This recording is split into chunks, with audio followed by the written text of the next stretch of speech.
Alright. I forgot that I'm watching my own stream. Oh god. Alright, here we go. Hi bestie. Hi bestie. Welcome to my fourth and final day of the Otome Game Celebration hosted by Crystal Gameworks. How you doing today, bestie?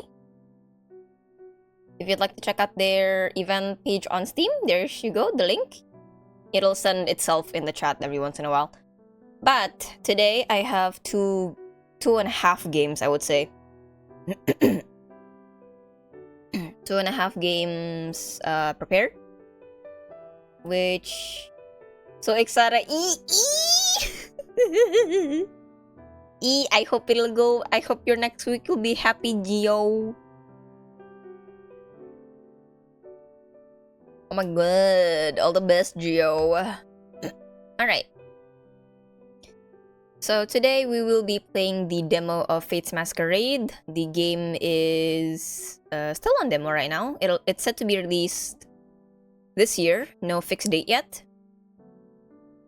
It is developed by Small Serenity Studio. I will be putting up a thing. Hold on. Fate's Masquerade. Hold on. Have patience. Pin that in the chat. Pin it. Why won't it? Oh my god. Why won't it pin the chat? Ah! Sometimes my Twitch and OBS are like this. They just don't sync up, man. I'm angry. Angry era. Jingle, jingle. Ah, jingle. Oh god. I forgot if this game was made by... Hold on. Let me double check. There's something that I don't remember about this game. Hold on a bit. Hey, open that. Open it. There you go.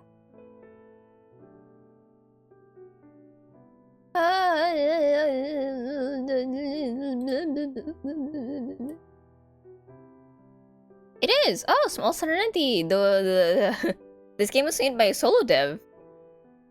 Right, I forgot about that. I kind of remember, but I also kind of forgot. But yeah.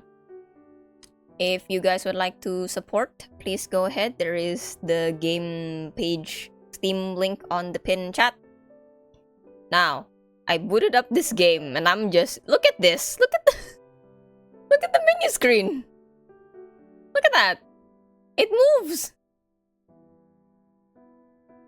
So, from what the dev has told me, what's unique about this game is that it actually does have live 2D rigging, I believe. So the sprites will be moving, and I'm really curious about that. A lot of big studio dating sims are doing that at the moment, so it is definitely becoming more and more of a trend these days. Been a while actually. And about this game, let's see. As the only survivor of a fallen noble family, you enter the Empire's most dangerous court with one goal in mind. Stay hidden, uncover the truth, and get out alive. Of course, things are never that easy. The court will try to break you, and the men behind the princely masks are not who they seem. You're not going to let love get in the way, are you? You came here for answers, not to lose yourself in a game you weren't supposed to be playing. We have 2 love interests with very opposing appearances. And I don't... Ooh. So it has a customizable hero. I wonder if she has a default name. We shall see. Without further ado... Oh! It also got a map. Look at this. This is cool. I don't know how many of these places we will be able to visit, or where we even are. I assume this is where I am. I hope all of them. And it also has a CG gallery, which is still pending. But without further ado, let us play Join the inner whisper updates. Yes. Yeah, excited. Ah! Hey.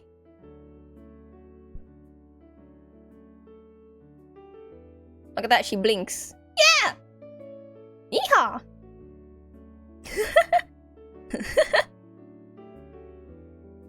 Golden ribbons of sunlight pour through the window and blanket me in warmth as I nestled on my mother's lap.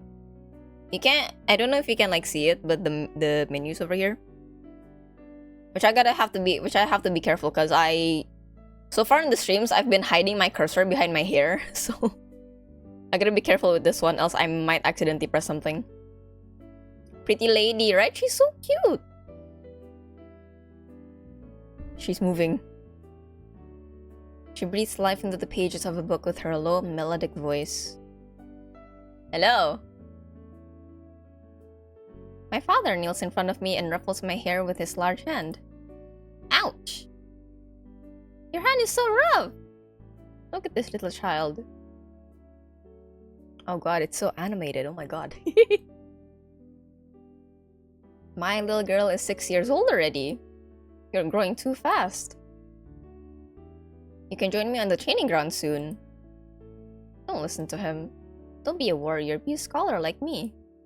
All problems with your brain, not your brawn. Happy birthday, sis, my big brother. I know you'll excel at whatever you choose. Choose carefully. I'll be both. I'll be smart and strong. I feel like as a 6-year-old I would answer that. Why not both? You know? I want to be both. I'll be a scholar warrior.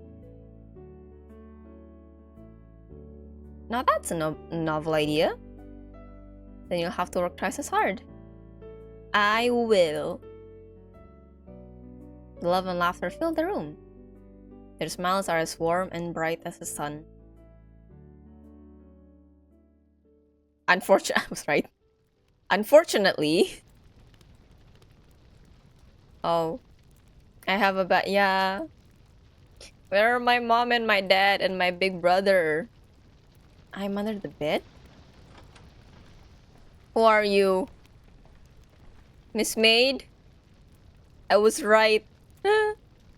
Little lady, hurry. We must get to your mommy. Miss Maid? Where are you, little lady?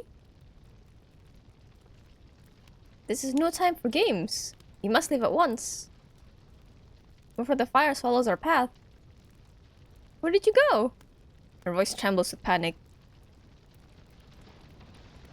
Do I trust this maid? Do I trust this maid? I will choose to trust. I don't know. I guess, sure. I am here. There you are. Oh, thank goodness. Oh my god. Wrong choice. Well, I died. Oh no. Okay, it's gonna be one of these. Right. Okay, it's gonna be one of these. Oh. Yes. Oh, it flips now. I will not trust her.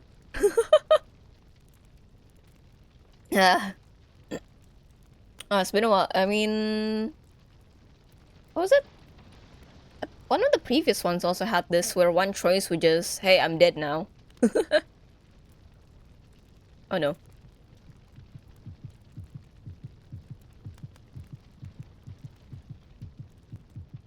Where could she have gone? How did you not see me under the bed?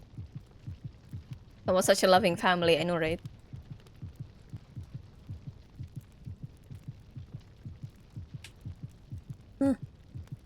That was not my maid. If I stay here, she'll find me eventually. Why did it went south so fast? I do be, you know, ye olde politics. Miss Maid pretends to be nice and then suddenly, shoop, you did. Need to get out of here. Is it like a... Oh, oh hello. Yo, the music. Hold on, hold on. Whoa. That is a lot. Down you go. Down you go. There you go. Oh, that's intense. Down you go. Oh, did my model break? I think my model broke. Hold on. Yep, my model broke. Hold on. Oh yeah, my camera broke. Hold on. Everything's breaking today. Even OBS was really stubborn to open today. I don't know why. Hold on for a bit. Let me try to plug and unplug. Let's see if this works.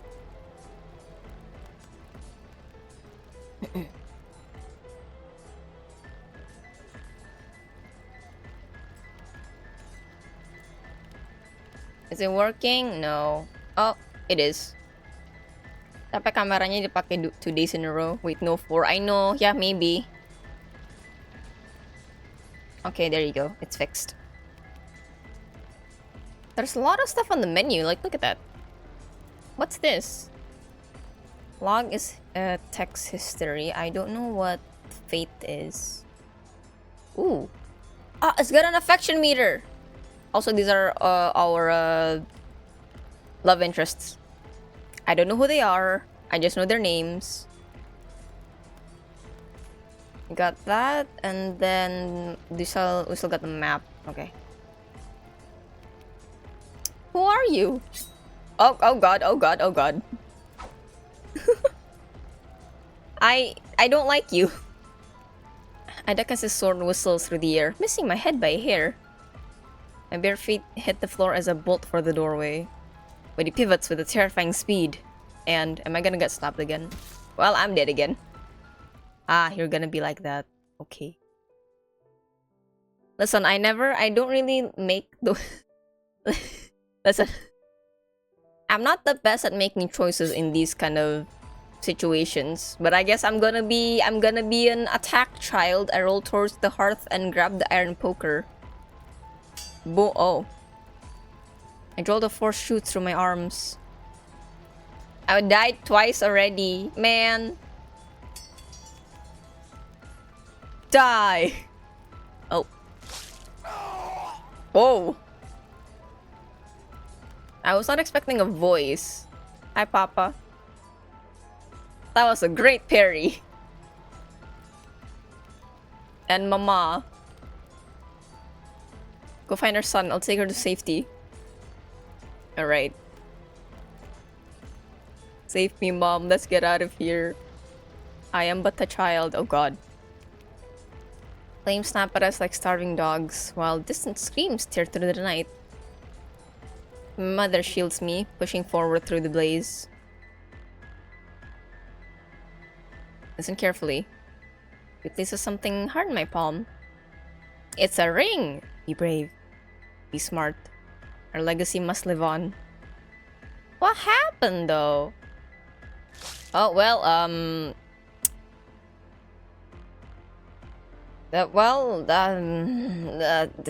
Mom!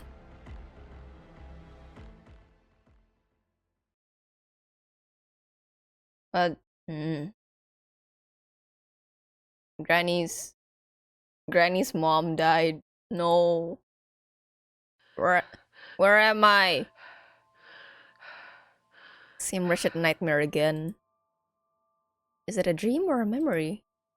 I'm not quite certain. I grab the ring that hangs on a delicate chain around my neck. The signet ring is real. So, how much of the nightmare is real? I don't know, dude. A lot of the times when you have dreams that bad, it might be a memory or a message. Who knows? With a heavy heart, I slowly lie down and stare at the dancing shadows on the wall. It's difficult to fall back asleep after waking up from this recurring nightmare. Even if I do, the sleep is restless and light. Oh, is that me? Alright, back. Hold on. Oh, so many. Setting. Back. I have... Take. There you go. I think that's enough. The morning finally breaks after a long, sleepless night. I trace the ridges of the signet ring with my finger, then carefully place it away in my jewelry box. Oh, I'm so pretty. Oh my... Oh. This is her default name. This is going to be... This is not Era's story. This is Serafina's story. Montclair! Let's go. I don't know why, but intrusive thought, I name her Era the Granny. No. The Granny family. Oh my god. Alderwild, where is that? I woke up at an orphanage in Alderwild where girls were trained to become governesses. I bet you would. I bet I would! Map. Where's Alderwild? Here. Okay. So I'm still in the same place. I wasn't like brought far away. And I could not remember the events of my past. Everyone called me Serafina Montclair, but I was certain that I had once had a different name. Era the Granny. And then, at first the sound of every opening door, every shifting window, and every creaking floorboard filled me with fear. I feared that someone had come to finish me off. 1 year passed, then 2, then many more. No one came. One day I realized that in order to overcome my fear, I had to face it. It was time to take the initiative. I needed to uncover the truth about what happened in my past. Maybe then the nightmares will finally stop. I graduated at the top of my class. Wahoo! I'm smart! Then I accepted a position as a governess for an earl far from the orphanage. In every spare moment, I searched for answers. I scoured every book in the Alderwald library for an emblem that matched the one on my ring, but I found nothing. As if by fate, the imperial family is seeking a governess for their young princess. It is not only the most prestigious governess position in the empire, but it also grants access to the imperial library. Rumor has it that the library is a vast repository housing every record in existence. I applied with little expectation. But to my astonishment, I was offered an interview. Wow! I need to win this position. No, I must win this position. I gotta do it. Today, I'm heading to Drakenberg in the imperial capital. Where is that? Here. Okay, quite a distance. Quite a distance. This marks the beginning of a new chapter. And I pray to all the gods, let me finally discover the secrets of my past. Adventure begins! Chapter 1. Oh, look at that. The journey from...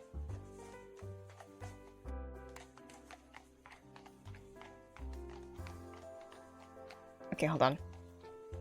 Is it the horseshoe that's speaking it? Yeah, kinda. The journey from Alderwald to Drakenberg, the heart of the empire, takes a whole month!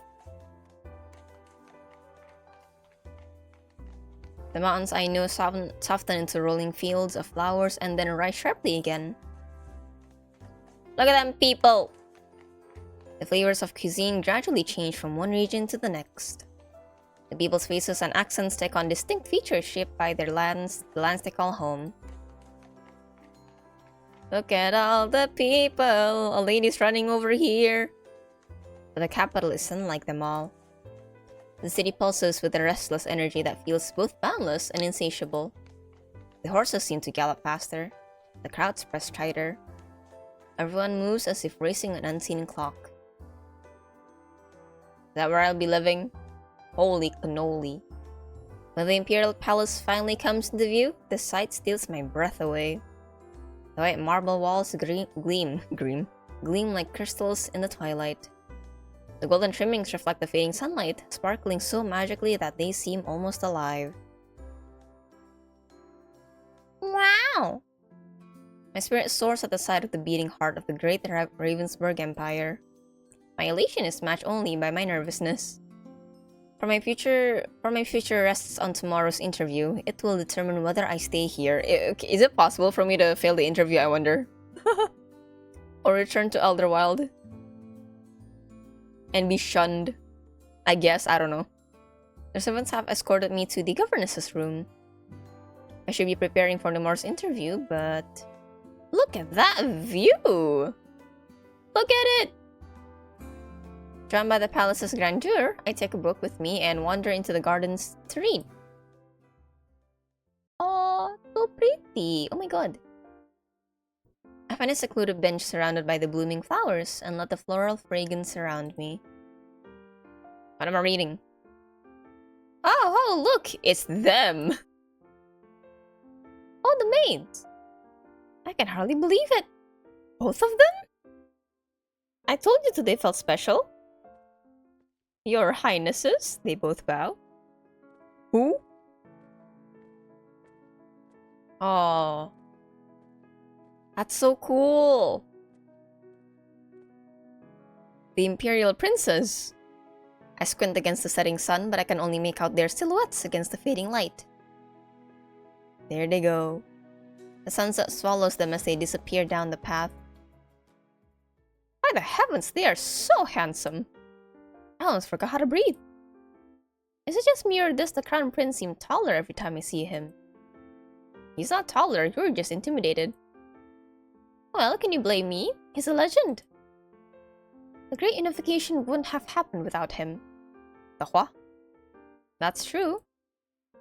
He has been leading troops ever since Ravensburg's first campaign, when he was just 14. Oh my god. Sometimes I forget when it comes to fantasy settings like this how young people are when they start doing things. Like my dad said, "Oh, you're 6. You're almost ready to train on the field," and I'm a toddler. Huh. He's been doing that for 12 years. Oh god. Yes, he only stopped last year when the conquests finally ended. Why did it stop? We still don't have Winterhaven and Almereth. The old Ravensburg Kingdom has tripled in size and become an empire. We can't keep expanding. Still, imagine if we conquered the entire known world. Now you're just being greedy. Wars aren't just about gaining new territories, you know? People die. That's why they call Prince Maximilian the Crimson Reaper. Isn't it because of the color of the Winrig banners? No, it's because of all the bloodshed that follows in his wake. Dang. We got a dangerous man in our midst. Then, I'm glad I was born in the winning side of the war. But the second prince couldn't be more different from the crown prince. He has the warmest, most angelic smile. He does? Always polite, always generous. Exactly! Everyone at court adores him. Well, almost everyone. Earl Hanroth didn't. Why not? Who is he?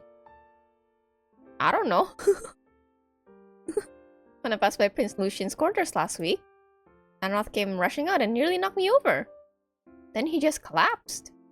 Tried to help, but he wouldn't even look at me. He just kept muttering, "A devil! He's a devil!" Wasn't he found dead last week? Excuse me? I'm sorry, what? He was found dead last week. What? Yes, the very same evening. They said he was gambling debts. I see. Huh? I suppose even nobles can lose everything. Crazy. That is insane. Speaking of crazy, did you see the new governess candidate today? Me! Another candidate? How many now? 20? 30? It's an important position. They obviously want only the best. I thought for sure the one from yesterday would get the position. She was the governess to Grand Duke's daughter.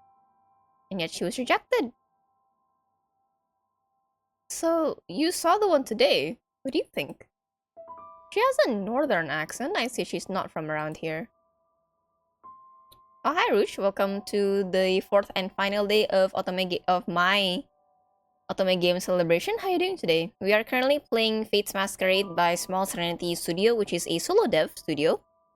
If you'd like to check out the Steam page, there is the link on the pin chat. The game is currently still on demo, but it is set to release this year on an unknown date, and I shall drink. Sure. A redeem would have been nice as well, honestly, but eh. Spook me with the Minecraft sounds. I am doing good. I'm feeling a lot better compared to yesterday, daytime, because I got to rest a bit more today. Though I do have to do something tomorrow morning, so there's that. I might not be able to stream for too long today. I don't know. We shall see. Quote unquote, not too long. And I'm playing this game, which looks wonderful so far.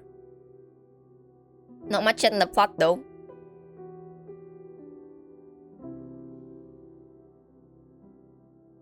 Busy day, good luck. Every day is a busy day for me. Not really compared to some other people, but you know, I always try to do something every day. Your family offered several interviews to several governesses from outside the capital. They give the other territories a chance to serve. But we all know it's just for show. Yes, I agree. The outsiders have no chance here. Okay. Nah, I'm not gonna pop out the bush and like, hey, stop talking bad about Make. I'm not gonna do that. If you have time for idle gossip, then you have time to dust the Grand Hall again. Yes, milady. Who are you? Who are you? Hi. Caught red-handed. You must be the governess. Reluctantly, I lower my book shield and try to hide my embarrassment. Yes, that is me. Hello. Maids love unfounded gossip. Don't let them get to you. I will keep that in mind. My lady?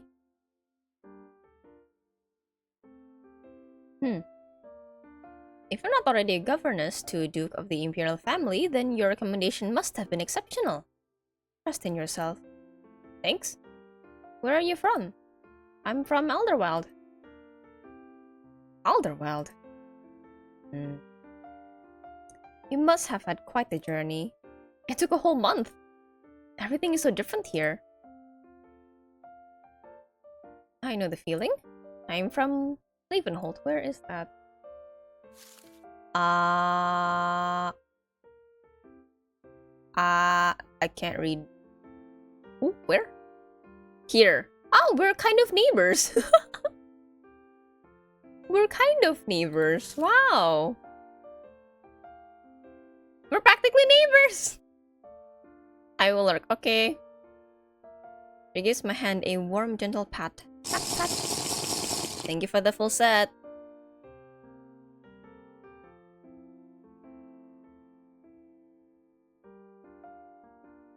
Drink water. I'll get a sweet drink later on. I'm planning on doing it when it's time to yap about the games. Don't let this place intimidate you. I think fresh blood like you is exactly what the little princess needs. Someone with a worldly view and a perspective beyond that of nobles raised within the comfort of palace walls. Could I ask her for help with the interview? Sure. Do you have any advice for tomorrow's interview? Impress the princess. The princess, not the princess, the princess. Of course. Ooh. I was preparing to speak with the chamberlain, not the heirs to the throne. You are to teach their little sister. At least one of the two princes will come assess you. How does one impress them? Prince Maximilian can be intimidating, but you must not let his authority diminish you. As for Prince Lucian, he often knows the answers before he asks the question. So either be honest or make it convincing. You fake it till I make it. Thank you. Well then, I should be on my way. Good luck tomorrow. Thank you. I forgot to ask her name. I don't know either. I'm learning all of their names very organically so far. And all of the visual novels that I've played. It's alright, if I secure my position tomorrow, we'll definitely meet again.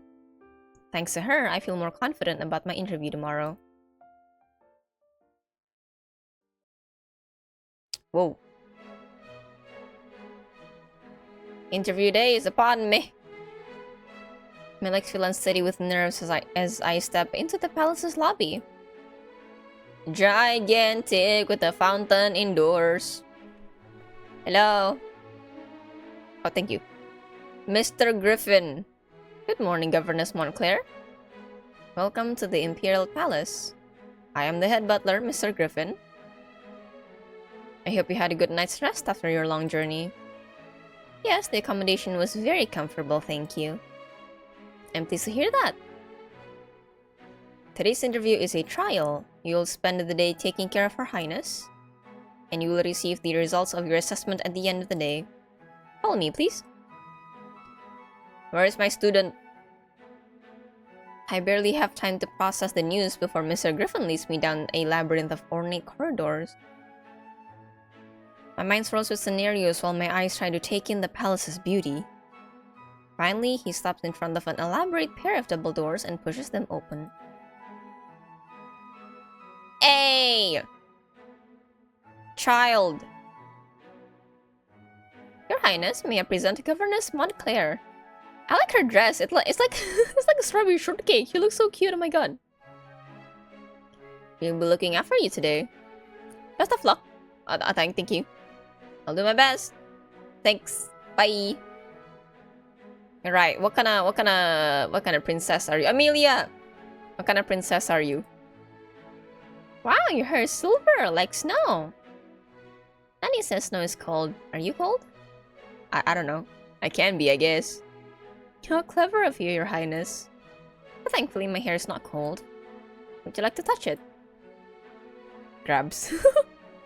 Amelia puts her little hand on my hair. Oh, it's so soft as silk, but warm like a kitten. Happy child. What would you like to do today? Spent all of yesterday indoors with the other governess. The other governess? Can we do something outside today? Yes. We shall be touching grass. Do you like flowers? Especially the ones that smell nice. How about I teach you to paint some pretty flowers today? Alright.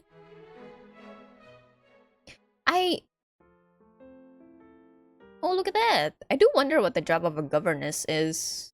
Like, I know that I'm supposed to teach them and take care of them, but do I have a... Let me Google that. I'm not smart enough for this. What does it...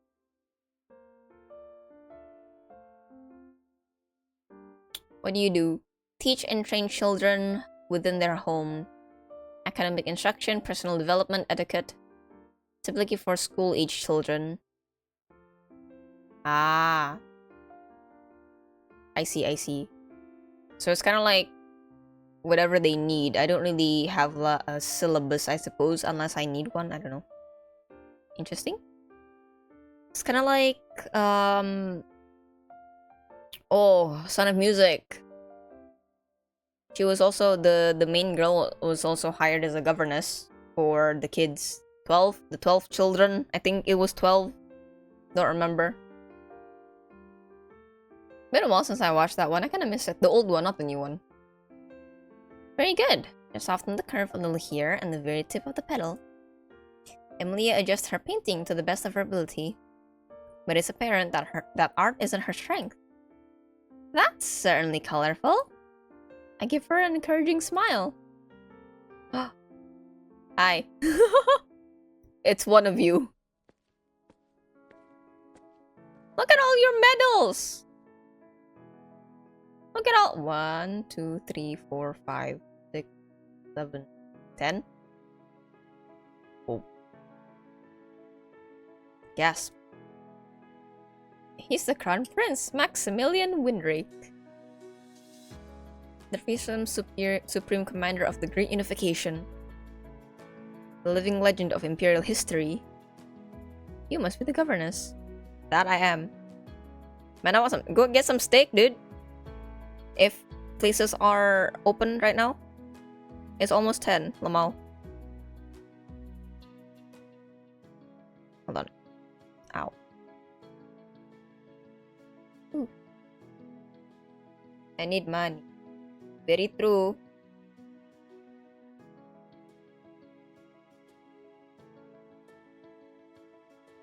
Maybe on the weekend. Weekend steak? Get steak on the weekend?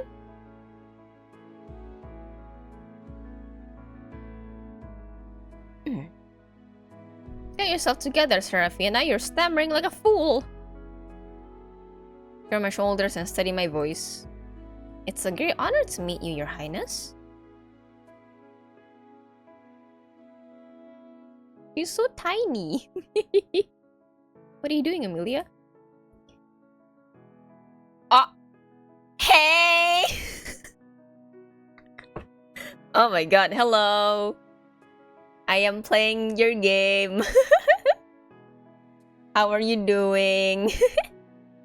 Thank you for inviting me to play your game. It's fantastic so far. So far from I haven't seen much of the story yet, but I do really love your use of visuals. It feels like I'm watching a animated series more than playing a game, like a visual novel. It's fantastic. I get to see what's actually happening on the screen. How are you today, by the way? Good to have you here. And thank you so much for the follow as well. You are a new teacup now. Welcome to the table and hope you will enjoy your stay.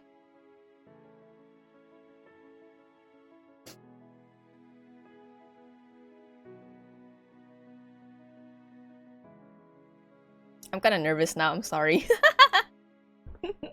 Oh, the dev is here. What are you drawing? A flower. Peonies, of course. Good effort. I don't understand.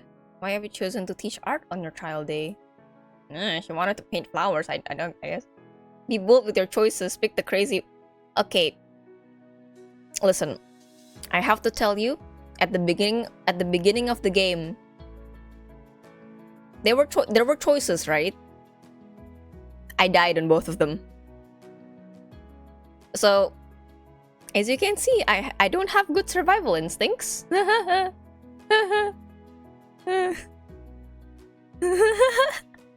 It's fine. It's okay. Granny is always nervous. Don't worry about it.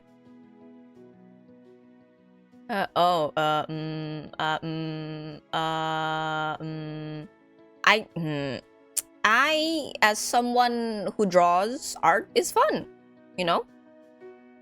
And Amelia is a child. If you want children to learn well, you gotta make sure that it's enjoyable for them as well. I don't know what Maximilian thinks. Creating something out of nothing is fun. I believe children learn best when they're allowed to explore. Artless children experiment, make mistakes, and discover things for themselves. That seems rather unstructured. Oh, I'm sorry. Did you follow curriculum? No. Fun is part of the curriculum.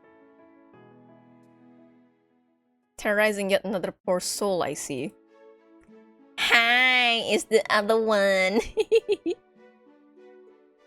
Whoa, we're meeting them so soon. He's not a soldier, Maximilian. You really ought to break that terrible habit of yours. Hello, it's the other one. He is Lucien Winrake, the Duke of Goldencrest and the second prince. While his brother conquered kingdoms, Prince Lucien integrated them into the Ravensburg Empire through astute diplomacy. He got away with words, he does, I bet. What a pleasure to meet you, my lady. You must be the governess. I am. Good morning, your highness. The honor is mine.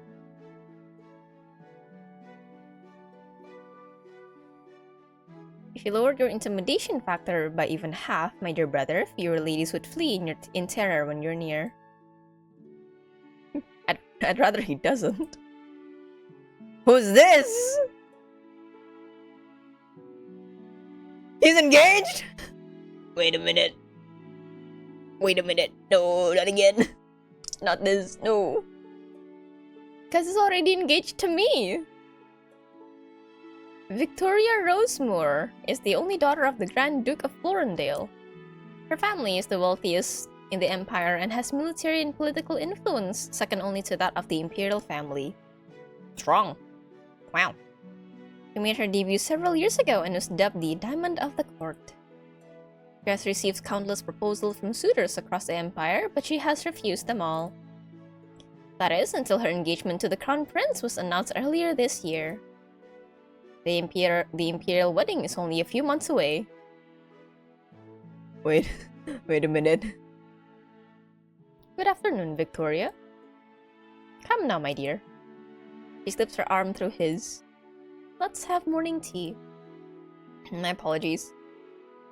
I'll be convening a war council meeting soon. Where are you going? There's war. The unrest along the new territories has become increasingly problematic. War, always war. We're back in the palace now. We try to leave the battlefield behind. It's time you learn to live at court. They do not seem to get along in this aspect. Fine. Make it short.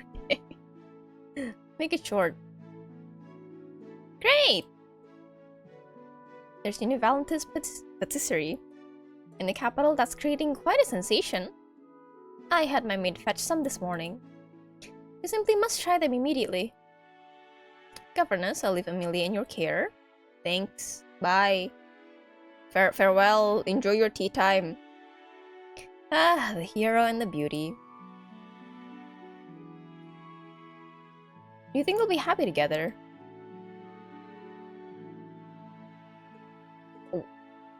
I don't think it's wise for you to ask me that, but okay. I can't say. Let me just look into my crystal ball. I'm sorry, it says the answer is inconclusive. What? You asked me a question, only time can answer. I'm not a fortune teller, so I asked my imaginary crystal ball. Very funny. I wonder if there's like a... Hold on. Ah, no, there's no minuses here. Okay. Ooh. Also, who's in my Discord? Who are you? No.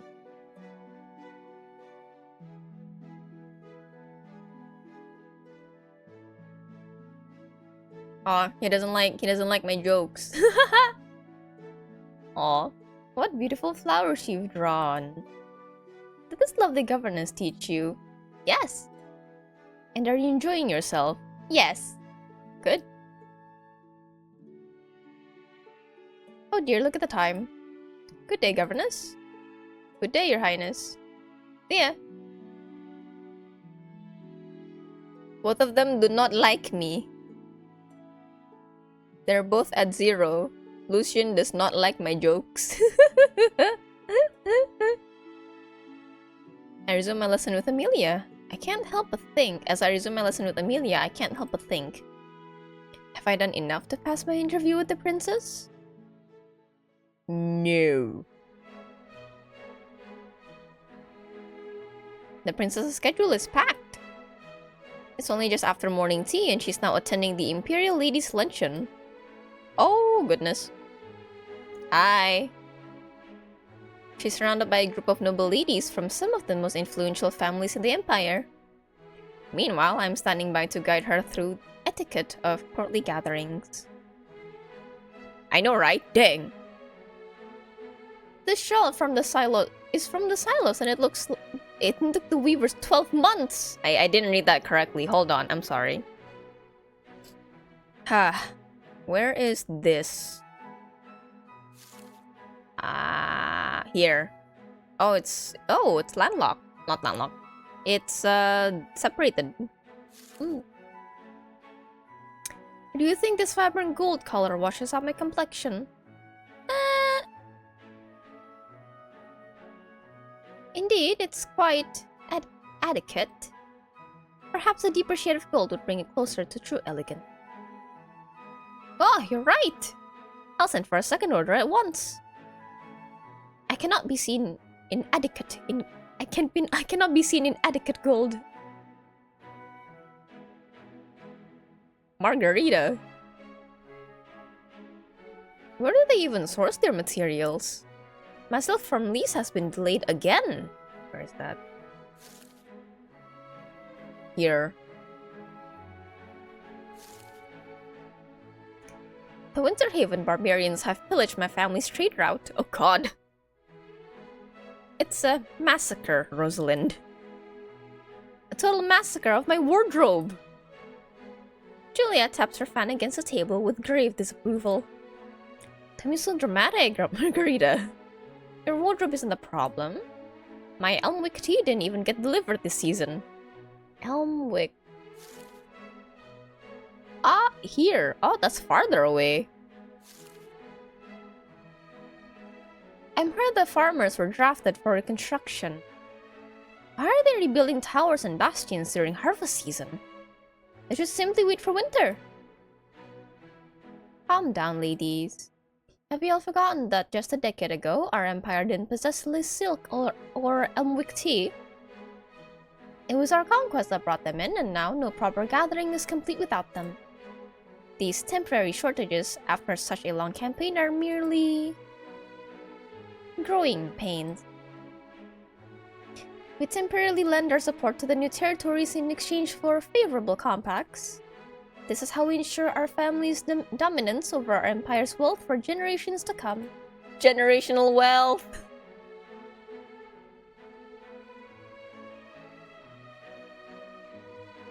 Hold on. The girls murmur their agreement and resume their cheerful chatter. I watched them nibble on dainty sandwiches, their diamonds sparkling in the sunlight. So, this is what is actually served at the imperial table. Fine teas, rare silks, and a dash of exploitation? Question mark? Gossip? I excused myself for a moment to get some fresh air and process what I just heard.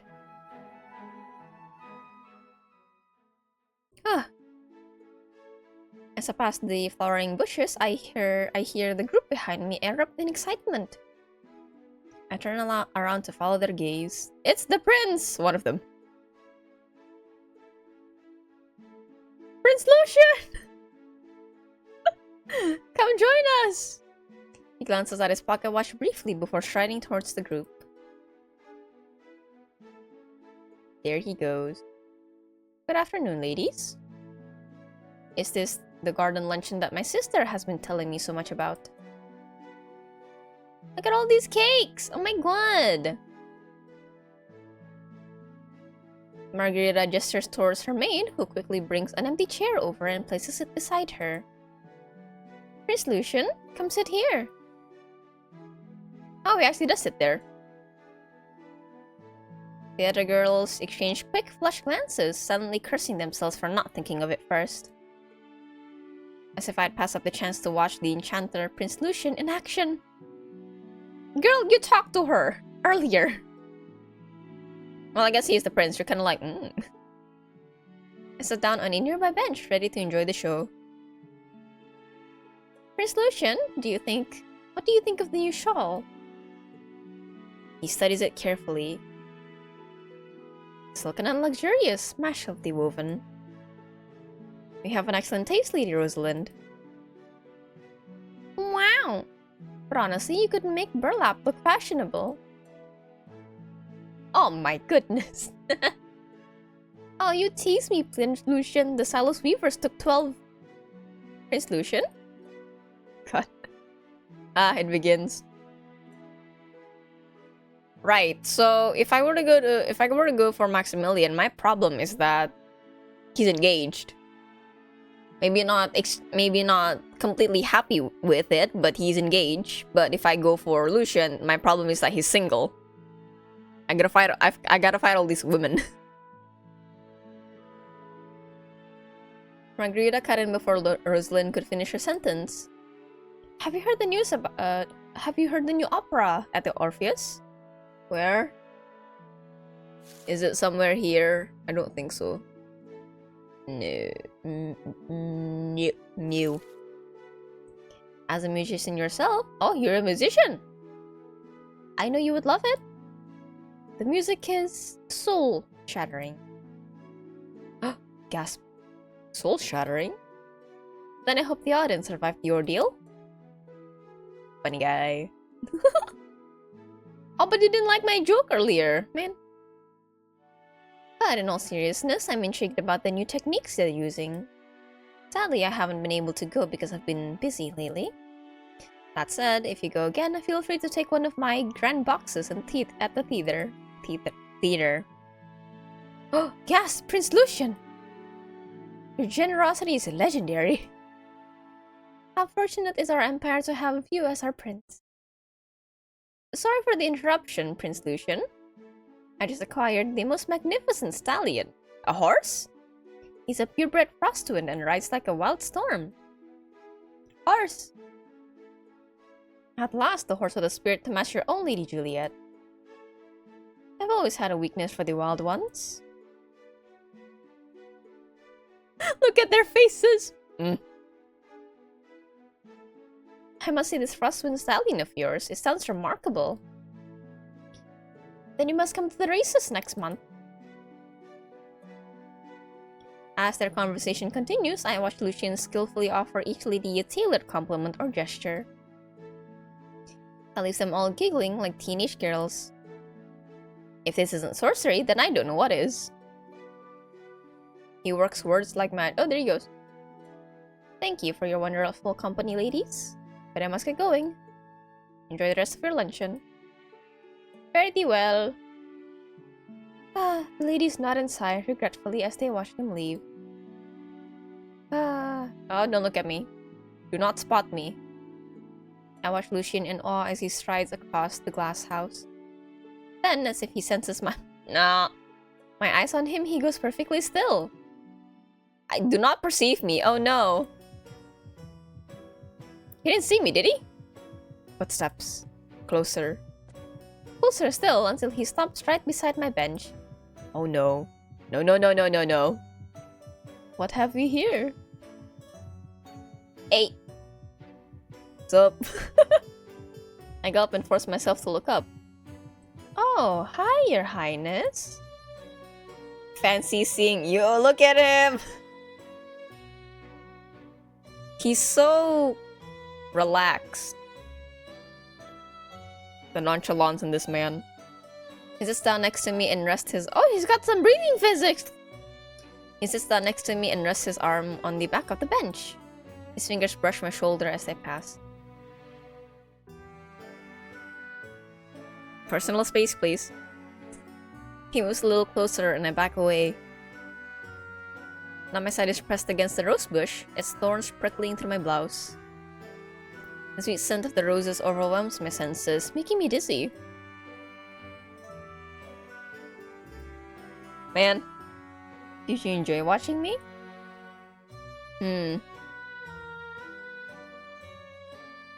I was taking care of your sister, which is not wrong. I don't know what you mean, Your Highness. I was only observing the princess. Teaching her etiquette is an essential part of her curriculum. Oh? From halfway across the glass house. I got eyes like a hawk. That's a curious way to teach a pupil. If you're going to lie, at least make it convincing. Oh, I hope you took a good look at me. Because it was your last. Am I going to be thrown out? Good day, Governess Montclair. Good day. Then he strolled away nonchalantly. I am a terrible liar. Why did I think I could get away with it? Idiot. What did he mean it was my last? Oh no. Does that mean I failed? Oh, that. Oh, I can actually fail. Oh, that's cool. So far, I have not been doing good with these choices, so let's try that again. After a sip of water.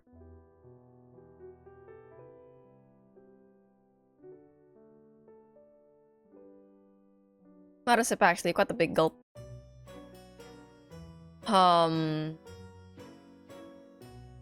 Well, it was entertaining to watch, and I did say that your words are sorcery, so you know what? Why not?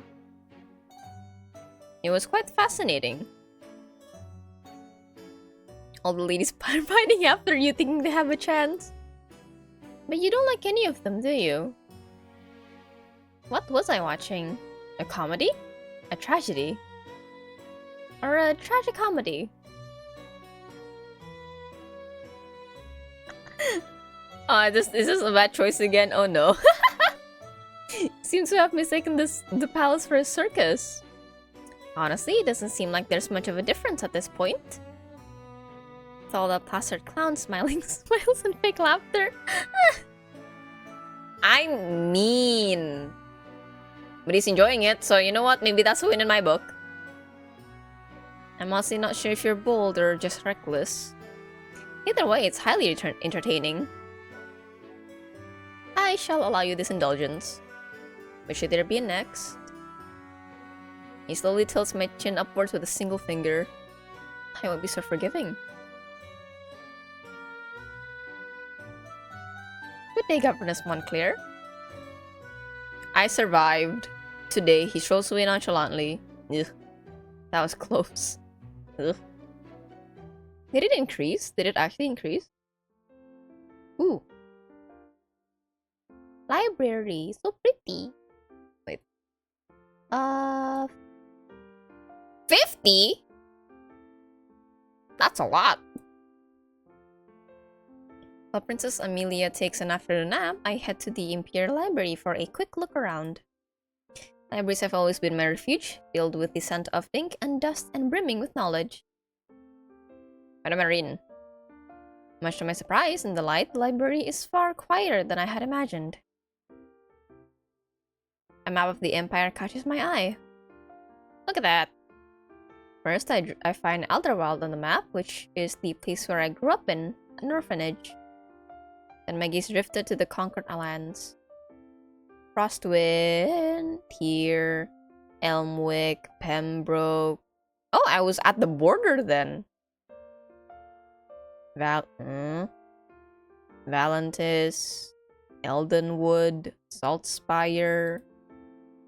That's a lot. That's a lot. That's the Islemar. Great unification brought together more than a dozen kingdoms and their territories. I find myself wondering what life is like in those distant lands, and whether I might have come from one of them. My memories before 6 is hazy. Fire!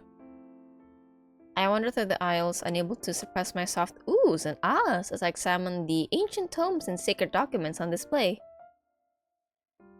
If I win this position, the answers to my past are somewhere in this room. I can feel it. The library doors suddenly swing open, so I peek out from behind the bookshelf. Is it the other one? Oh, and the butler. It's the Crown Prince! Fancy seeing him here? I need a stronger stimulant. But Your Highness, the physicians have warned. Oh no, this is a personal conversation not meant for my ears. Oh no! I hurry further down the aisle only to reach a dead end and realize there's nowhere left to go. Looks like I'll have to wait until they're gone. I just gotta sit down. I'm well aware of their warnings, but the northern reports will not read themselves. Do as I instructed. Very well, Your Highness. I shall fetch the tonic immediately. Chug it. Mr. Griffin's footsteps fade into the distance. But the steady rhythm of Maximilian's footsteps grows louder. I flatten myself against the shelves, my eyes fixed blankly on the rows of spines as I wait for him to pass. don't perceive me. His footsteps move past me. Ugh. What did you think was gonna happen? Battle! He good with that way. Okay. Okay. For goodness sake. Why did I sigh so loudly? Who sent you to spy on me?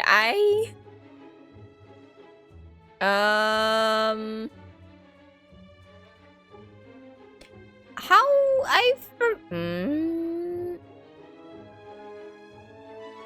I really don't know what to answer here. Well, I don't want to put any of them down the bus, so...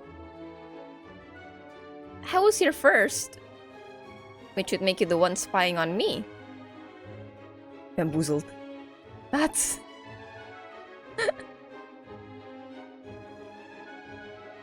Governess. Hi, pretending you didn't recognize me. That excuse is so unoriginal. But I'll let you off the hook this time. Because you're handsome. Dang. I'm engaged. Does it make you any less handsome? You're not wrong.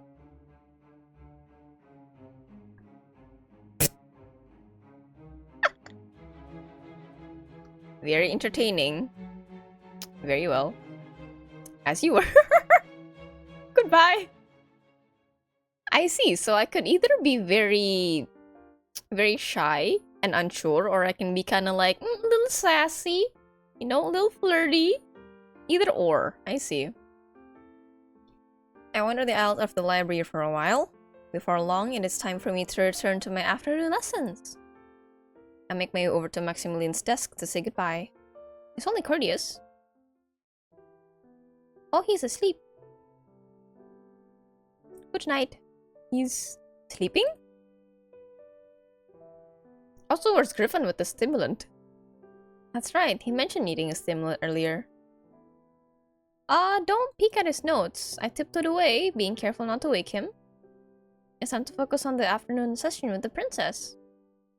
If I want to stop around, I'm gonna make sure that I actually stay in the building, so... The rest of the afternoon with Amelia went by smoothly. Her eagerness is endearing. I can already tell that she will be a diligent and attentive pupil. Any governess would be fortunate to teach her. When the day was finally over, she hugged me tightly and whispered that she hopes I'll be back tomorrow. At least I know for certain that the princess likes me, and that fills me with hope. There's a knock on the door. Am I fired? My heart skips a beat. This be the result of my interview? Hello? I rushed to the door. Hello? Mr. Griffin. Hello? He hands me a wax-sealed envelope. Okay, they're both equal. Congratulations, Governess Montclair. Your appointment has been approved by the House of Windrake, the Imperial family. We humbly welcome you to the Imperial household. I got the job! He bows and leaves, and I quickly close the door behind him. My hands tremble as I break the seal and pull out the contents. Inside is a beautifully crafted appointment letter bearing the Imperial emblem. I gasp with joy and press the letter to my chest. I take out the ring out of my jewelry box. I've made it! I can't wait to begin my life at the Imperial Palace. Chapter 2. Oh. I stretch and yawn after hours in the Imperial Library. It has been weeks since I started living a double life, teaching Amelia by the day and searching for my lineage by night. Good evening, Governess Montclair. Who's Madame Evelyn? Hello!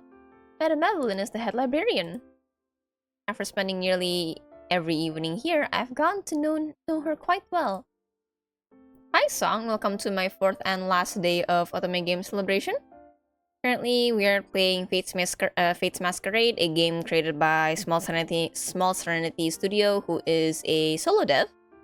If you'd like to check out their game on Steam, there is the link on the pin chat. It is currently on demo, still at the moment. Set to be released this year, but no fixed date yet. How are you doing today? The game is about I am a governess. Basically, I am a tutor for the imperial princess. But the thing is, I also don't remember my past, so I'm also using the resources available to me to look into what happened to me as a child. I lost my family, basically. I have dreams of my family being killed off and my home being set ablaze. I don't know why. And I want to find out. And here we have Madam Evelyn. Was that her name? Madam Evelyn, who is as gentle as a grandmother, but enforces rules as strictly as a magistrate. Unless you are a cat, in which case she will let you get away with almost anything. Back again today. I don't believe I've seen a governess quite as hardworking as you. Ah, well. One can never know enough. I'm off to supper. Make sure you get to the dining hall before they clean up. Don't leave it too late again. Thanks, madame, I will. Does it? I've never played it before. I'm really not familiar with the game's plot or anything. I scan the endless rows of shelves and sigh. Never thought that I would feel sick at the sight of too many books. Oh god. Ah, that scared me. Hi, Krarak. Skedaddle Sklevines month number 11. Hi, buddy. How you doing today? Thank you so much for the resub. Really kind of you. Really appreciate it. Welcome to the Otome Game Celebration Day 4. Currently playing Fate's Masquerade by Small Serenity Studios. Gotta drive. Alright, have a good drive, buddy. Safe trip. Oh, water. Water good. Oh god. Hey. Well, that spilled quite a bit. Oh. Man.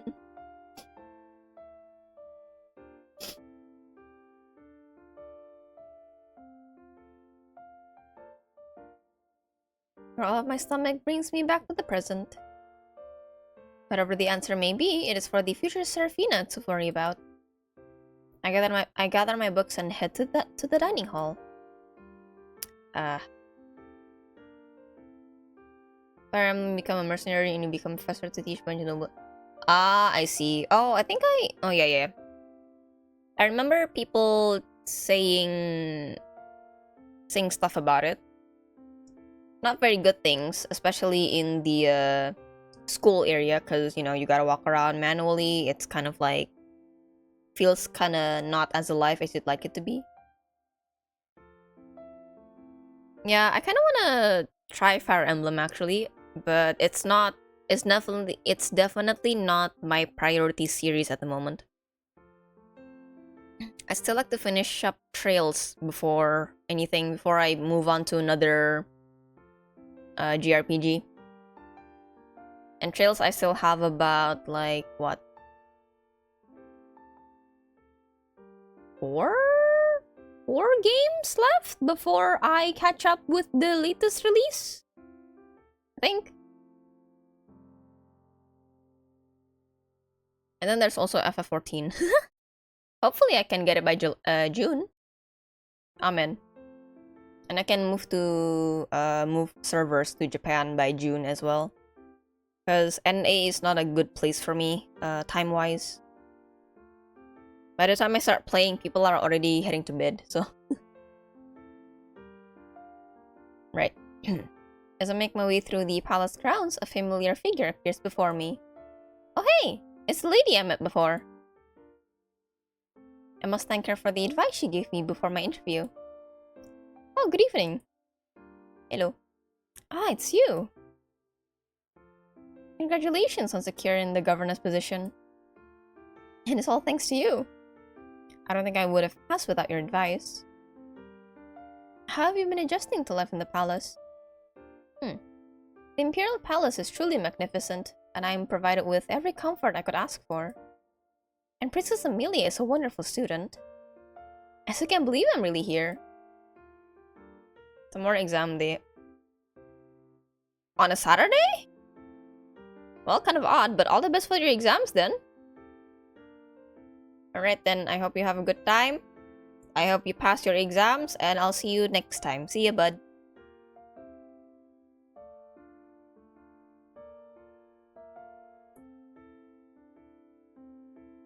I'm rambling to this lady. Plot twist, she's the Empress or something like that. I stopped myself mid-ramble, realizing that we still haven't properly introduced ourselves. By the way, I'm Seraphina Montclair from Elderwild. What a lovely name, Seraphina. I am Nursa Valen. I assist His Majesty with his private affairs. She's the woman that everyone whispers about in the corridors, the seductress. Close enough. The tragic death of the Empress after Amelia's birth left the Empire in mourning, except for the Emperor himself. Rumor has it that he had been captivated by a commoner long before the Empress's untimely death. Her status as the Emperor's mistress gave her little real power in court. You must have a lot of questions about this palace. Yes, I do. Oh.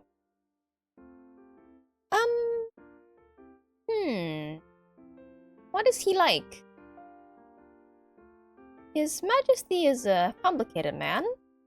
You'll have the chance to judge for yourself.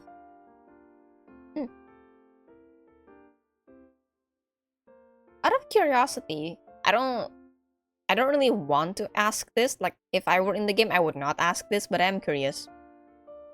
Have you fallen for him already? No. Smart. He's not as harmless as he appears. Leave that sort of trouble to the court ladies. You'll find no shortage of decent men in the capital. What the engagement? Prince Maximilian's engagement. Is it a love match? Love or not, it doesn't matter. Their union strengthens the Empire, and that's what matters. Okay, don't tell me.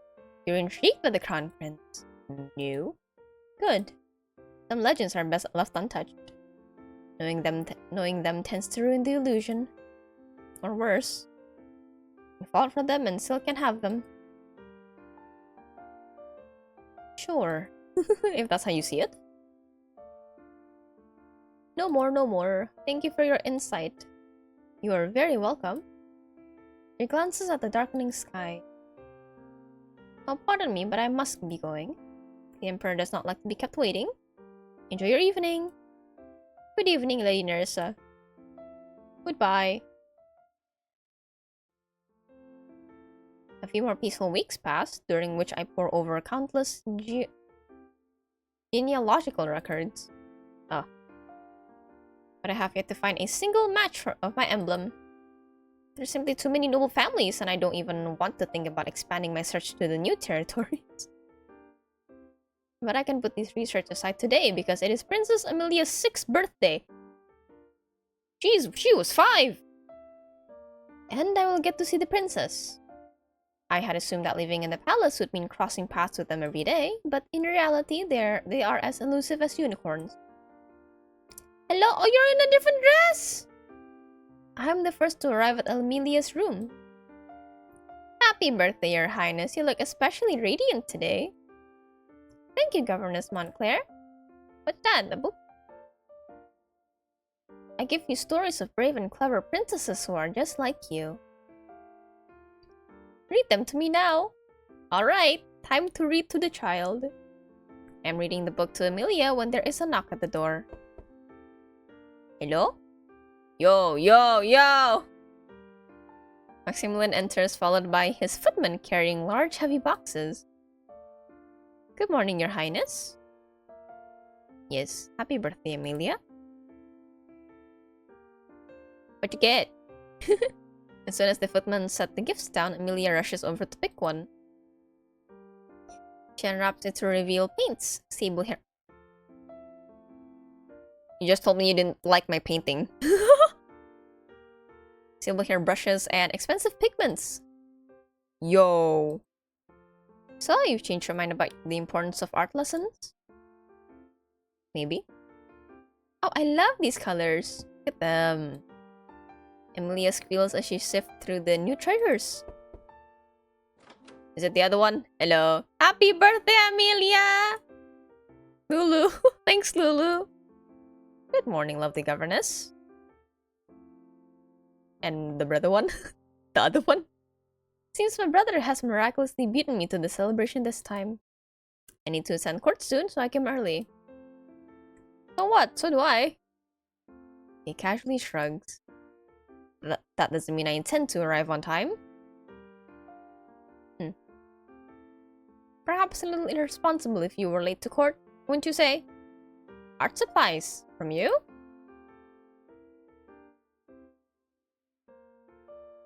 Has our Crimson Reaper confused the paintbrush for a sword?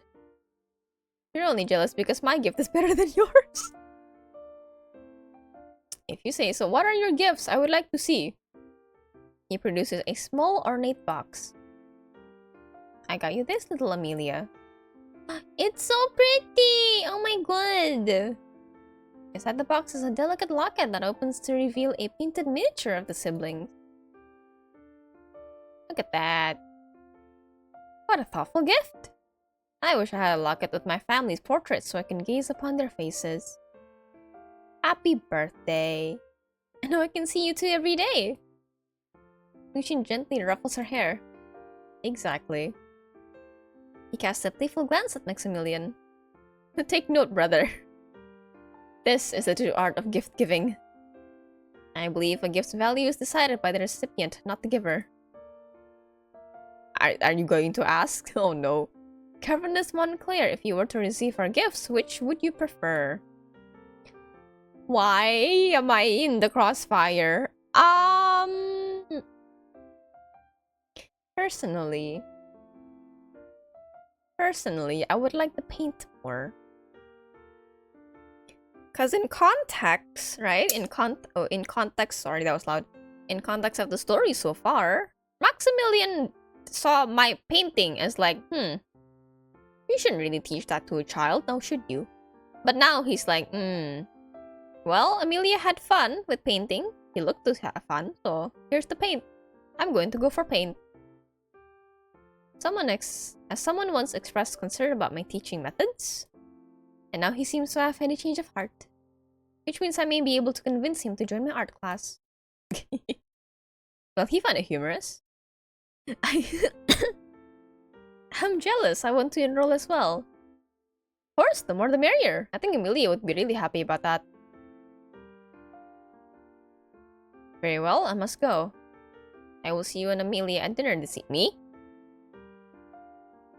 Or him? Alright, I also need to get going. See you all tonight. Bye, Lucien. Goodbye, Your Highness. Well, I guess I'm invited to dinner then. Oh, Amelia. I thought you were planning to be late for court again. Who says I'm heading to court? Since you consider yourself an art connoisseur now, I'm on my way to commission a grand family portrait just for you.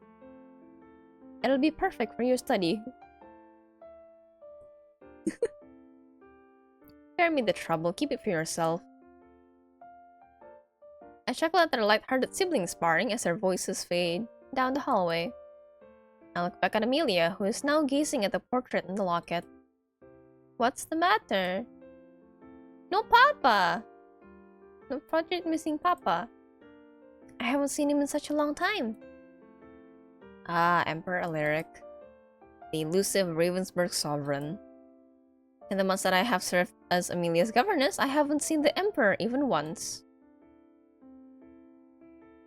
If he can't come to us, perhaps we could go to him instead? Go to Papa?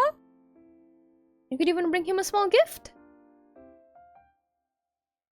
A gift? Are we allowed? Like what? My gaze drifts to the table where I see the paints and the locket the brothers have gifted. An idea strikes me. I know. I lean closer and lower my voice conspiratorially. Conspiratorially.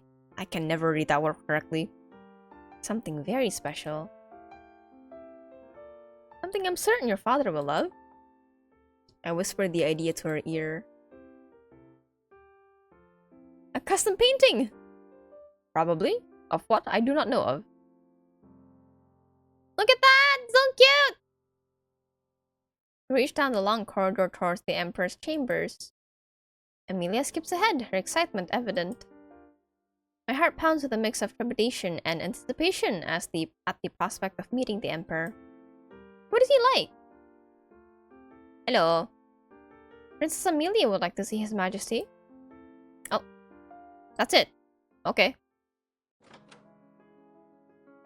Sir. Is that... What's her name again? Nerissa? I find myself holding my breath as I gaze upon the mighty Emperor of Ravensburg. He is regal and magnificent, yet his presence has a jagged edge that makes people uneasy. It's hard to believe that I share the same air with the mastermind who reshaped the continent. A movement in the corner of my eye catches my attention. It's Nerissa! Hello! I beam at her, and she returns her greeting with a small nod. Papa! Amelia lets out a small gasp of joy and skips forward, her skirts fluttering as she heads straight for her father. Papa!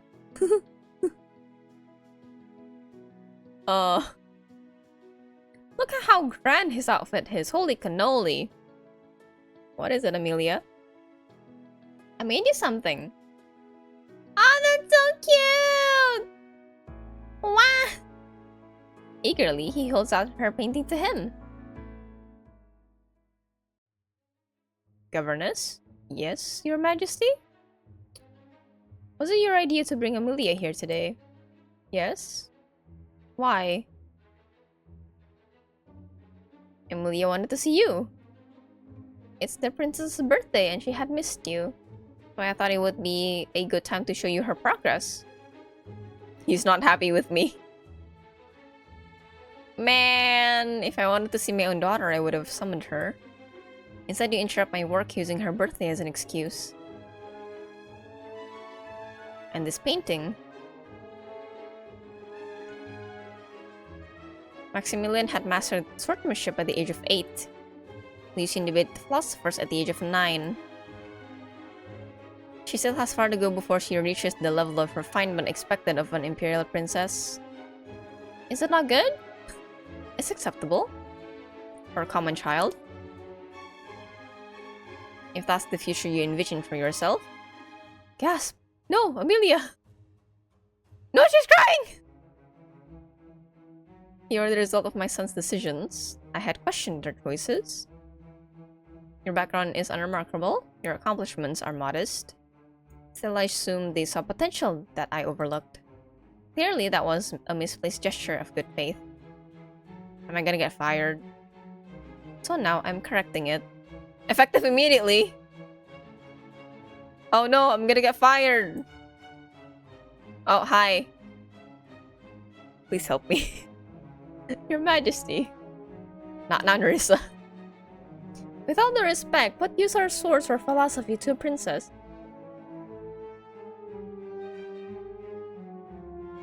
Her role isn't to compete with your sons. It's to secure alliance through marriage. To be charming, to be beloved. Is this a masterpiece? No. But it demonstrates a strong sense of family loyalty. I like it, I like it. Isn't that the most important quality you want in your children? He offers him a cup of tea. Please take a break, Your Majesty. You've had a long morning. There's no need to dwell on a child's painting. The princess is still young, and I trust the governess to understand exactly what is expected of her. As the Emperor takes a sip of the tea, she glares at, I'm sorry! Go, now! I take Amelia's hand and hurry her out of the room and away from the Emperor's gaze as quickly as her little legs can carry her.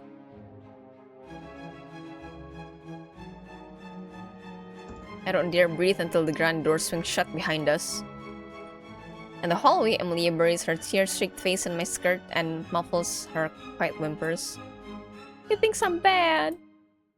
I wrap my arms around her, but my hands are shaking so much that I can barely stroke her hair. I'm sorry. I caused this. It was foolish of me to think that all fathers are like mine. If it were for Nerissa, I would have lost my position. I will not make the mistake again. Once the adrenaline has faded and my trembling has stopped, I reach out and brush the tears from her cheeks. How now, little princess? Let's get you cleaned up. And get you looking your best for the birthday banquet this evening. Oh man. Wow, look at that. I'm at the table with them. I feel uneasy. The imperial family's gathering at the dining hall is a sight to behold. All of the Empire's most powerful figures are in one room. Me? Let us begin.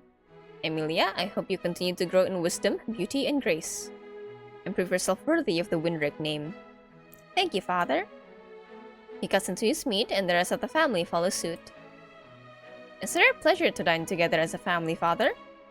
I believe the last time was on my birthday? And that was months ago, and there was a large noisy crowd. The Winricks always dine together on birthdays. The tradition of Ravensburg must be upheld, especially by the imperial family. Of course, traditions. Lady Victoria, have you been visiting the palace often since the engagement? Yes, your majesty. I come here almost every day. The palace gardens are just as lovely as I remember them from my childhood. Good. And son, has Maximilian been a gracious host? He has been, your majesty, but... Prince Maximilian is burdened with many responsibilities. It is difficult for us to spend time together. Is that so? Are you too busy to attend to your future crown princess? My apologies, father. There are constant reports requiring immediate review. A prince who cannot manage his own household cannot manage an empire, Maximilian. Make the time. Okay. Okay. Speaking of reports, have you finalized the defense plans for the northern borders? There's a thing going on, right?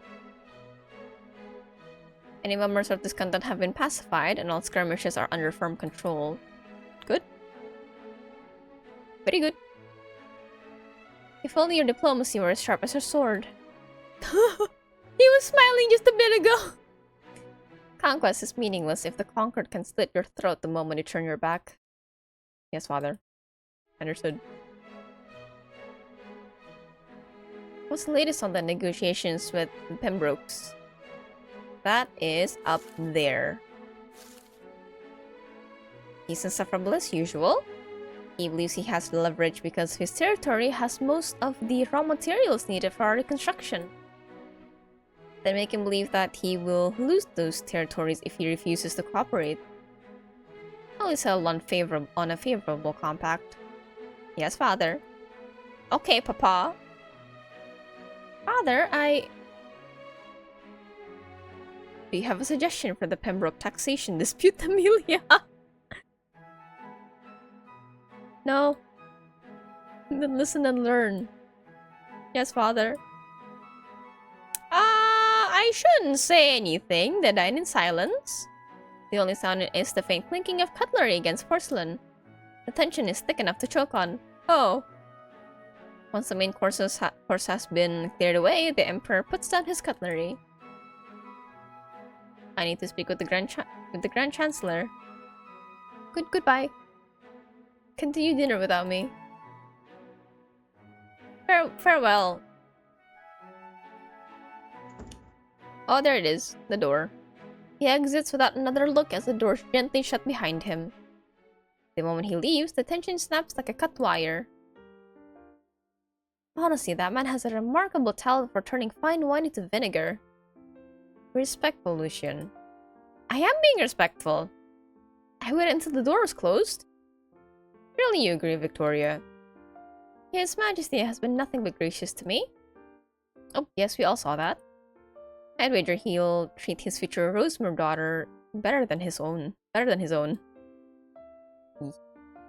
glare. Lucian, that was uncalled for. And you're distressing Amelia. She rises gracefully and takes a large velvet box from her maid, then stops to Amelia's side. A gift for the princess! Happy birthday, my dear princess. I've made something special for you. Ooh, whoa! The rubies match your eyes, and the diamonds is blessed by the high priest. It is as radiant as you are. So pretty! It is really pretty. Oh, wear it, please. Yes, put it on. He places it gently on Amelia's head. There it is! Fits perfectly. Oh, it's heavy! And you look beautiful. Look at her! My god. You've always had a weakness for shiny things, Victoria. Yeah, you've always had a weakness for things that won't yield. Won't yield? No, resistance is merely an illusion. It only makes the conquest more thrilling. Amelia seems tired. Perhaps it is time for her to retire. Says Governess Montclair. Come join us at the table. I couldn't possibly. Of course you can. With father gone, it's just us. Make yourself comfortable. Where would you like to sit? Griffin will bring over a chair.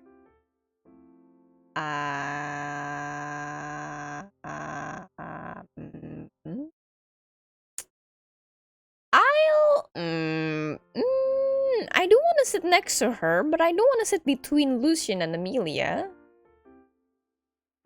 I'll just sit at the end of the table. I'll sit at the end of the table. Safe choice. Very sensible. There you go. I'm so happy that you're sitting next to me. Yeah! I'm sitting next to both the girlies. As soon as I sit down, Amelia leans her head against my arm. I gently smooth her hair. So, has the Imperial Palace lived up to your expectations? The books I've read barely do it justice. The food is wonderful, the rooms are comfortable, and the palace grounds are breathtaking. Each day brings a new adventure as I discover hidden corners of the gardens. Gossiping maids. Excellent, but have you discovered any hidden passageways yet? Hidden passageways? Of course. No palace would be complete without secret tunnels. They're hiding in plain sight. You'll find them if you look closely. How interesting. I'll look more carefully. Your northern accent. Where are you from? Elderwald, Your Highness. Ah, Elderwald. The high mountains of the Empire. Yes, it could be more different from the capital. And then what made you decide to take a position in the capital? She looks so sleepy, look at her! Money! You know what? Let's be honest. I was orphaned at a young age, so I came here hoping to discover who my parents were. I'm sorry to hear that. Were they from the capital? Truthfully, I have no idea where my family came from. Is there anything we can do to help? That's very kind of you, Lucian. That's kind of Your Highness. But you've already helped me a great deal by hiring me. Regardless of our reasons, we're happy to have you as our governess. Elderwald, you know, I've never been there myself. Have you been there, Max? Don't call me Max. But yes, I passed through it a few years ago. I remember the Crown Prince marched his army through Elderwald on his way to conquer the Pembroke Kingdom 3 years ago.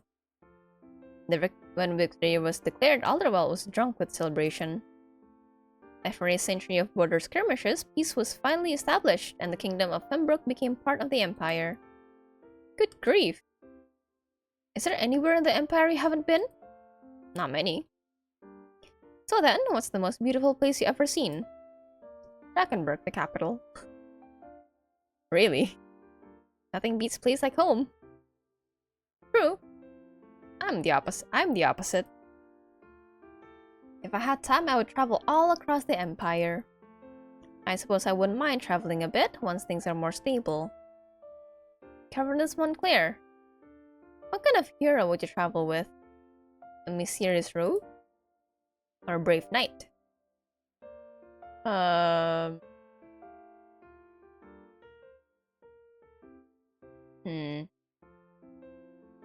But I just feel bad for Amelia. How are my things with them? Currently. 60? What did I do? Personal preference. Perhaps the knight. That one is easy. A knight comes with a sword, a purse of coin, and a horse. Very practical for traveling. How predictable. Oh, come on. Did you really expect any girl to turn down the chance to snuggle against the steel breastplate of a knight? Donk donk. Sturdy, solid, unyielding. My oh no, she's not happy with me! I'm sorry! Huh? Really? Wait. Huh? Okay. My mistake. I should have seen that answer coming. Oh, Mirin says. I kneel down and cradle her small body in my arms. Is she okay? Wait, oh, she fainted. Oh no. Her skin is cold. Wait, no, what? What's wrong? I don't know. Oh, Griffin. Oh no. Amelia's bedroom, which is normally fragrant with fresh flowers, now reeks of burnt herbs and smelling salts. But the most pungent scent of all is the heavy, gnawing dread that fills the room. Hello. The Grand Master of the Imperial Physician's brow is furrowed in as he mumbles to himself. It's as though he's trying to solve an impossible riddle. Enough silence. What is happening? Update. Your Highness. I'm sorry to say this, but I suspect... Poison. Poison! Impossible! All of our food is rigorously tested by poison tasters, and today is no exception. Poison tasters are adults. They have more tolerance than a child. Also, some poisons enter the body through skin contact or inhaled air.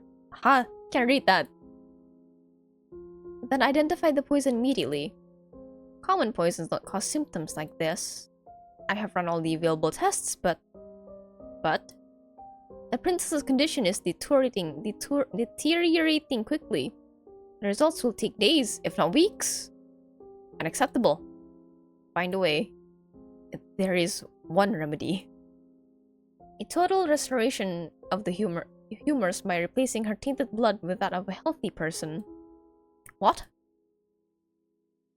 This experimental remedy is the latest development by the Imperial Academy and has produced very promising results. I have already summoned the finest physicians in the capital for this procedure. So like a blood transfer then, you're saying? They are on their way as we speak. We can start as soon as they arrive tomorrow morning. Your Majesty. Hello, hello. Hello, King. Emperor, sorry, not King. Father? Father? This experimental remedy. Oh. What is the success rate? About 2 out of 3 patients make a complete recovery. But 1 out of the 3.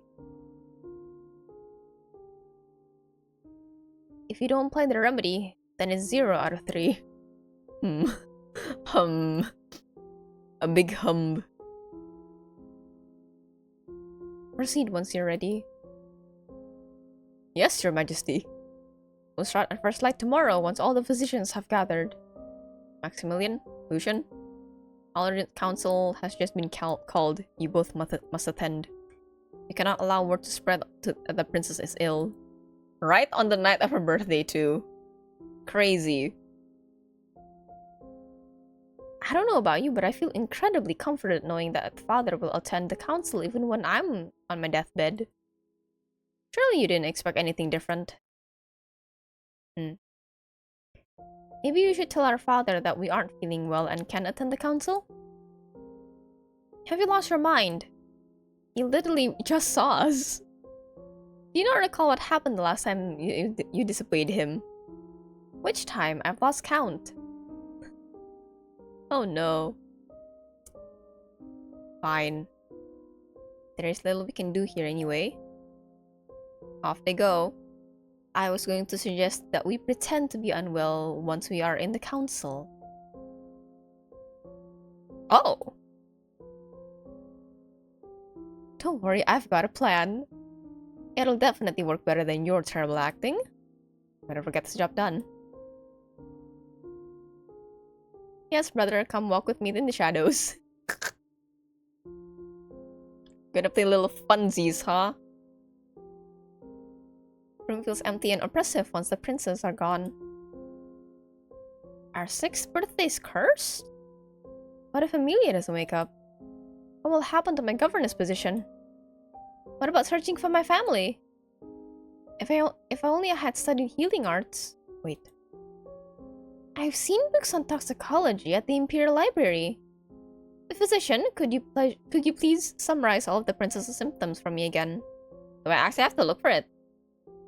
Oh my god. I'll research poisons in the library. On your own? Without any formal training? You'd be searching blind. Then tell me what to look for.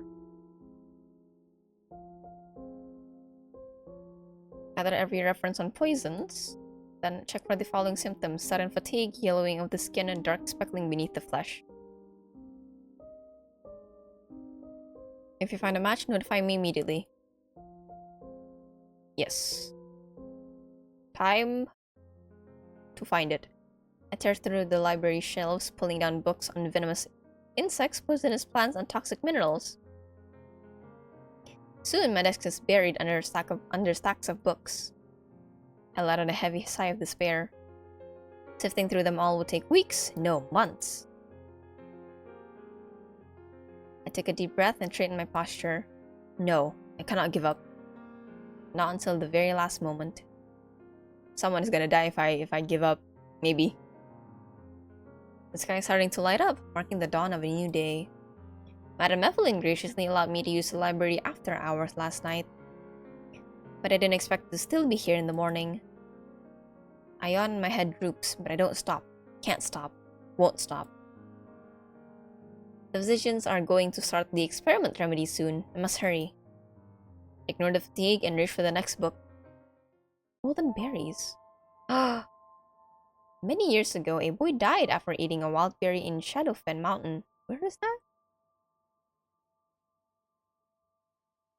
Crap. Shadowfen.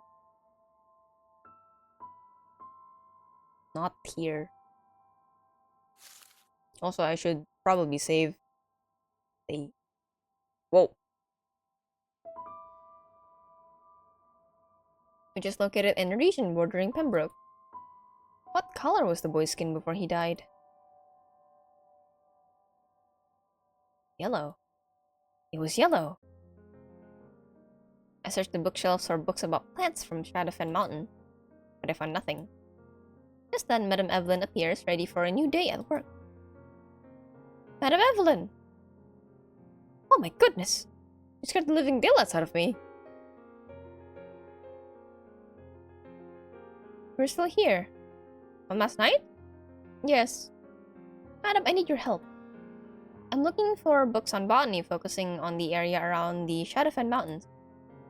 It's located on the border between Pembroke and Elderwild. Unfortunately, we have no botanical records from Pembroke. In truth, we have very little documentations from that region. It is one of the last territories to be brought into the Empire. Is there anything else I might find information on then? Anywhere else? Please, it's urgent. Is that why you were here all night? What's wrong? I cannot tell you. Ah, fine. Can't you just take my word for it? I'm sorry, Governess. I trust you're doing it for a good reason. Maybe you could search the library again. With regret, she starts to walk away. Wait! The princess has been poisoned! I'm helping her look for a cure. Now that is urgent. Help! She glances around the empty library, then leans closer and drops her voice to a whisper. We received many books from the new territories during the Great Unification. All the new volumes must first be approved by the Imperial Library's review panel before they can be circulated. Until then, they remain locked away in the Chamber of Whispers, a restricted section. Oh, my heart. What other important information is hidden in the Chamber of Whispers? How do I get access? Access is restricted to the panelists. What do you need? I'll have a panelist search it for you once they arrive. Time is of the essence. Isn't there another way? Sneak in. There is one exception. And that's when a member of the Imperial family personally brings you into the Chamber of Whispers. Good luck, Governess. Friends? One of them? One of the Imperial family, she says. Just me and a prince in the Chamber of Whispers. We might uncover secrets that could reveal the truth about Amelia's poisoning.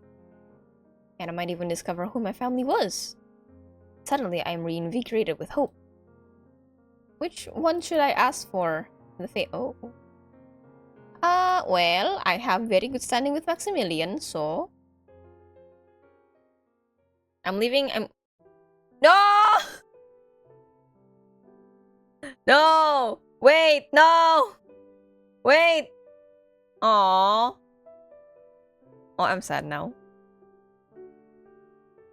Man. Right at the cusp of it, too. That was too fast. I know!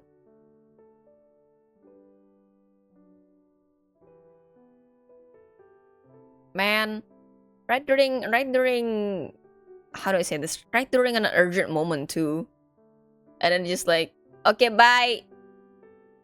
Man, it's a cliffhanger, but it does make me super excited to. I mean, I've always been, but like, I want to know if you can save her. I want to know if Prince Maximilian will say, yeah, you need help to get into the secret book place. Yeah, I'm here. And Lucian's gonna act like he's dying out of sickness. Man. That was great though. Main menu, so I can play around with the graphics. Yeah. That was really nice. I really enjoyed that. Let me scratch my arm, kinda itchy. Sorry. And drink some water as well.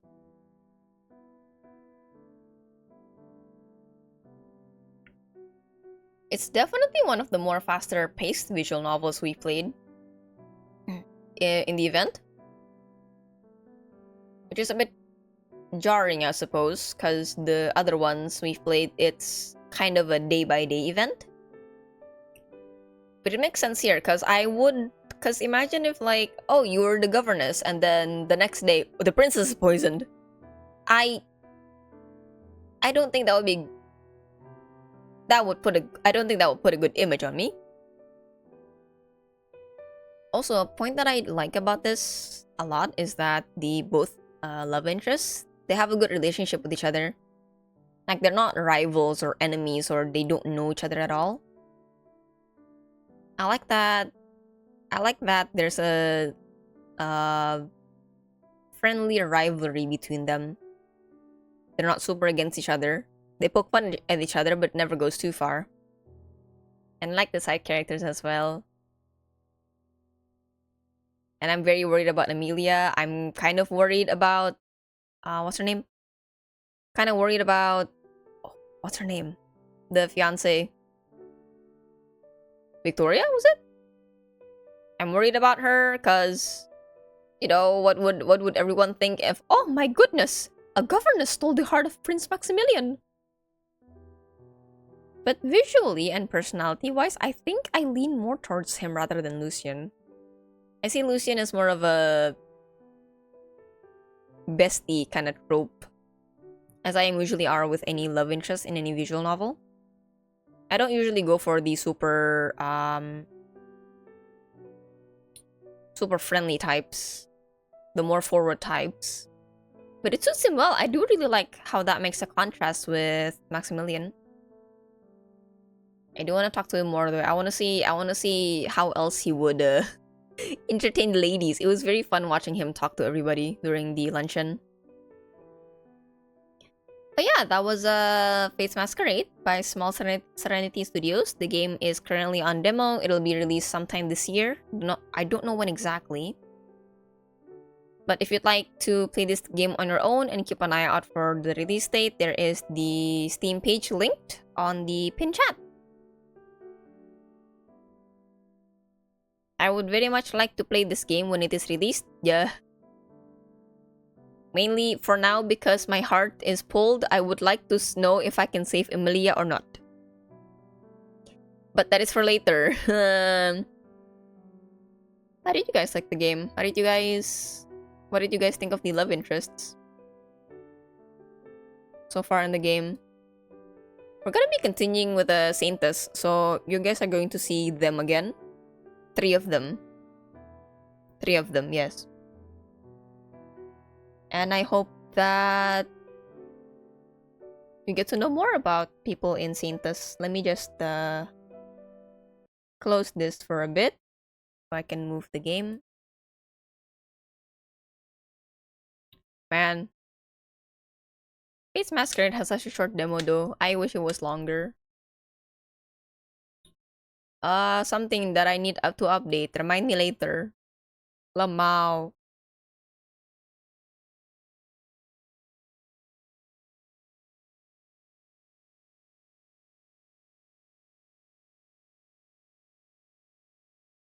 Still funny though that I died.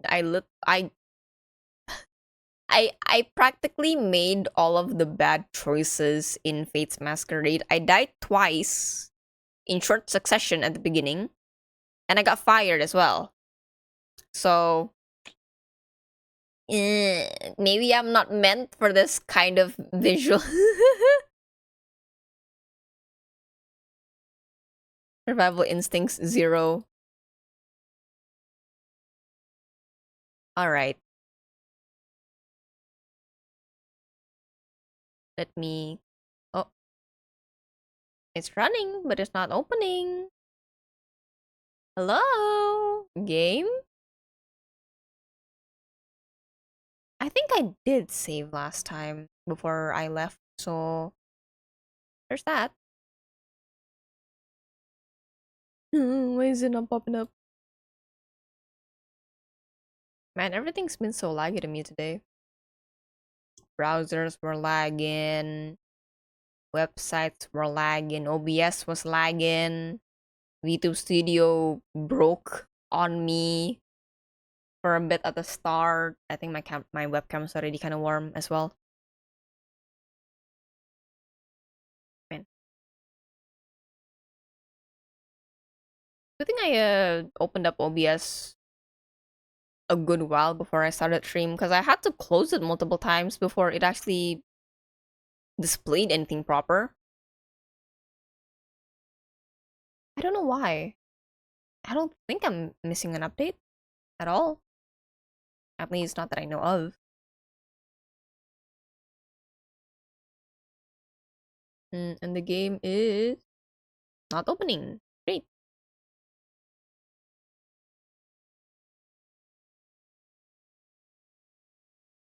Oh boy. Come on. Why are you not opening? Come on. Come on, I trusted you. Oh, well, there's my model. Hold on. Let me restart the whole of Steam. Maybe that's why. Today, software-wise, not a good day. I would like for things to work, but I do not know why it's not working, therefore it is out of my control.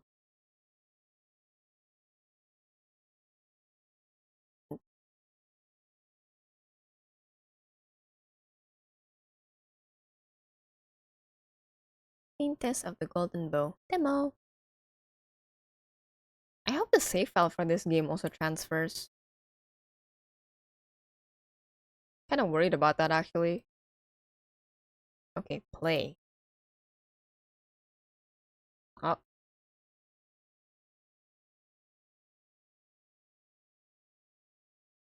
It is loading? Question mark?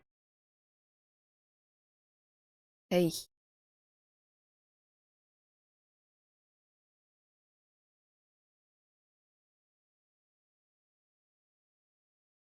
You were running fine last yesterday 2 days ago. You were running fine 2 days ago. Why are you broken now? Please.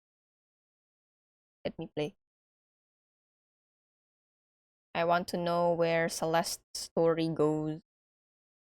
How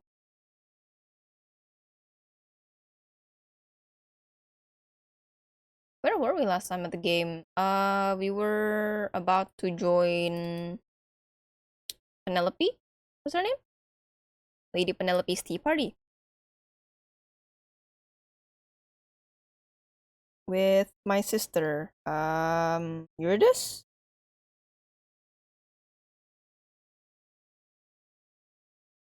Perfect.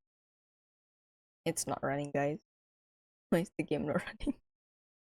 Why is the game not running?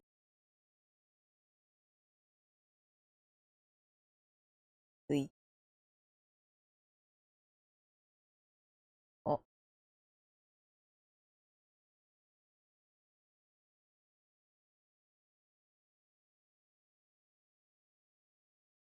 Hey. It's running, but I don't see it running. Where? Where is it? Man. Anyway, while we're waiting for the game to pop up, how are you guys? What do you think of the event so far? Did you try any of the games from the event at all on your own time? I think the event will be the event will be up until 11th May, I believe. The game page is still gonna be there, but the all the discounts available I think will not be available anymore after the 11th. I am unsure. Yes, that's what I believe. I did open their page from the one from last year. It's different. No longer this. The heck? What did the OBS sound snip out? Hi Makong. Welcome to the fourth and my last day of Otome Game Celebration. How you doing today? We just finished Fate's Masquerade at a time where everybody's panicked, so it was a cliffhanger. And now I'm waiting for Saintess of the Golden Bow to load again, to run. It says it's running, but it's not. It's not popping up. I'm tired. Good morning? Good morning, question mark. Good evening. And task? It's not even in the ito. Ooh. It's not even in the task manager.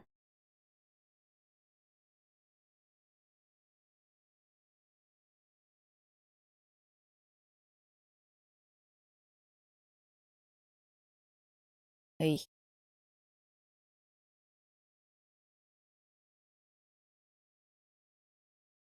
It's ranked night. Oh. You're doing ranked for ito? How? I'm assuming it's kind of like Osu ranked. Then why is it not running? Hello?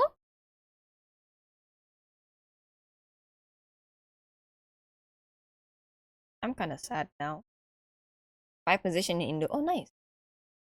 3K global. Oh, nice. Good job. Ay.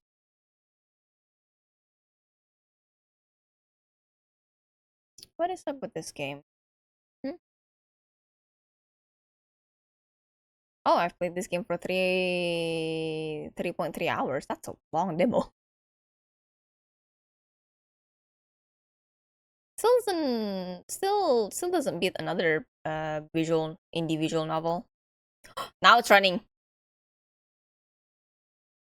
There you go. Oh my god.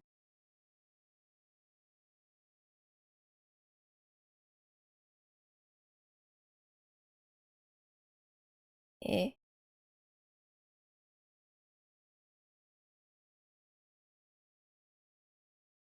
Uh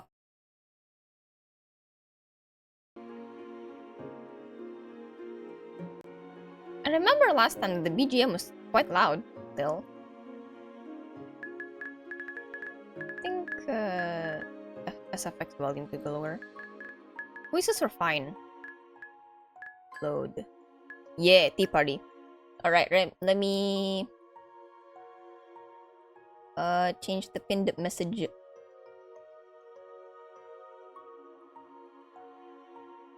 We are continuing Saintess of the Golden Bow by Transparent Games. Because unfortunately last time we didn't have enough time to finish it. There you go. Alright, question is, I can't get that here.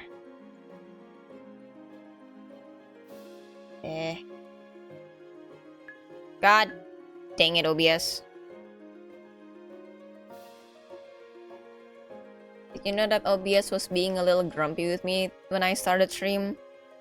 It wouldn't load.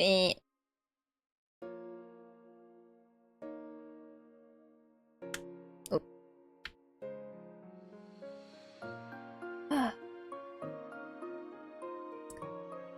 Patience is boundless. In and unpin.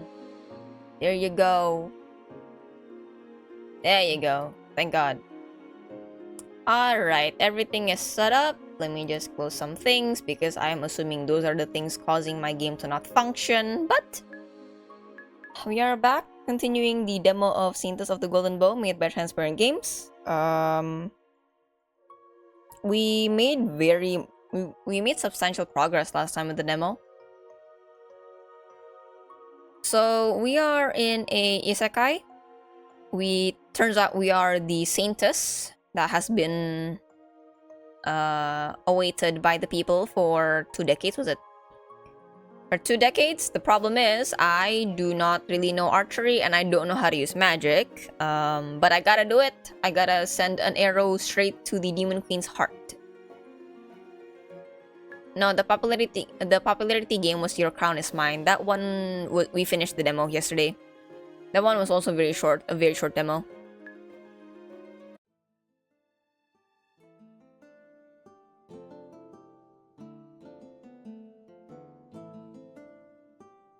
This one is the one with the voice acting.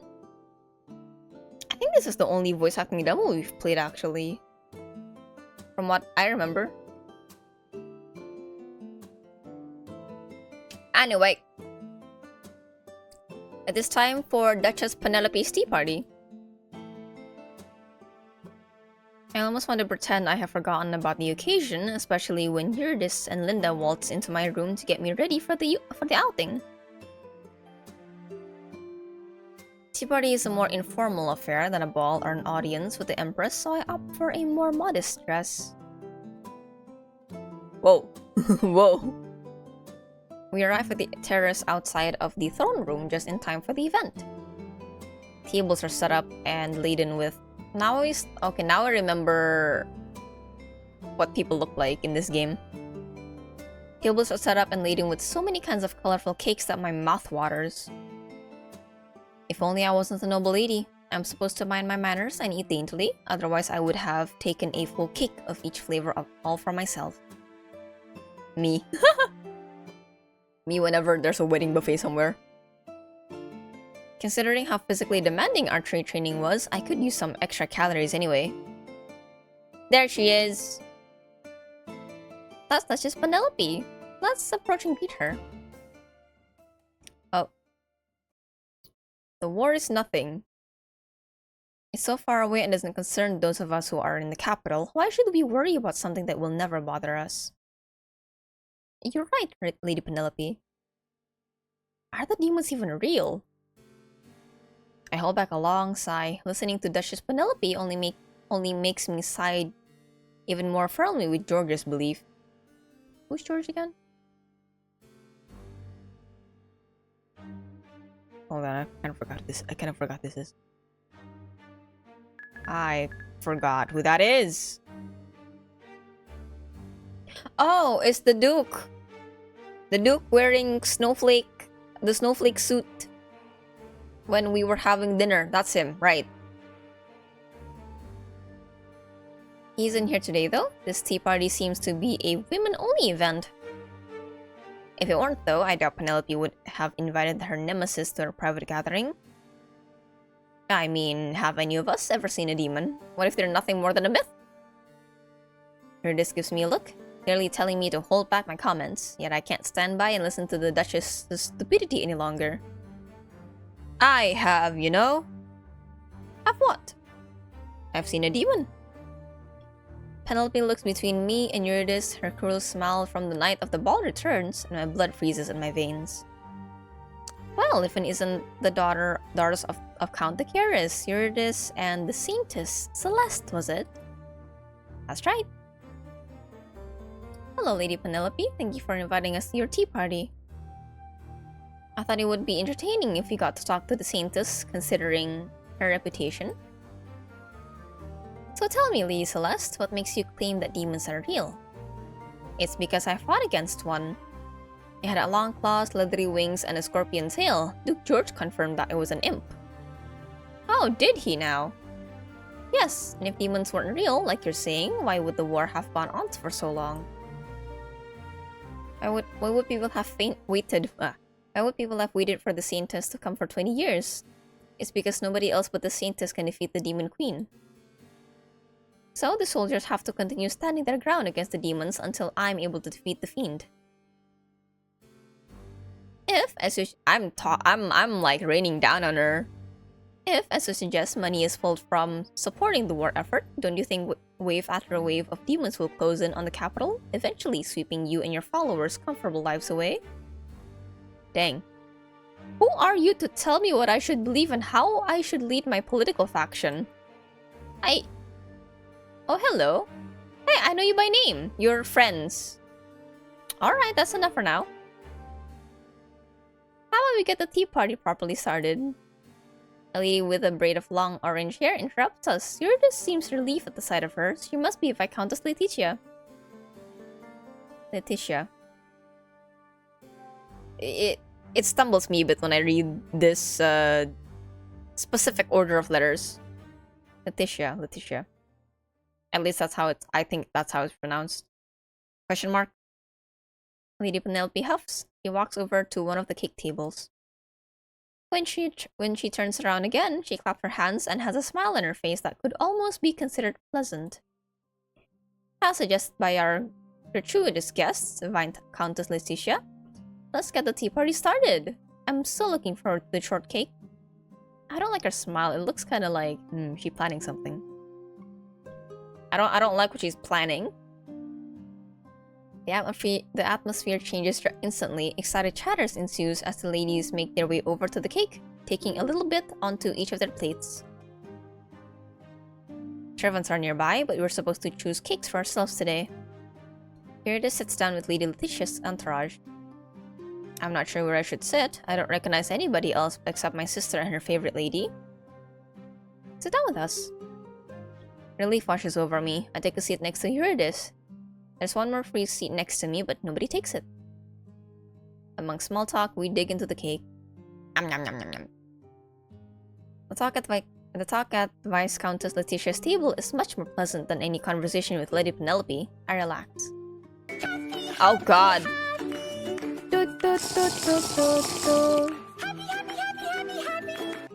Hi Sass, you actually scared me. Welcome to my 4th and last day of the event. How are you doing today?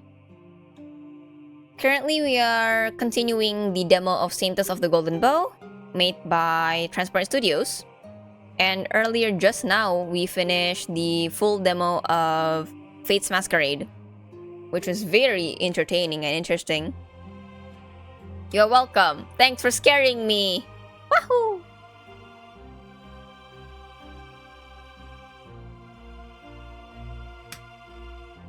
Ay, ay, ay. We are having a tea party hosted by Viscountess. Hosted by Penelope? I forgot her role again. Sorry. Hosted by a lady Penelope, but we don't like her. we like this woman. We like Lady Letitia. I managed to ruffle your feathers. I'm good. You had tacos. Heck yeah. Man.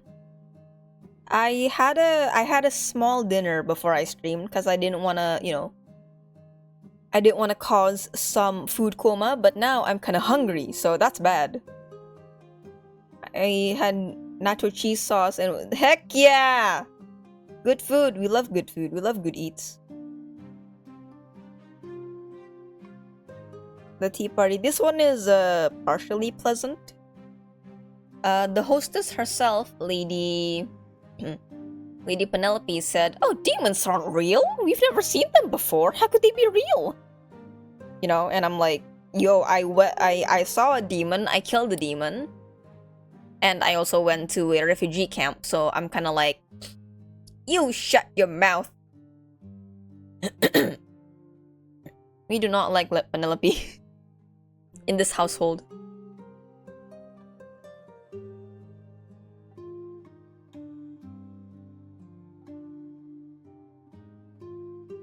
Sorry, I had to cough really violently. At some point, Lady Letitia gives me a pointed look. You really should be more careful about what you're saying, Lady Celeste, for your own good. But what Duchess Penelope said was just stupid. The other ladies give me a hard look. Oh! Dang. Letitia lets out a long sigh. That's what I'm talking about. It's fine to have your opinions, nobody will force you to agree with her. But you're the Saintess now, an important person in the political climate of the Lokari Empire. You may not feel like your role has changed, especially since your reputation still follows you. However, people are listening carefully to everything you say or do. You're a public figure now. Like I have not been?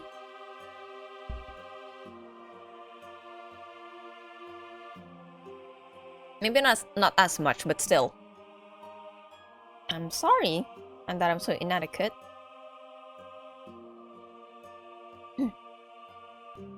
That's just Penelope doesn't believe in the war is important. Duke George has the opposite opinion. If you wish, you may formally join the side of either of them, or you may choose to stay politically neutral like I am. You're focused on the quest to defeat the Demon Queen now, but a time will come when you'll return from your journey and you will still be the Saintess.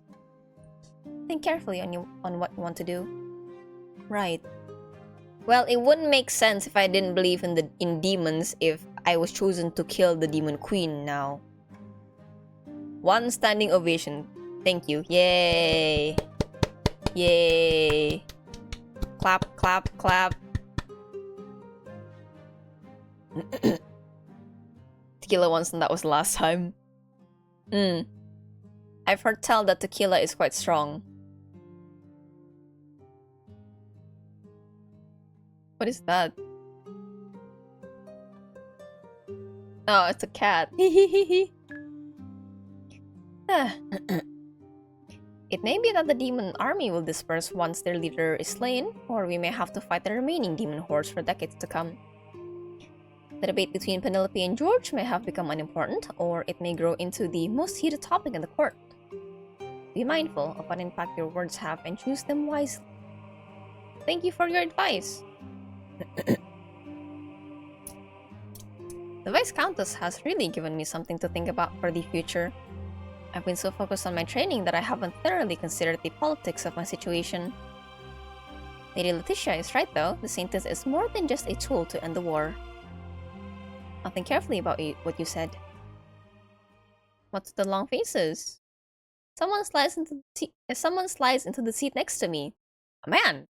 What is a man doing at an all-girls party? I knew it. Who else would saunter in, "Hey ladies"?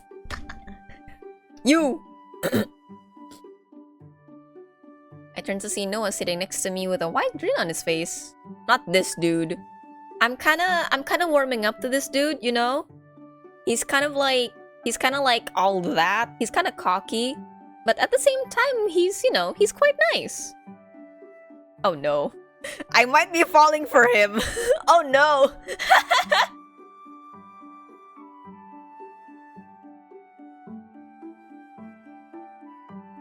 The Duke was also nice.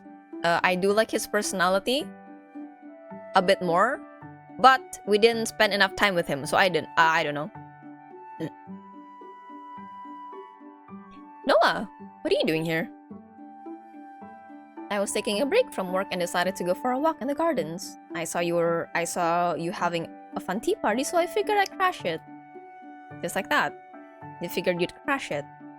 Ha, perk of being the crown prince. This table is talking about such serious matters though. Why don't you ladies enjoy yourselves more? Especially you, Celeste. I hear you're training really hard. I am. That's good. I like women who know their way around weapons. I mean, you are close friends with the guard captain, so.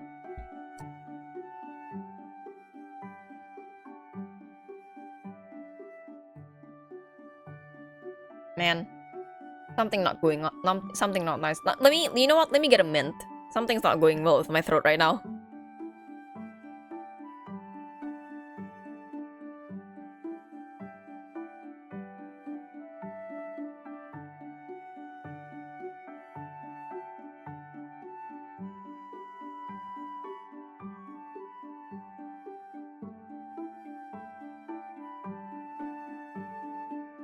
In me for what? Your knitted stockings? Hmm?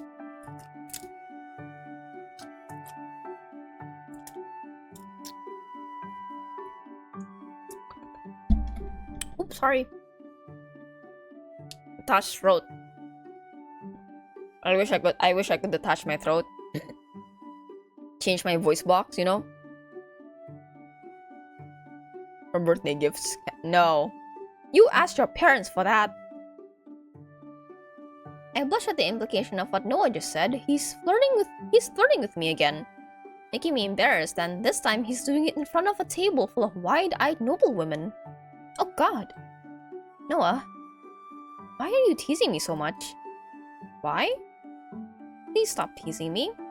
It's really bothering me. You're sending the wrong signals, acting like you're really interested in me. You don't know me enough to be so casual with me. Listen. I don't have honey at home, unfortunately. I got sugar? Tomato, potato? I shouldn't be this casual with him either, but his words set the tone for this exchange, and now I can't hold back from the bite of my voice.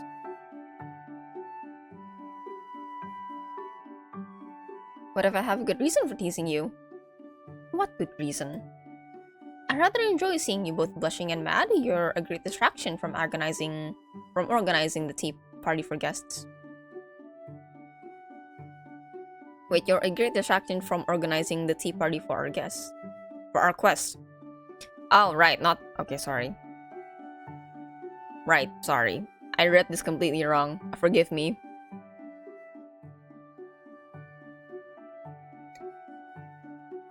He's stressed out from organizing the party for the quest. That's a Q, not a G. I can't read! Ah!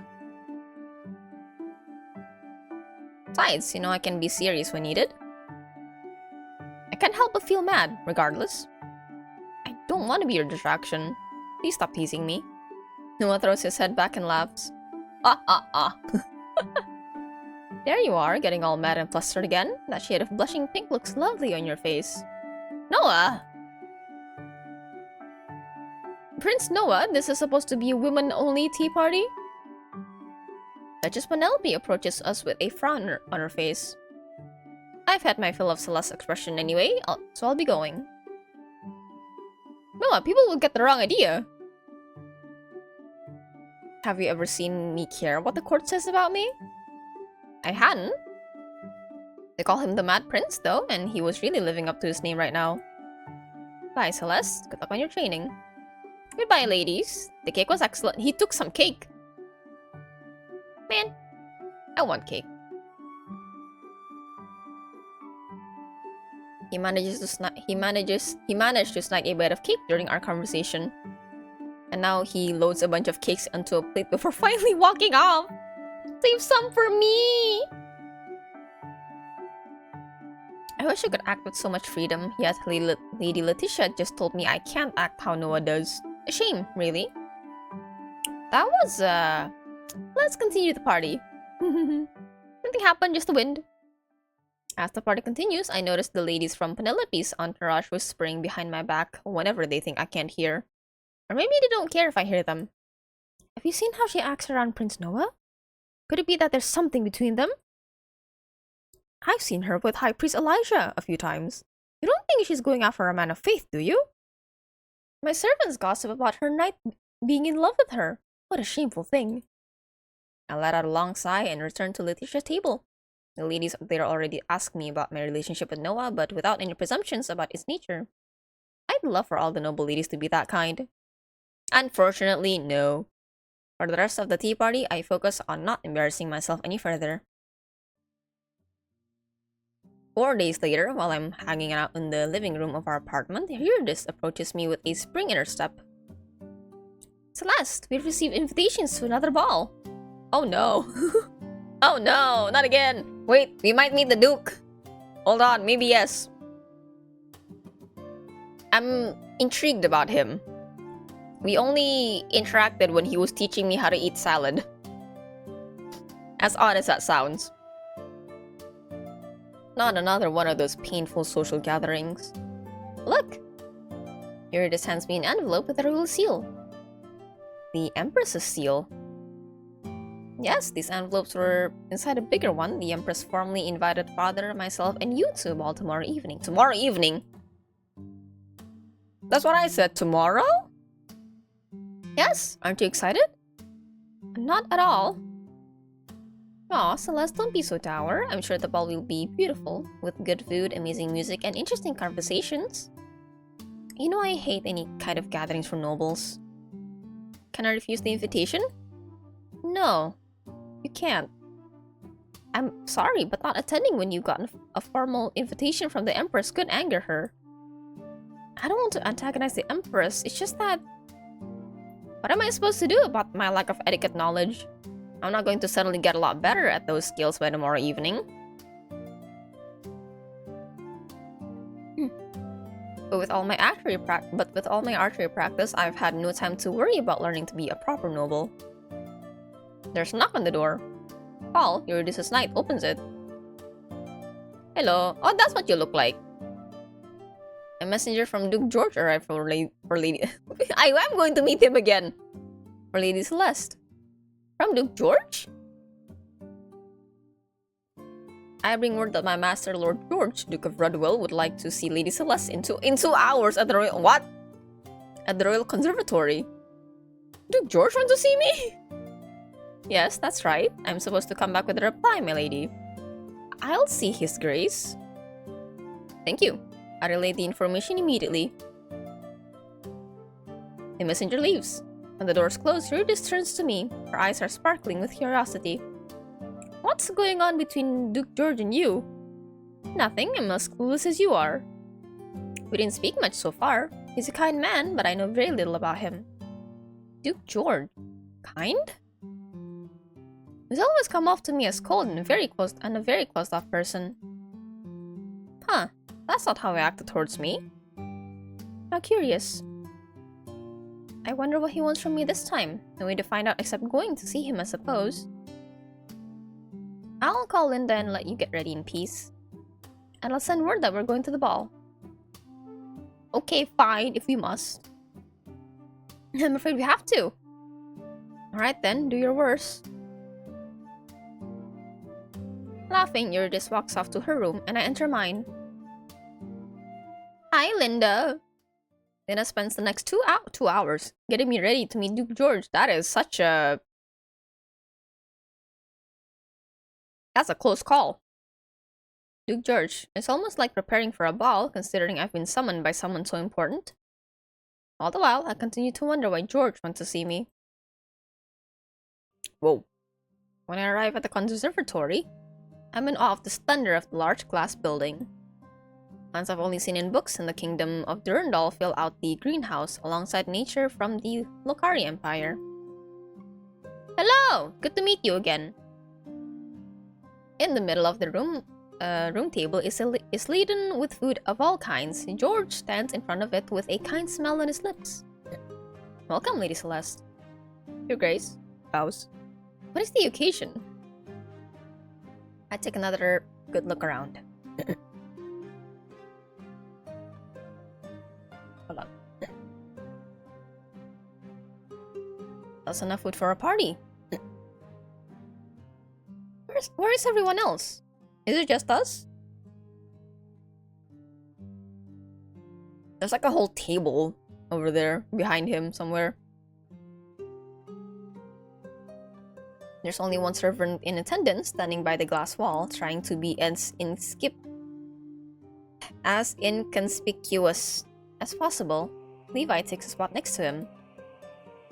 There will be nobody else coming. It'll be just you and I. I haven't eaten lunch yet, so I thought I'd like to partake in the meal with you. You want to eat with me? Yes, that's right. I would go even further. I have a proposal for you. I'd like to offer you a private etiquette lesson. You what? I noticed your lack of proper table manners during the last ball. I'm sorry. I can't fix your lack of knowledge in one sitting, but I'd at least like to help prevent you from getting embarrassed in front of the court. But why do you want to help me? Perhaps I have an interest in you and would like you to feel better in your skin as a noble lady. An interest? What kind of interest? Nothing suspicious, I assure you. Now will you accept my offer to help? You're just offering me exactly what I need right now. With tomorrow's ball coming up, I'm already stressed about my guaranteed poor performance at the table. If you can help me feel more at ease during the ball, maybe I'll actually be able to tolerate the social gathering. On the other hand, Eurydice warned me that George isn't usually kind, and I should accept his offer. And should I accept his offer, I will end up indebted to the Duke.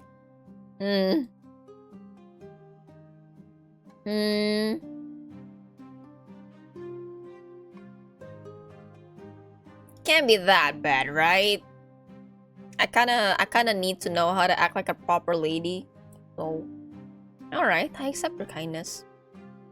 Good, have a seat, please. He pulls out a chair for me. I sit down at the table and give the food a good look. I notice George glancing at my hands. He doesn't look amused now. First matter to address is that you should remove your gloves when eating. Is that so? I didn't know. Yes, it's impolite to partake in an official meal with gloves on. George also takes off his gloves. What is it? No, nothing. Please continue. When it comes to how much you want to eat, you should neither eat too much nor too little. At the last ball, you nibble on your food. Such behavior is impolite towards the host. Not just towards the people who prepared the meal, but in the case of an official ball organized by the Empress, it's impolite towards her as well, yes. Oh, no, It's okay. As long as you're willing to learn, I'll teach you what you need to know. This part you already do correctly. When you eat, you should bring the fork or spoon to your mouth instead of lowering your head towards the food. Good. Now then, as to the exact posture you should hold during the meal. Yes. Let there be a CG. George adjusts my back and my arms gently to show me how to sit. Like this. No, there's no CG. He's the only love interest that I don't know the voice of.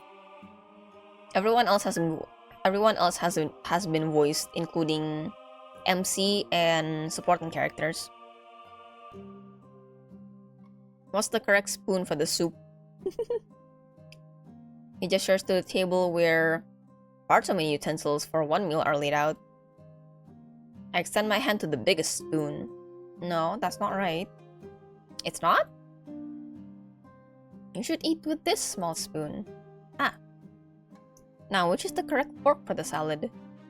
I hesitate only for a moment before grabbing the fork Penelope approved of last time.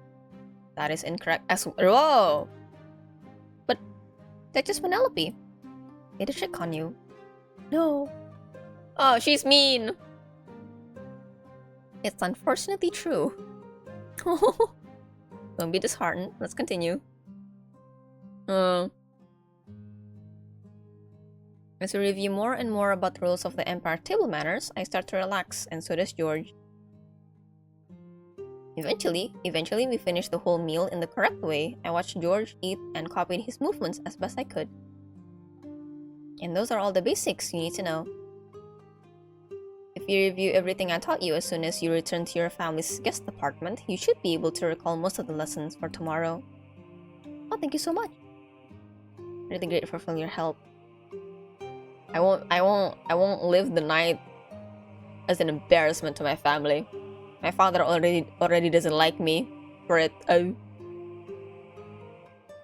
I can't have the Saintess, one of the most important people in the Lokari Empire, be belittled for not being a proper noble. Thank you. More importantly, I don't want you to panic again. You noticed. Celeste, you ran off. I saw the condition often during my time as a general in my soldiers. The crease filled the vision, trouble breathing, body shaking, wanting to bolt like an injured animal. I recognized all the signs in you during the last ball. I'm sorry I couldn't follow you out into the gardens. It would have been impolite of me to leave the dining table. Well, Noah found me. He put a blade to my neck. I understand, so I made that big of a blunder. Your behavior won't win you any favors, but I fully understand the need to get away. You've been burdened with a huge responsibility. I expected to fit a grand image people have created in their heads of you. Oh yeah. I know how that feels, and I don't want you to suffer further. We've all been formally invited to tomorrow's ball by the Empress, so we cannot skip the event.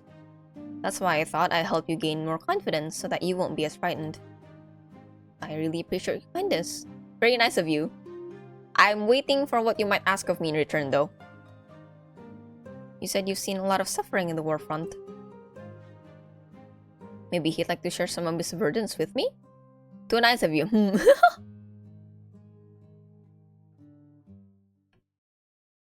Oh yes, I've seen quite a lot of suffering. War injuries, loved one dying, towns burned to the ground. The desperation that comes from not being able to stop the advance of the Demon Queen's army. The lack of hope that grows because the Golden Bow has still not chosen the Saintess.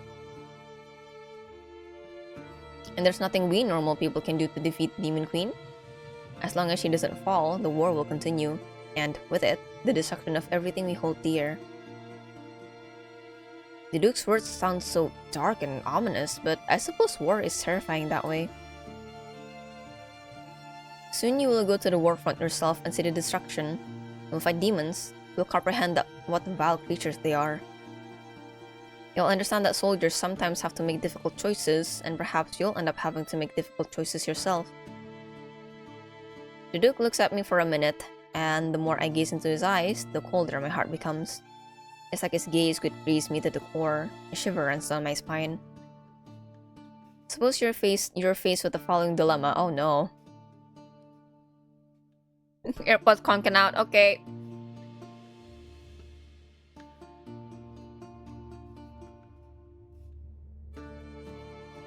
All Gucci, my guy. Let me drink some water.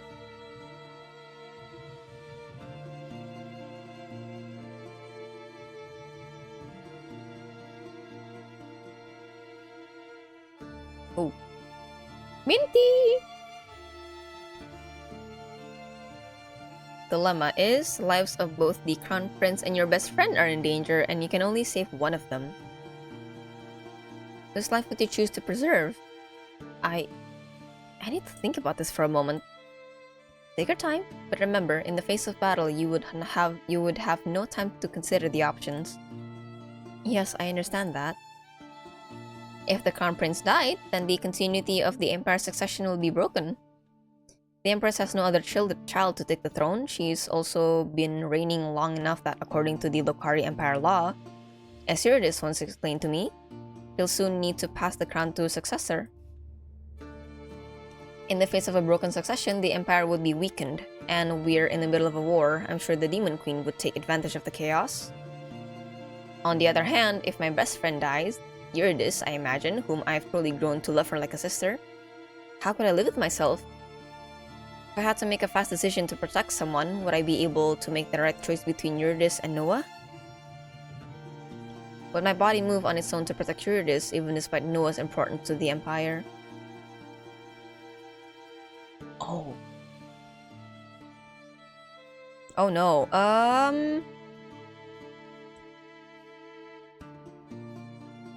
I think by default, right, since Celeste isn't trained to be duty-bound to the Empire, she would likely pick Eurydice in a panic. I'd pick my friend. At the end of the day, I couldn't live in a world where I don't protect the ones I love.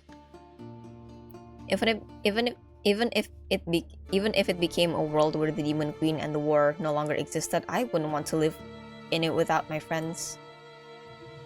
So you value love over duty. You can frame it as such. I hack my body. The glacial coldness in George's gaze making me shiver. I see. Was it easy for you to make your choice? No. Well, that is what war is like. You can relax now. I only wanted you to see that you might have difficult choices ahead of you. Point taken. When George's smile returned to his face, my body does indeed relax. Whew. I only now realize how difficult this conversation has been for me.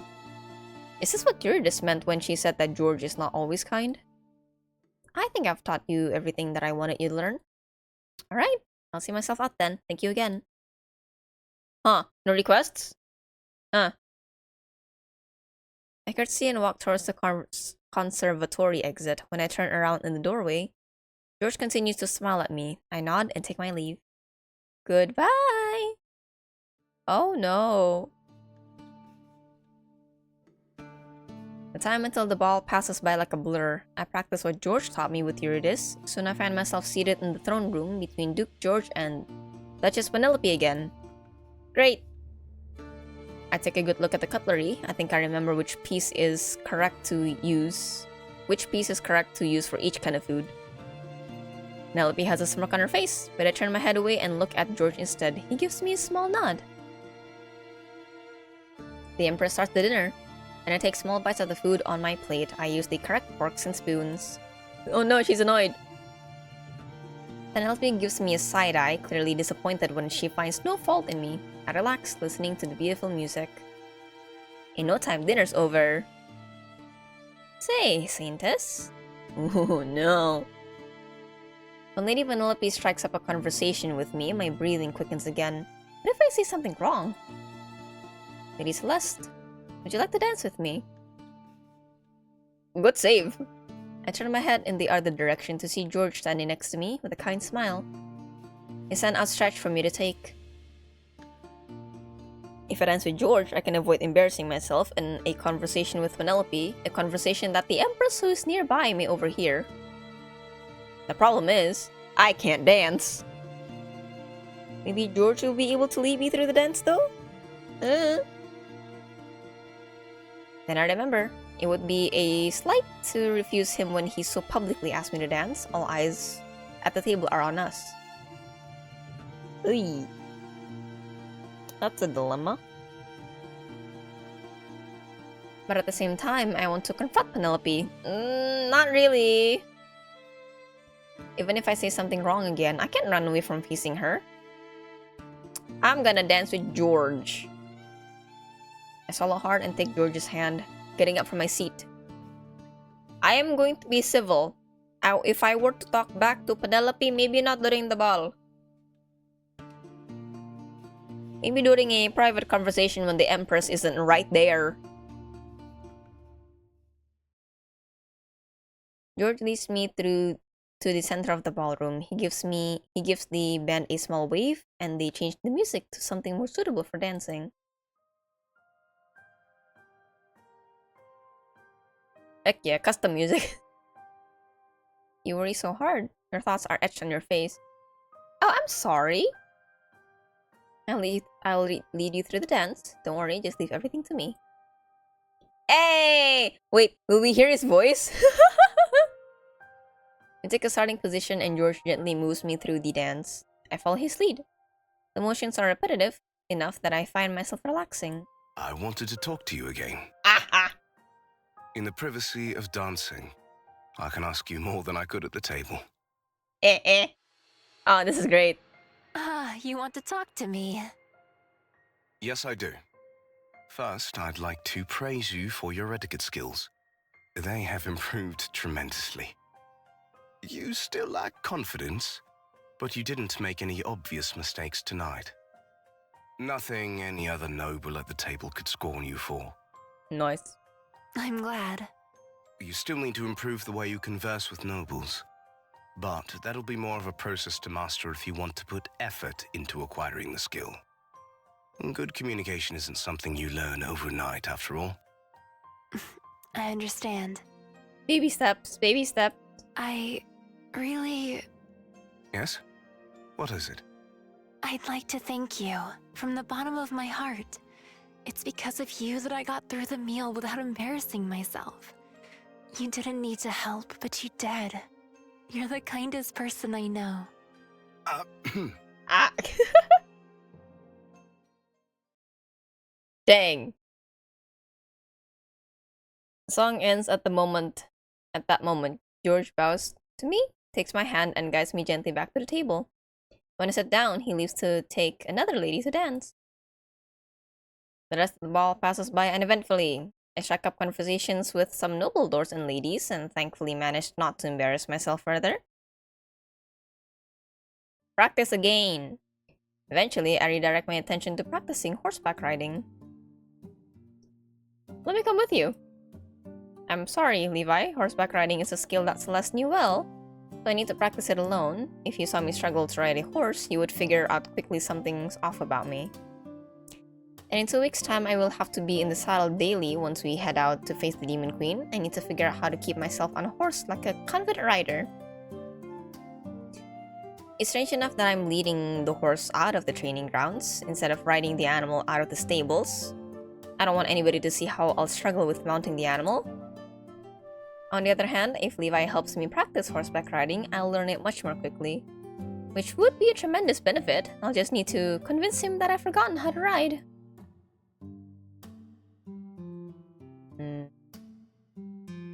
Decision.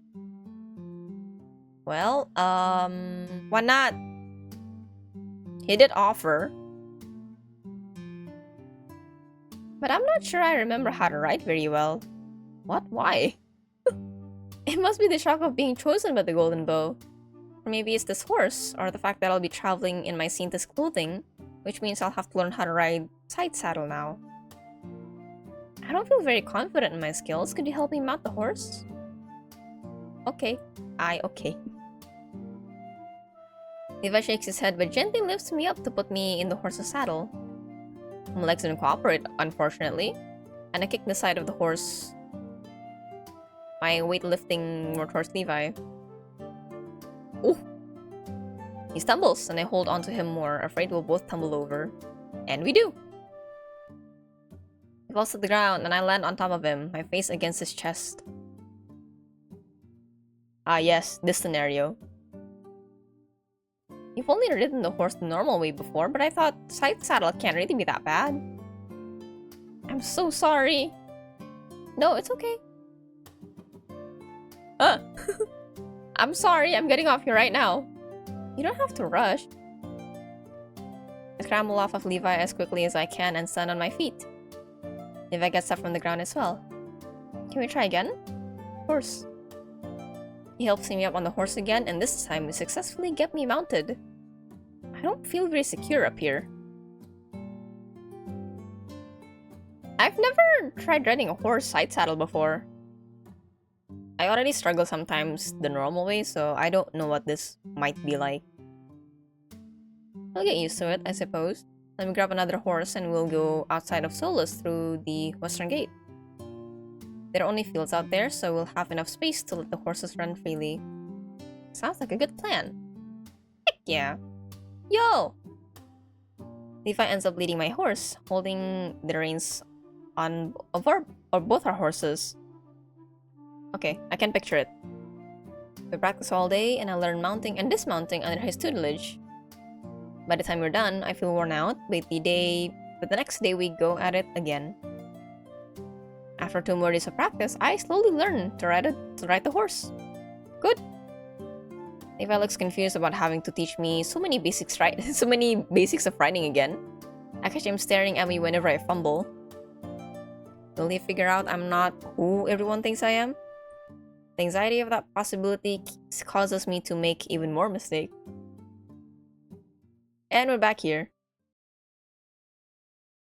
My 2 weeks of practice are only interrupted by another trip to Eastern Solus with Elijah. For the visit to the slums, I again take Levi with me. There are more patients in the field hospital today. The Warfront started moving towards Solus a month ago. Really? The refugees from Barwood, the town that was swallowed by the marching demon horde, recently arrived in Solus. Luckily, many managed to escape death. They marched towards the capital on foot for weeks before finally reaching safety. They are hungry and in dire need of medical help for festering wounds, barely patched up by the few priests who survived the attack. They were met with the sight of Solus beyond the wall, the truth of the environment they would have to live in from now on, hit their resolve hard. Is there anything I can do to raise their spirits? Walk around! And give them hope as the Saintess. Hope is the commodity that's least in supply in Eastern Solus. If you don't mind, Celeste, could I seek out Cherry in the Ligan? Sure. Go ahead. I don't want to abandon my people. For the rest of the day, I wander between the cots talking to the patients. Even though at times I don't truly believe I can defeat the Demon Queen, I push my doubts aside. I pretend that I'm sure of my skills at wielding the golden bow, that I'm sure an arrow I shoot will fell the Demon Queen. I make the refugees believe there's hope for peace, and in the process I come closer to trusting in myself. Fake it till you make it! Heck yeah! I spent the last week riding the horse at a steady pace, getting to know the area. I'm still far from a great rider, but I think I'll be able to stand the journey to the Demon Queen's castle now. Before I knew it, all the time I had left until we embark passes, and suddenly I have to pack for the journey. Oh, I gotta go defeat the Demon Queen. Linda is the one doing the packing, but Eurydice is in the room too. You should take another pair of pants. Noah told us to pack light. We will have only 4 wagons for provisions and some luggage. I can't take too much with me. Besides, I'll be with my Saintess outfit throughout the journey. Something about being the beacon of hope to the party, a symbol of our victory. But won't you be uncomfortable? I learned to ride side saddle because I already knew I would be traveling in my nun clothes, which don't have pants. I'll be okay. I'll be okay, trust me! If you say so. Later that day, the party gathers on the training grounds. Noah takes a head count of everyone. The party consists of 20 people. Noah, Tarek, Levi, and 5 other knights, 3 mages, 5 archers besides myself, Elijah, Gareth, and 1 other healer. The finance guy is with us. It feels like a small group for such a grand quest. Still, the Empress seemed disinclined to budge on the number of people allowed in our party or on our deadline to leave for the journey. Can't change the situation, though I've done the best I could. We ride for days. Only when we're close to being out of sunlight do we stop to make camp. I'm so tired from traveling at the end of each day that I immediately collapse as soon as I lay out my bedroll. Fortunately, I'm exempt from the night watch. Noah wants all my focus to be on the fights as the Saintess, so he needs me as well rested as possible. We don't expect to be attacked by demons this far away from the front line, but you never know. The demons who attacked me near the Decaris mansion wasn't supposed to be that close to the capital either. They find their way sometimes, you know? After another few days of riding, my back and butt are sore, and I finally feel myself getting used to the motion of being in a saddle for many hours. That, or I'm so tired that I just no longer care about the pain. A week into our journey, I've seen so much of the beautiful Lokari Empire countryside with its vast pastures and fields of lush forests. It's late April. Not really, but sure. So we observe farmers plowing the fields in preparation for the season, as well as planting potatoes and other vegetables, which is already growing in scattered patches. I ride alongside Levi and converse with him so that the time passes by more quickly. It takes a few more days to finally get used to being on the saddle for long stretches of time. The other members of our party grow more comfortable on horseback too.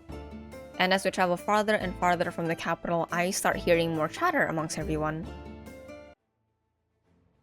Get a lot of this guy. As the next week passes, we get closer to the front lines. We encounter our first demons. Yo! Flying eyeballs, or so I've heard the soldiers call them. There are several swarms of the creatures ahead of us. Their wings flap and their scorpion tails flash through the air. Their mouths open to show snake-like tongues. They're almost cute! Patricia, dodge! I like your cane. Amisha got to know during one of our conversations at camp, shouts when the demon's eyes suddenly launch beams of red light towards me. I fall to the ground, and the beams pass by, just missing me by a hair. Pay more attention to the battlefield, Saintess. Easy to say when I have no experience with real combat. Help! I stand next to her, who has prepared a ball of water at the end of her staff and is now firing blasts of water at the eyeballs. She hits one of them directly, wailing. The fiend drops to the ground. Is this really your first proper fight, Saintess? It is. Oh no. I'll support you then, and so will the melee combatants. She gestures to Levi and Noah, who are now taking care of the other two eyeballs that attacked me.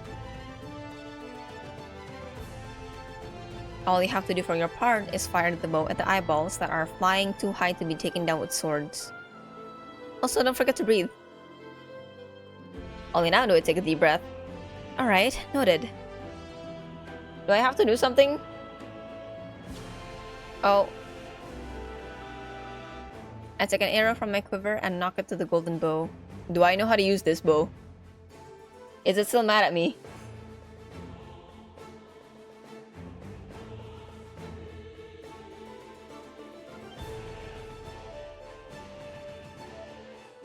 I draw a steadying breath and shoot the arrow at the eyeball, flying at the top of the swarm. Oh! I miss. Okay. But the way it avoids my shot allows me to learn more about the movements of the creature. When I fire another arrow, it hits the fiend and take it down. Yay! I did it! Great job, Saintess. Patrice has taken down 2 demons in the time. It's taken me to fell 1. But comparison is unnecessary. From what I've heard, she's a trained soldier with previous war experience. If I gain more experience here on the battlefield, maybe I'll become as proficient as she is. First, I have to survive long enough to become good at combat, so I push my fears aside and fire an arrow, then another. After a while, the fight is over. We survived! Noah looks around at our party and breathes a sigh of relief. No losses on our side. Great job, everyone. The party cheers. Hey! Whew, what a fight. Still as my adrenaline rush to subside, I suddenly become aware that my arms and legs are shaking. I take a seat with my back to a nearby tree. Are you alright? No. Levi runs up to me and kneels beside me. I'm not hurt. Don't worry. I'm just a bit overwhelmed by the fighting. If there's anything I can do to help... No. I just need to get used to real combat with enemies rushing at me to kill me. I'm not a trained combatant like you are. Or at least I wasn't until all the training I recently completed. All I've done before is hunt prey for sport. Prey that didn't fight against me with claws or rays of magic in their eyes. We're going to encounter a lot more demons on our journey to defeat the Demon Queen. I gotta get used to it. There's no point for me to mope around, but I can't stop myself from shaking. I'm sorry you have to go through this. If I could do anything to lessen your burden, I would. I know. Thank you. I can't be weak. I have to keep fighting. Everyone expects me to kill the Demon Queen. I have to stop being afraid. I know why the situation is so hard for me. I grew up in peace. I never had to consider fighting in war, especially not against grotesque demons. I have to accept reality though. The life I had on Earth ended. I died. I belong to Celeste's world now. I get up from my seat, taking Levi's hand. When I look around at the party, I see the priests healing the wounded. Even though I think we should make camp early, we continue traveling. By the end of the day, I'm exhausted. As we continue moving over the next week, we fight even more demons, the encounters increasing in frequency as we near the front line. We pass by contingents of the armies from the Lokari Empire and Durandal Kingdom. We exchange information and find out we're nearing Barwood, the new location of the front line since last month. I remember Elijah mentioning that the refugees from Barwood had recently arrived, back when I last helped out in Eastern Solace. Nobody has yet sighted the Demon Queen in any of her forms on the new battlefields in the last month. We passed Barwood the next day, and the sight of the destroyed village brings sadness to my heart. Even so, we continue advancing. Clamont Castle, where Levi's party fought against the Demon Queen in the book.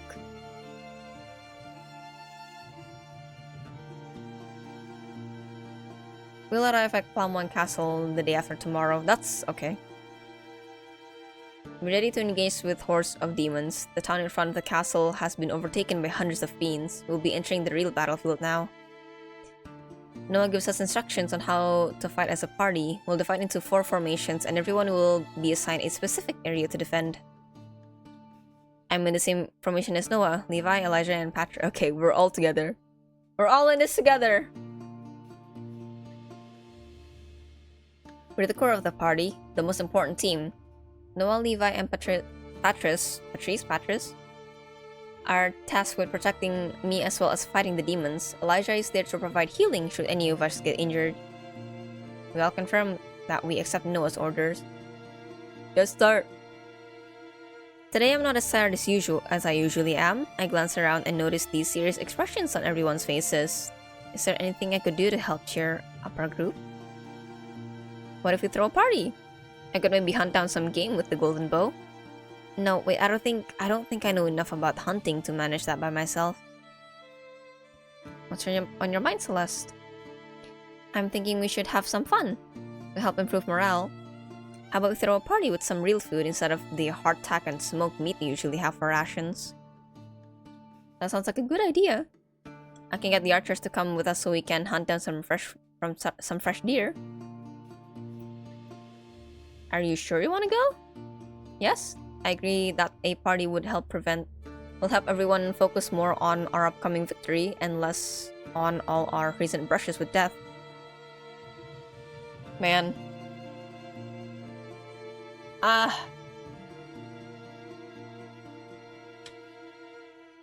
Would be a good idea though.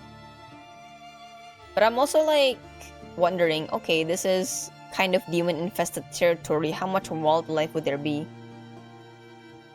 Levi goes to chat with the archers by their tent. A man and 2 women agree to take part in our small plan, or so I assume when I see them grab their bows. Each of them goes into the woods in a different direction, and so do Levi and myself. I don't actually know how to hunt, but I couldn't have admitted that to Levi since Celeste was an excellent huntress. So for a few hours, I just fumble through the woods. Falls down. Face plants into the mud. Gets bitten by a bug. I don't manage to bring anything back with me, but Levi and the others don't question my lack of game. They say it was quite difficult to find any animals due to the nearby presence of demons. Okay, so I was right about that. Also, hold on.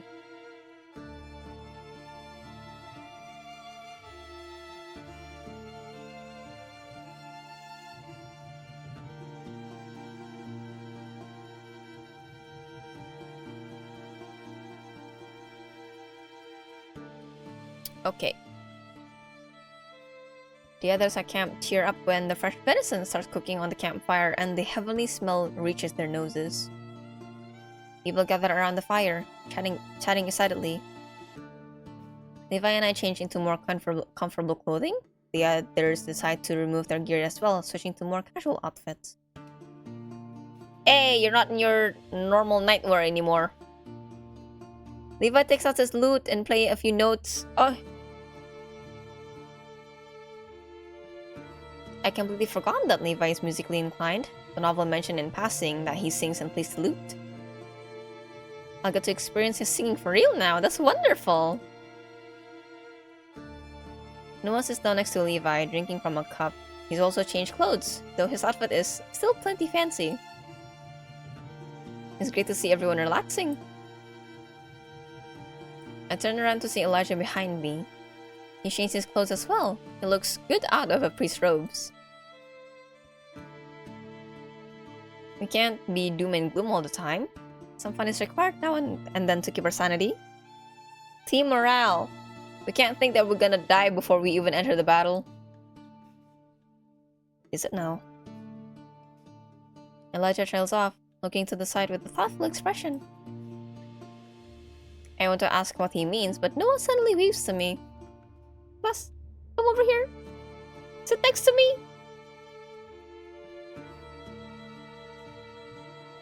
When I look back where Elijah was standing, he's already gone.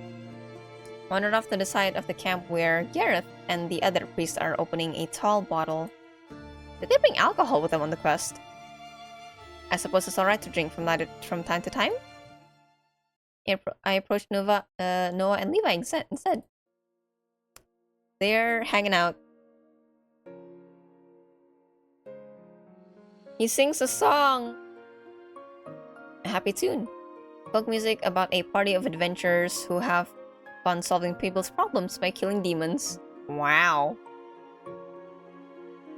I sit down on the other side of Levi. Noah nods at me with a smile, but doesn't say anything. And I keep quiet too. I don't want to interrupt Levi's singing. Levi has a wonderful voice, calming and fun to hear. Some members of the party start clapping to the rhythm, others move in a dance. When the meat is ready, Tarek slices it up and serves everyone. We eat and drink, chat and laugh. Later, Levi continues playing the lute and singing as people dance more. It is a happy time, a memory I'm sure I'll look back on with fondness later. At some point during the party, Tarek approaches me with a bright smile on her lips. How are you faring, Saintess? Good, good. Better now.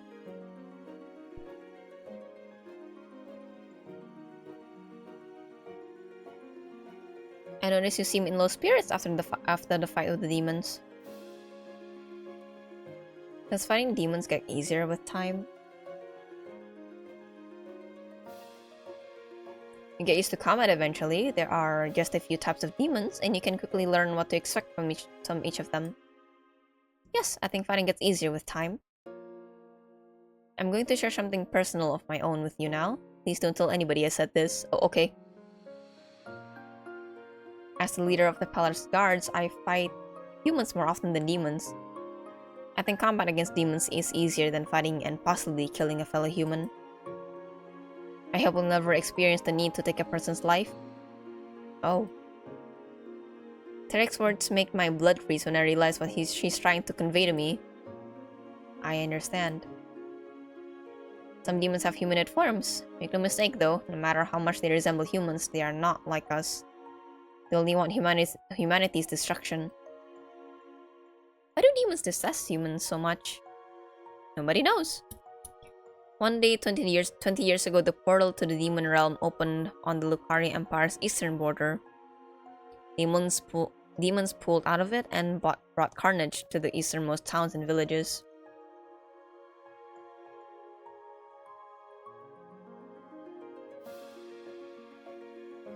Demons speak their own language. Nobody knows what they say to each other, when they communicate with each other. They use no written word. All attempts at learning their language have failed. Only the Demon Queen can speak the human tongue. How did she learn our language? Some say she gained the knowledge by eating humans, which also gave her the ability to take a human form. That's freaky. The Demon Queen has no humanity either, though. She's the vilest of the fiends. There will be many more fights with demons ahead of us as we near the front line. We'll get more experience killing the enemy and eventually grow more comfortable with battle. Don't worry, Saintess, we'll protect you. All I have to do is stand at the back of the formation and shoot arrows. I feel like my task is easier than yours because I'm not frontliner. But no one else can do your task. We are here to make sure you're able to complete it. I'll do my best. I gotta. Thank you, Tarek. I feel lighter now. I'm still not sure if I can get used to killing demons, but I know I need to do my part. It's okay if you lost, Saintess. If you ever feel afraid again, seek me out. I'll provide my support. Thank you.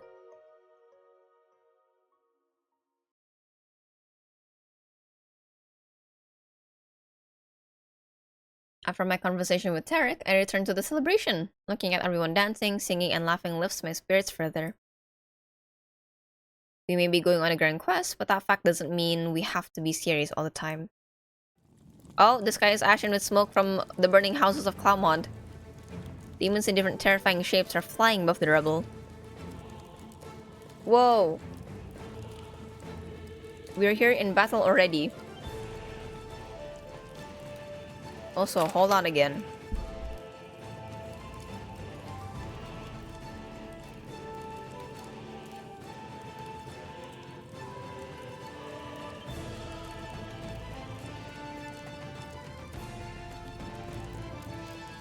We need to push through the ruins to the tower to reach Cloudmont Castle.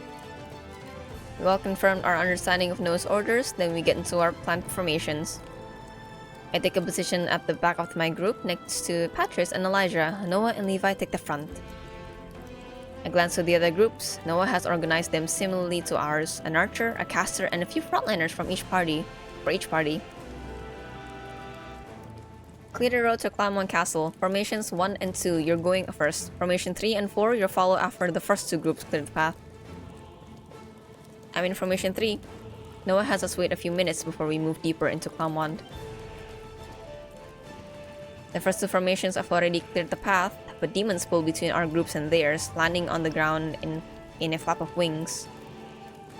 To clear a way for all our groups towards the castle, we'll have to put up a fight.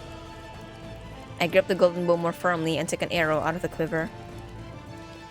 This is no time to be afraid. We have to break through, and I have to do my part. Hey, look at you! A devil blocks our path. He's a humanoid demon with a whip made of fire. Yeah, there it is. He waves the weapon around in front of himself, making low guttural sounds. I swallow hard. The fact that he's so human-like is unsettling. I remind myself of my conversation with Tarek in the campfire. The demons are not humans. Advance! Noah gives the order. Our formations get into fighting stances. The frontliners, Levi and Noah, run up to the devil and engage him in a melee. Oh, there they are. The eyeballs.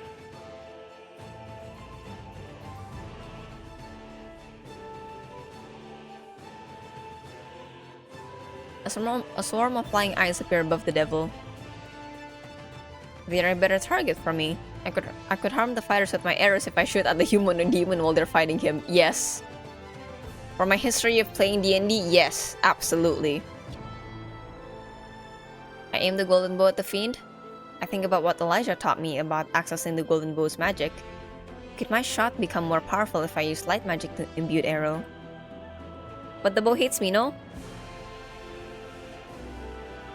I thought that light magic of the bow was reserved for defeating the demon queen, but maybe I'm wrong, and the extra power can help us get to the castle. What's the shot? I take a deep breath and close my eyes, focusing on the light magic coursing through the golden bow. I pull a thread of that white light towards me and direct it into the arrow. The arrowhead glows. Whoa. She actually did it! I've done it! I managed to pull the magic into the arrow properly. What if this is the only time that she can actually use it? That would be. What if this is my only shot with the magic and I just wasted it? I feel like my hold on the holy power might slip any time, so I quickly aim the arrow at the flying eyeballs. Remembering what I know about their movements from earlier fights, I shoot. Yo! I hit the flying eyeball at the top of the swarm. The demon bursts in the white hot fire of the holy magic, letting out a squeak of pain. Noah turns around and gives me a smile. Good job, Celeste! Thank you! All that, and then you just hear metal clinking against each other. Just then I hear a sword-tearing cry from Patris. When I turn around to find her, I see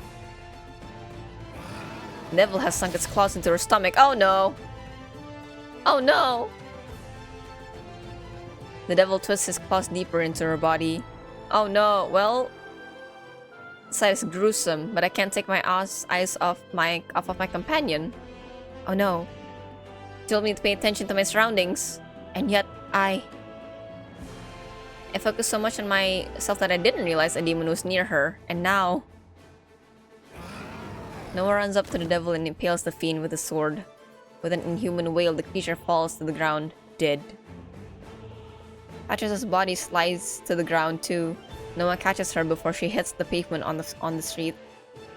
Oh no. Oh, there's actually a thing on her sprite, I just noticed. She spits out blood. Elijah runs up to Noah and Patris, enveloping the water mage's form in a white light. Oh, well, after a moment the light dims. We look at Elijah with confusion. It's too late. Oh no. The realization that we lost Patris hits me like a wall of bricks. When I look at her eyes again, the light in them has dimmed. Noah lowers her eyelids. She's dead? Is it my fault? Rest in peace. You will be remembered as a great fighter. Tears well up in my eyes. I hug myself. But there's no time to cry. As soon as the demons notice we're not paying attention to our surroundings, they swarm us again. But we won't join Patris on the other side. Not today. We fight even more fiercely than before. That woman had dreams, much like I do. She wanted to help defeat the demon queen, and now she's gone. So quickly. In a single moment when I wasn't looking. We'll continue making our way through Clanmon, getting closer and closer to the castle, but each fresh victory feels sour. An hour passes, maybe 4. Time flows differently when you're fighting for your life. I'm terrified and tired, but the real battle hasn't even started yet. We finally regroup with the other formations in front of the castle gates. There are others who did not survive.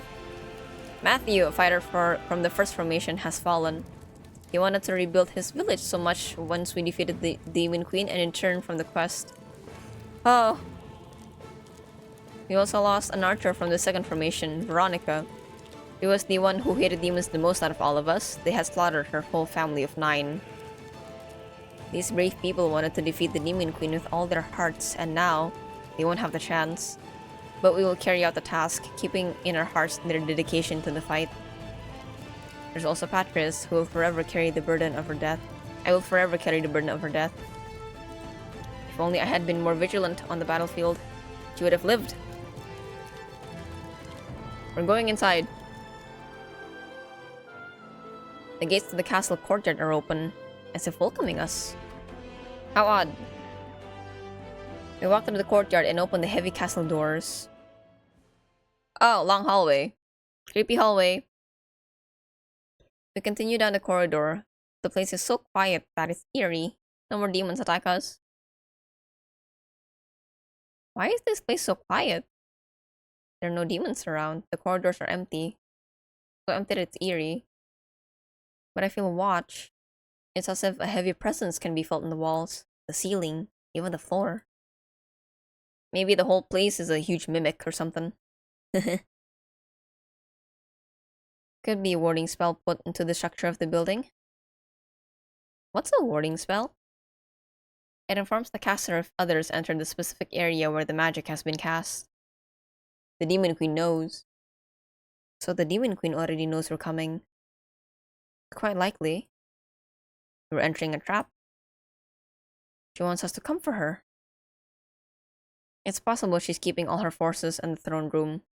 Yeah, which seems to be right at the end of the corridor. We can't just walk into a trap. Do you see another way? We need to find the Demon Queen and slay her. Can't we lure her out? She'll use other kinds of dark magic to make us come to her. She could even twist the warding spell into one that'll compel us to go forward. Nasty. So we have no way to turn back now, do we? No. I've heard the time to retreat has passed. The only way is forward then. Everyone, be ready to enter combat as soon as we breach the throne room. I want to stop Noah, but I understand as much as everyone else that we can't run away now. We can't possibly die either though, can we? We trained so hard to be ready for this moment. Hey! Oh. No one's there. A few steps later, we enter the grand hall, which now serves as the throne room for the Demon Queen. Hey! There she is. Dang, whoa, she got eyes on her wings as well. Yo! There she just sits on her throne. A smirk on her face. She's a beautiful woman, but she's unmistakably not fully human. Yeah, duh. Horns protrude from her head, and there's a third eye in her forehead. She swirls her long tail in the air. Her leathery wings flutter. She's as gorgeous as she is deadly. You've arrived. Oh, she's voiced. I've been expecting you, Saintess. Hi. Her voice is enchanting, pulling me towards her. There must be something magical about it. I would never want to come too close to this monster of my own free will. Get in formations. There's no chance you just want to quietly die, is there? I would appreciate not having the chosen of the God of Light in the way of my conquest. Well, too bad, lady. You vile demon. Get ready to perish. I wasn't talking to you. Dang. She glares at Noah, forming a ball of pure dark energy in her hands. Noah commands everyone to take position and advance.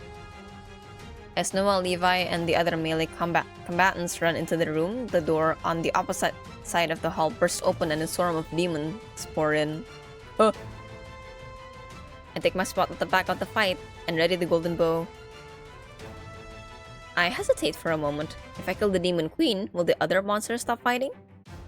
Maybe, I don't know. Maybe? Is it a hive mind kind of situation? It's worth a try, isn't it? I aim the golden bow at the Demon Queen's heart.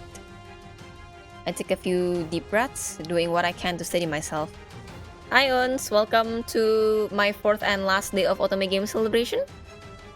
Currently we are playing Saintess of the Golden Bow, created by Transparent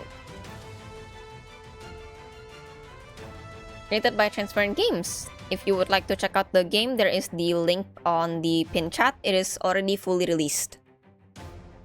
She is the Demon Queen. I gotta kill her. The whole plot point of this so far is for us to kill her. How you doing, by the way? I take a few deep breaths, doing what I can to steady myself. The Demon Queen notices I am aiming the weapon at her. The confident, amused smirk returns to her face. Let's have some fun, shall we? I do my best to remember what Elijah told me about accessing the Golden Bow's light magic. Don't fail me. Achoo! I try to gather the power in the arrow. The Golden Bow resists me! Not now! There's red magical energy gathering in the palm of the Demon Queen's hand. She's not looking at me, but at Elijah. I welcome her being distracted. I'm as ready as I'll ever be. Oh. I let the arrow imbued with light magic fly at the Demon Queen. Just then, she releases the bolt of magic in her hand at Elijah. Oh no. The priest! When she glances back at my direction, the arrow is almost at her heart, but she suddenly waves her hand in the air and the arrow's magic disappears. It bounces off an invisible shield and clatters to the floor. No! Oh no. Disappear from this world, you demon. Just then I notice a bolt of light magic coming from Elijah, aimed straight at my heart. At my heart?! Huh?! There's an aura of red magic around him and his eyes look so far away. Be a good puppet and kill the Saintess for me. Well, I guess I'm gonna die. No, Elijah! I'm not a demon! I move to the side to dodge his magic, but the bolt's trajectory changes. It's following me. He likes being around you. Oh, isn't it fun to use the one who's interested in you against Wait, you? is this affected by my choices earlier? Hold on.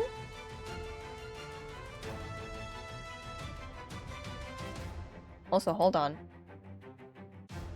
Huh.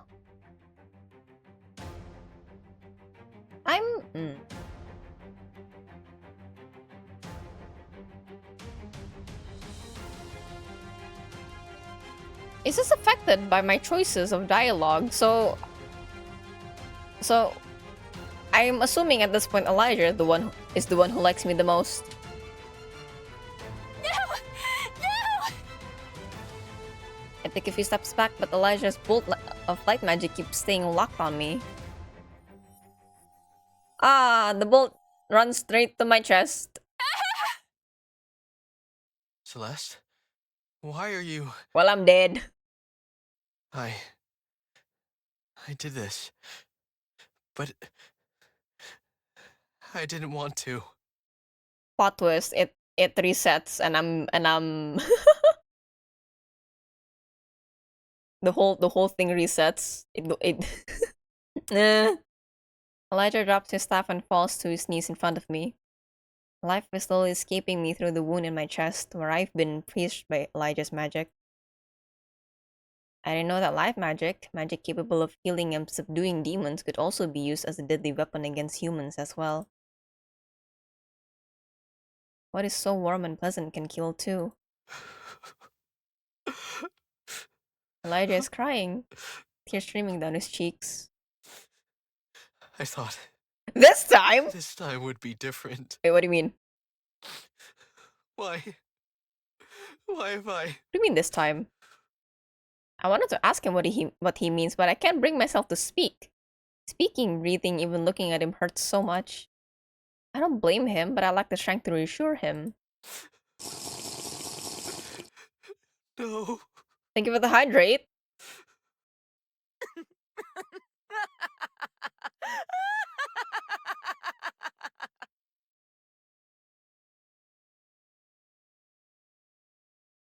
The Demon Queen's ominous laughter is the last thing I hear before I slip into the darkness. I'm in heaven again, floating in the comforting cotton-like substance. I lost in combat against the Demon Queen. I couldn't control the Golden Bow properly. And now the Lokari Empire will have to wait for another saint, if there's even a chance another one will come forth. I'm not in physical pain anymore, but my heart aches from regret. The fight against the Demon Queen is no longer mine. I'm dead. I won't be able to save anyone. I'll miss Elijah and the others. The heavenly sound comes forth in the quiet of the space again. You must fight on. The angelic voice is back. What? I just died. My fight is over. Am I gonna... Oh! Before I can protest any further, my soul gets pulled into the golden whirlpool again. I close my eyes, becoming dizzy like last time. When I open them again, I find myself in front of the golden bow in the chapel, my hand touching its cold surface. The pain from the bow's light magic entering my body is excruciating. I faint before I can even scream. Noah? As Celeste experienced, death is not the end of the Saintess' journey. Will you be able to rewrite her fate? Thank you for playing the demo! It's gonna be one of those, huh? I was wondering why the demo was so long. I was worried I was playing the full game. So that's how it'll go. Okay. It's the regression, time regression thing going on. That's it. Yes, we continued this from last time. Remember? This demo lasted for like what? More than 3 hours? But it essentially played the whole game. For our demo, roughly for our demo, yeah.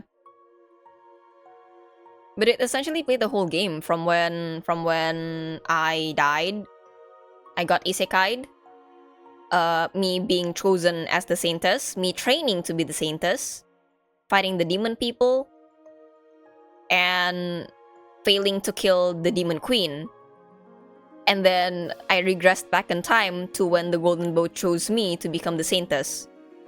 So it's gonna be like that. Okay. I was wondering, I was a little concerned, because like, isn't this like the end of the story, essentially?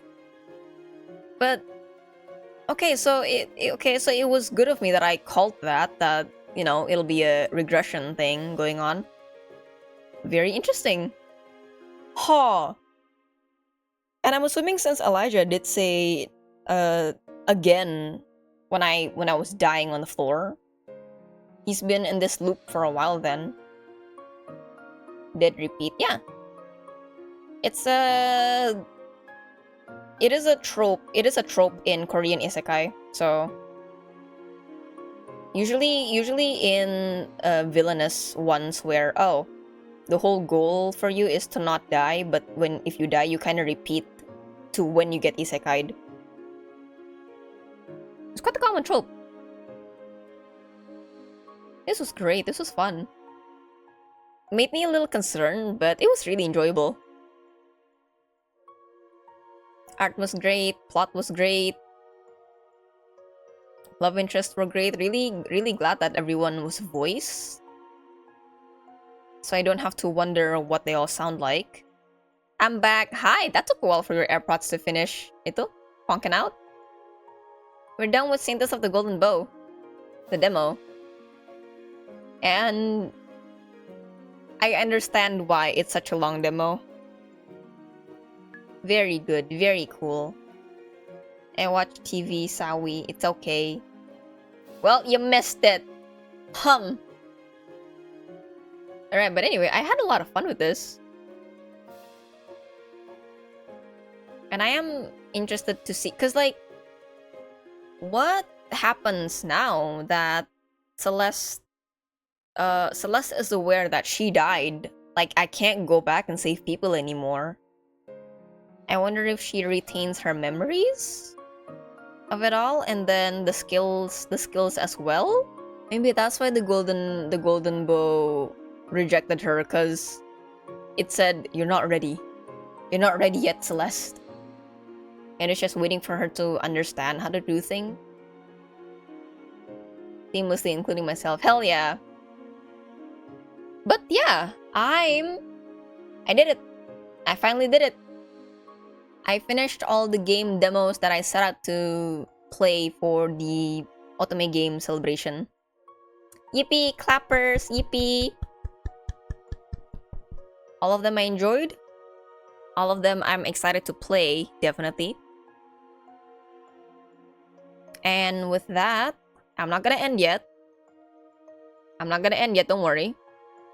I did say that if time allows, I will be doing a recap plus review of all of the games. Shitting it's here because I'm so proud. Heck yeah! Era committed and responsible. Let's go! I did say that if time allows, I'll be doing a recap and final review of what I think of all the games. So I'm gonna set that up. I will be setting that up, and I'm also going to be putting on background music so you're not just listening to my voice. I know it's lovely, but I can't give you too much now, can I? You're gonna be spoiled. Lamo.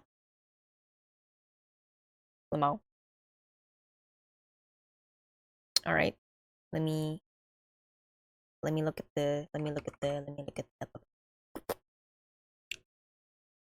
What do you guys think? Not just for today. Of all the of the games we've played this week, any favorites? Anyone you're looking forward to playing? Maybe more than others? Drugs?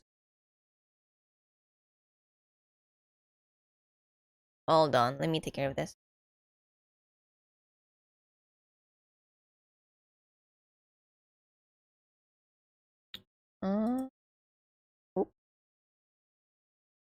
Drugs, yeah, the medical kind, like ibuprofen and Panadol.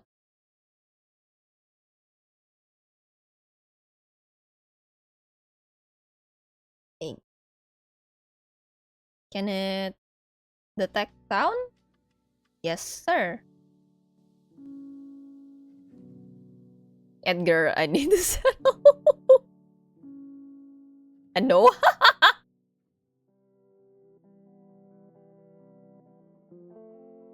Alright.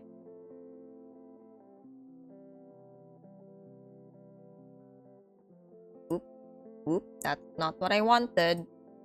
That's also not what I wanted. Close. Hold on, this is slow for me. For snack, I'm not hungry though. I'm not gonna snack, but I will eat after I'm done with this. So I'm not gonna drag this out until 3 AM again.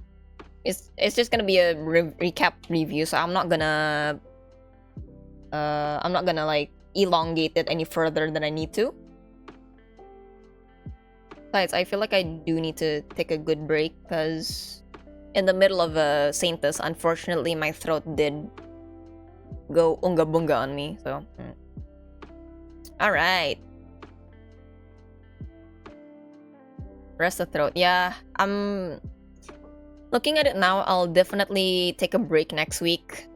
I'm not too excited to get back to streaming immediately. I gotta rest. Real stream. Oh well. Alright.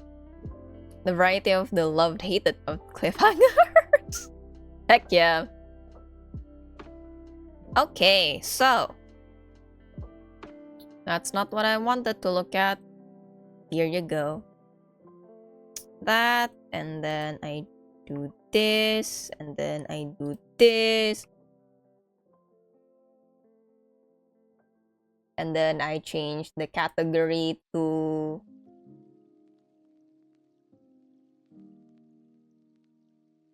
this. And then what do I do? And then hold on, grandma confused. Hold on. Give me a minute.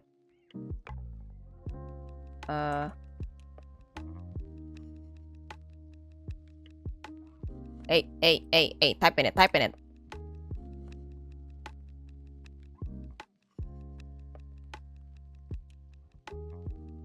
Pin that.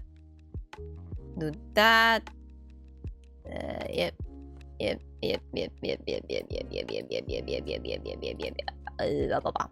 Okay, goodbye. What's happening? What are you talking about? Flashbang us, please. Heck nah. Not everyone has dedicated just chatting scene. I don't actually. I used to, but that was with my old layout, not this one. Yeah. Mostly never talks. Oh my god. I'll just be like Nezuko from what's the word? From Kimetsu no Yaiba. I'm just gonna make sounds. Alright. I should have opened the Steam page. Oh. Oh. It's web pet? What the heck? Of course it's a mini. Hold on. This is gonna take a while. Happy, happy. Do, do, do, do, do, do. Happy, happy, happy, happy, happy. Brother, that's way too much. What was he doing? Oh yeah.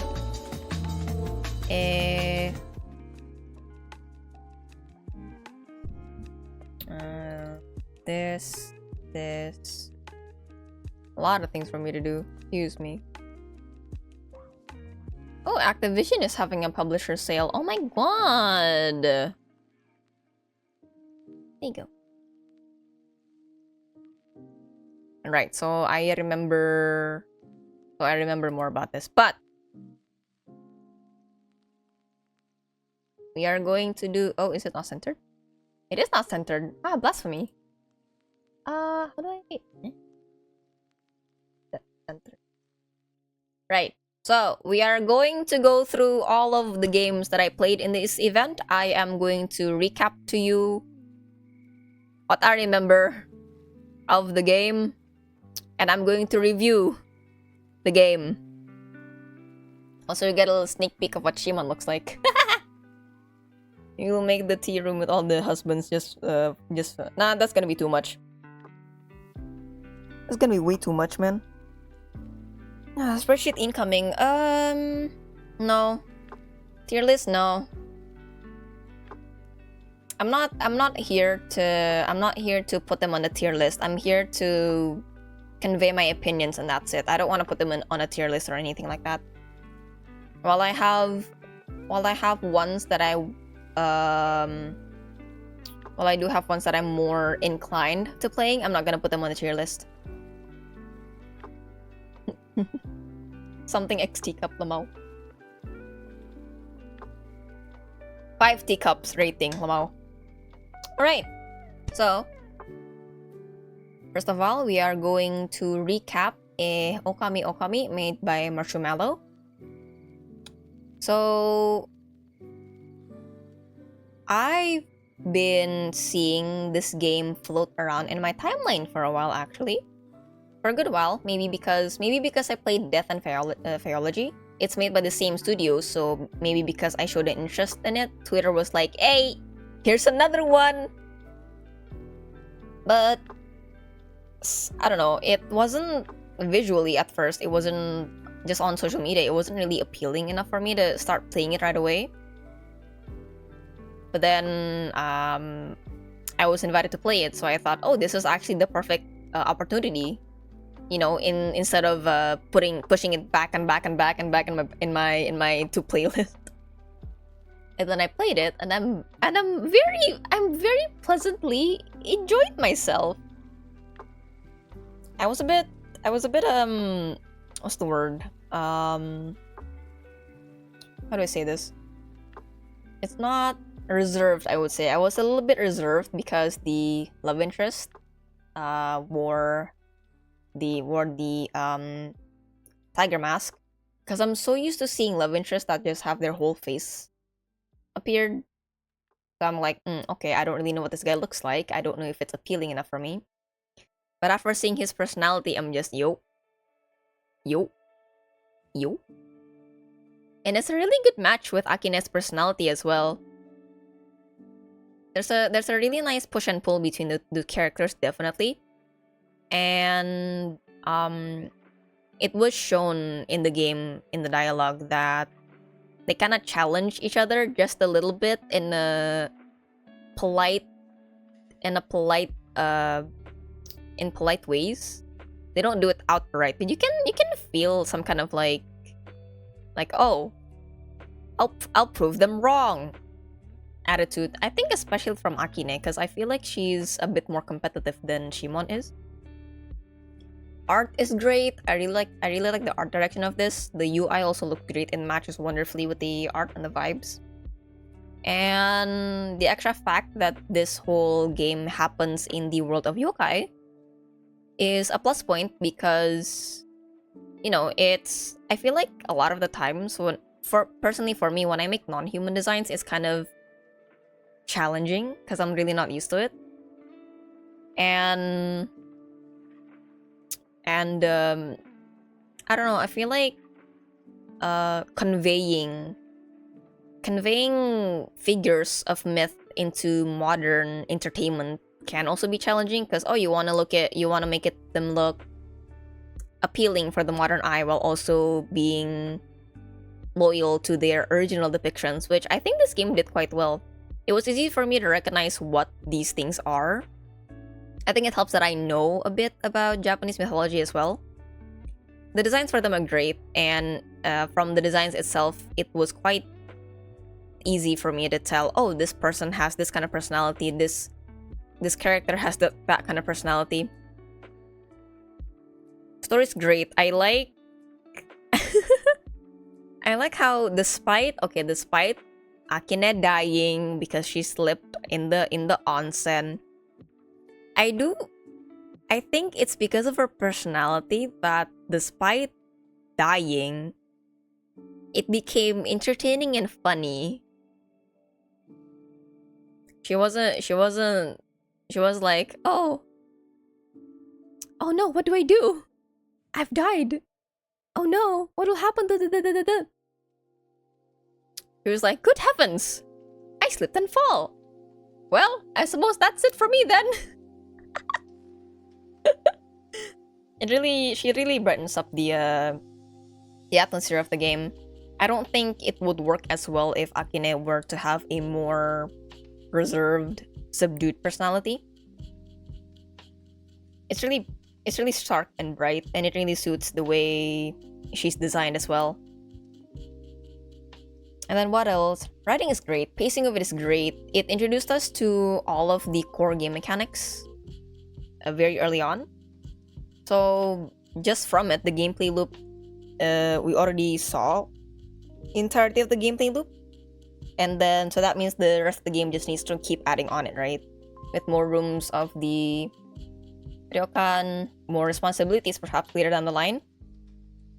Which is very fun. I do always appreciate visual novels that has an extra tidbit to the side. So it's not purely just dialogue options. Not that I'm saying it's a bad thing. I'm just saying that it adds an extra thing, you know? It doesn't have to be extra gameplay. It could be like other things in the game as well. Like, oh, you got characters who change clothes. You got characters who blink and who kind of do extra motions when they have dialogue. It's great. I enjoyed it. What else do I want to say about this?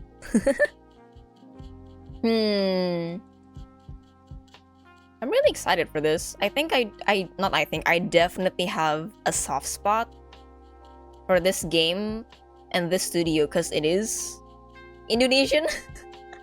I got that Indo pride in me. And I'm really happy that, you know, Indonesians are pushing out visual novels like this, of this quality. So yeah, I'm really excited to play Okami when it comes out. When will it come out? Coming soon! I do not know! We shall see. But when it does come out, I will definitely play this game, as well as Death and Theology, of course.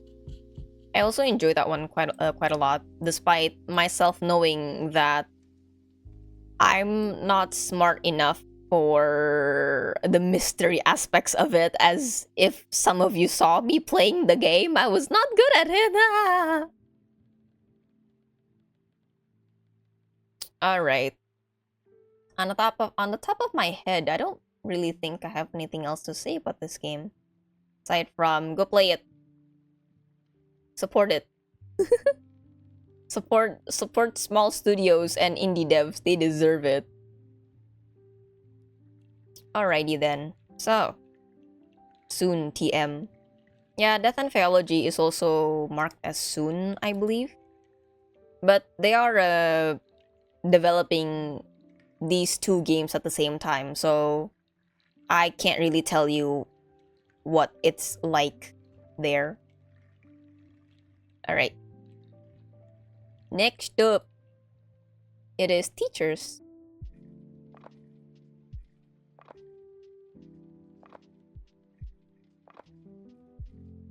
I did actually get the game key for this, so did I? I did. I actually got the game key for this, so I can like actually play this. Oh my god! Fancy that! Boom. Oh, that's a small picture.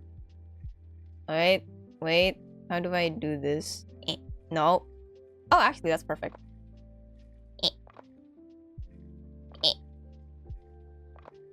Okay. Alright. Next up is Teachers with Love and Passion by Honey Bunny Studios and New Classic Games. This one took me by surprise a little bit because merely because of the amount of love interest there are in the game. It's quite a jump from you have one Shimon in Okami and then suddenly there's 1, 2, 3, 4, 5. There's 5 of them. Give me a bit of a whiplash, but it was very pleasant to get to know all of them. Let me check their age ranges. I'm really curious. Oh my. Okay. Oh. Oh. Okay. Right. Sorry, I was just reading the average age range of all of these wonderful love interests. Seems to me that they are mid-30s to late 40s. Mid-30s to late 40s. The PE teacher, Marcus Kent, is 33 years old.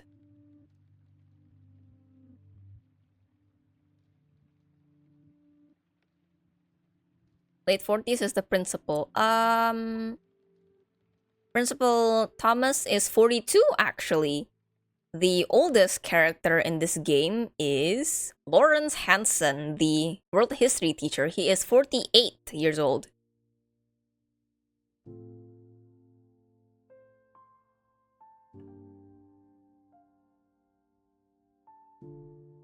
Yeah. Principal is actually younger than 2 of the characters here, yeah.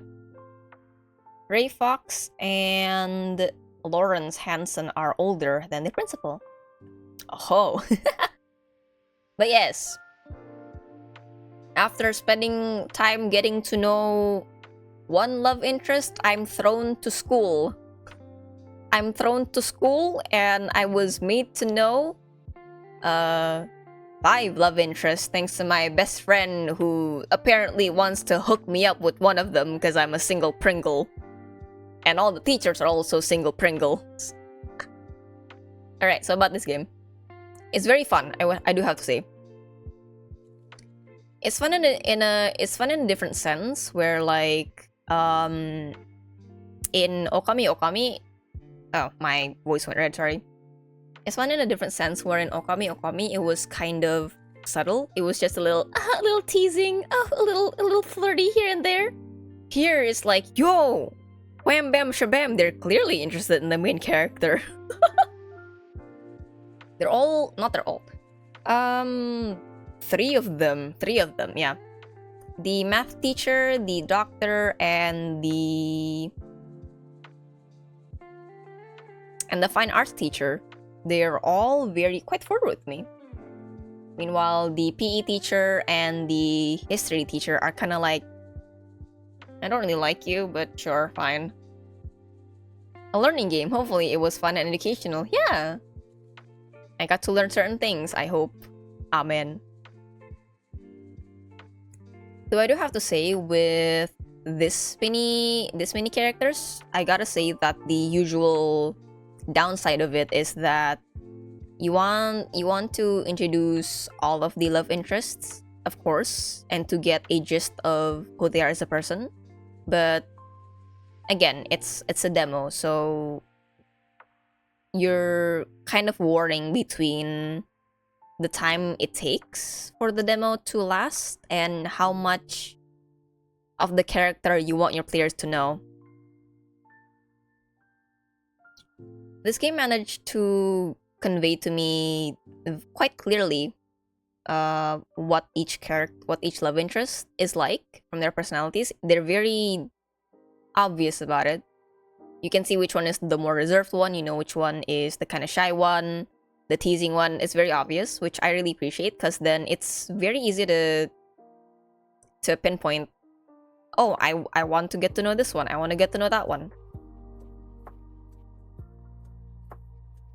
And I feel like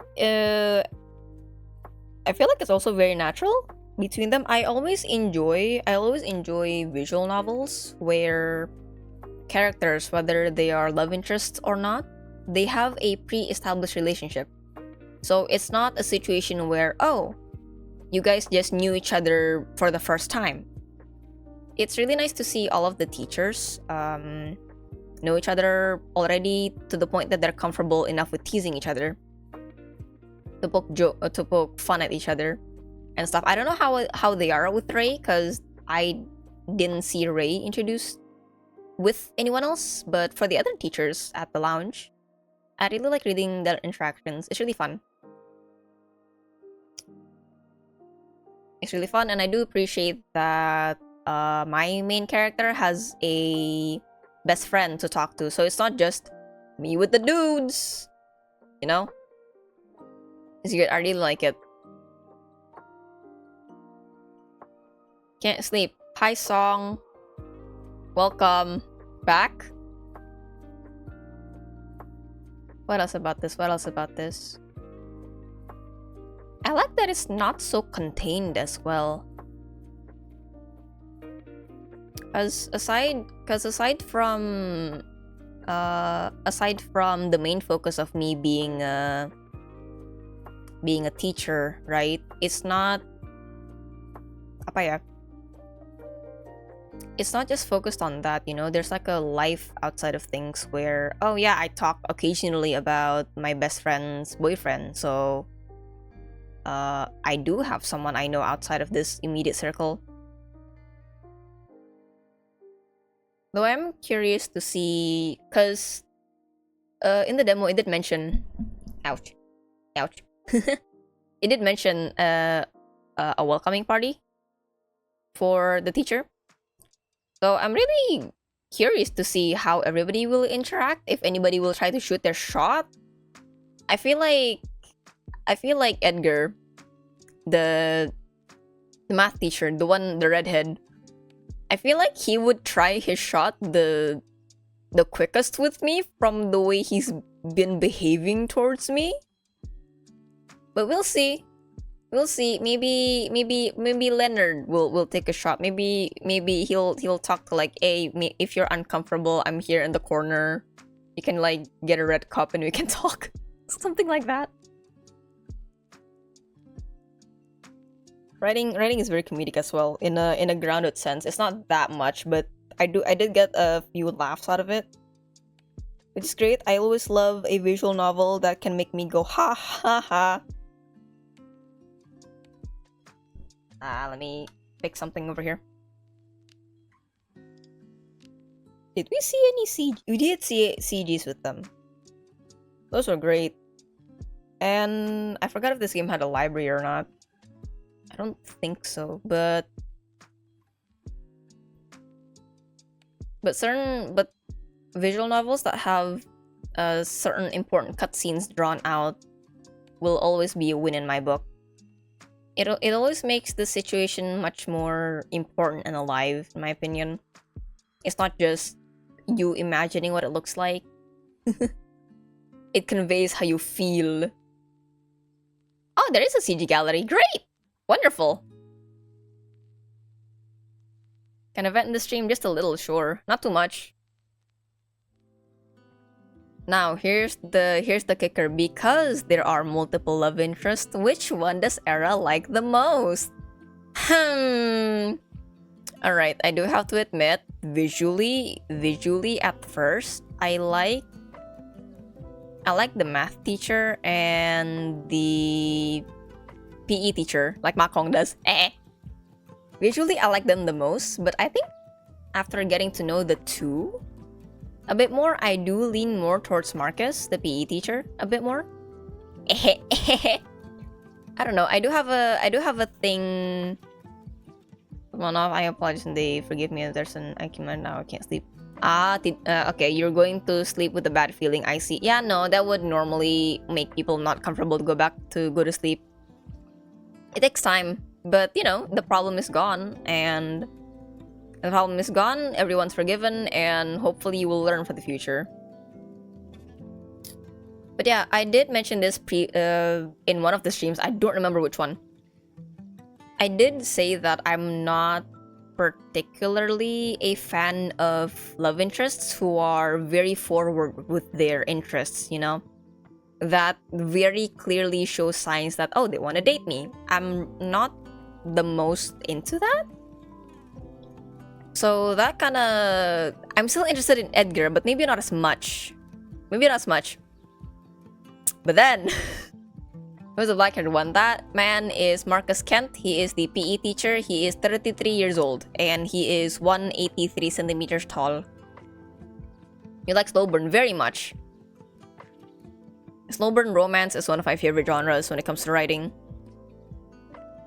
But then, I thought, okay, maybe I'll go for Edgar Mitchell or Leonard Flynn.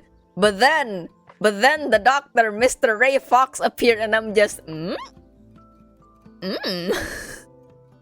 something about him.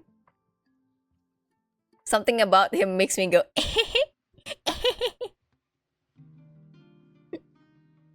But yeah, I don't know. We only got to know Ray for a very short moment, but he's very much a charmer.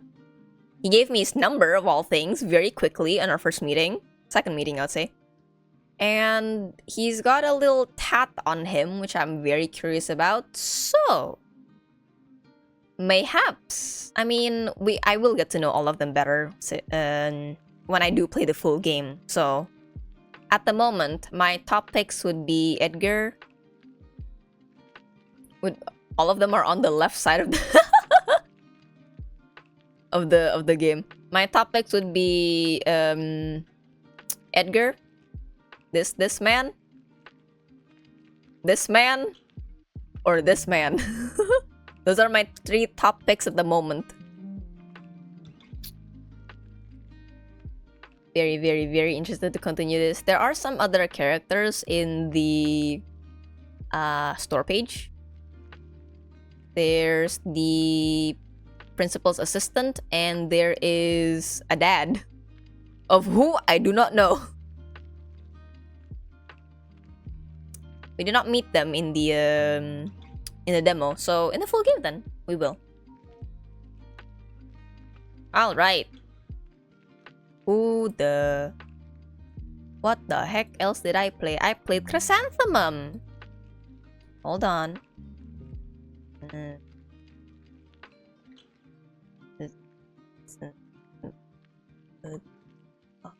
What the full name of the game? They're a dad? One of the characters that we didn't see in the demo, yes, is a dad. All of the teachers we see there are single. Though we don't know if they have always been single or if they're divorced or have tried dating. Could be like Dream Daddy, where all of them are separated or still married and have a child or 2. Is he single? I don't know. Go play the game. I don't know. I didn't meet him in the demo at all, so I wouldn't know. On the way to sweet dreams. Chrysanthemum. Oh, that picture is too small. This picture is also too small. Ooh, this picture big. It's landscape though, so I think this one looks better. Next, oh god, that is a tiny picture. That is a tiny picture. Look at that pixelated. Ugh. How big is it actually? 600. Great! There's a portrait one, but it's like portrait. Alright then. We'll keep this one. Right then. Chrysanthemum on the way to sweet dreams is made by... Hold on. Let me actually find the game. My memory is betraying me. I don't really remember anything anymore.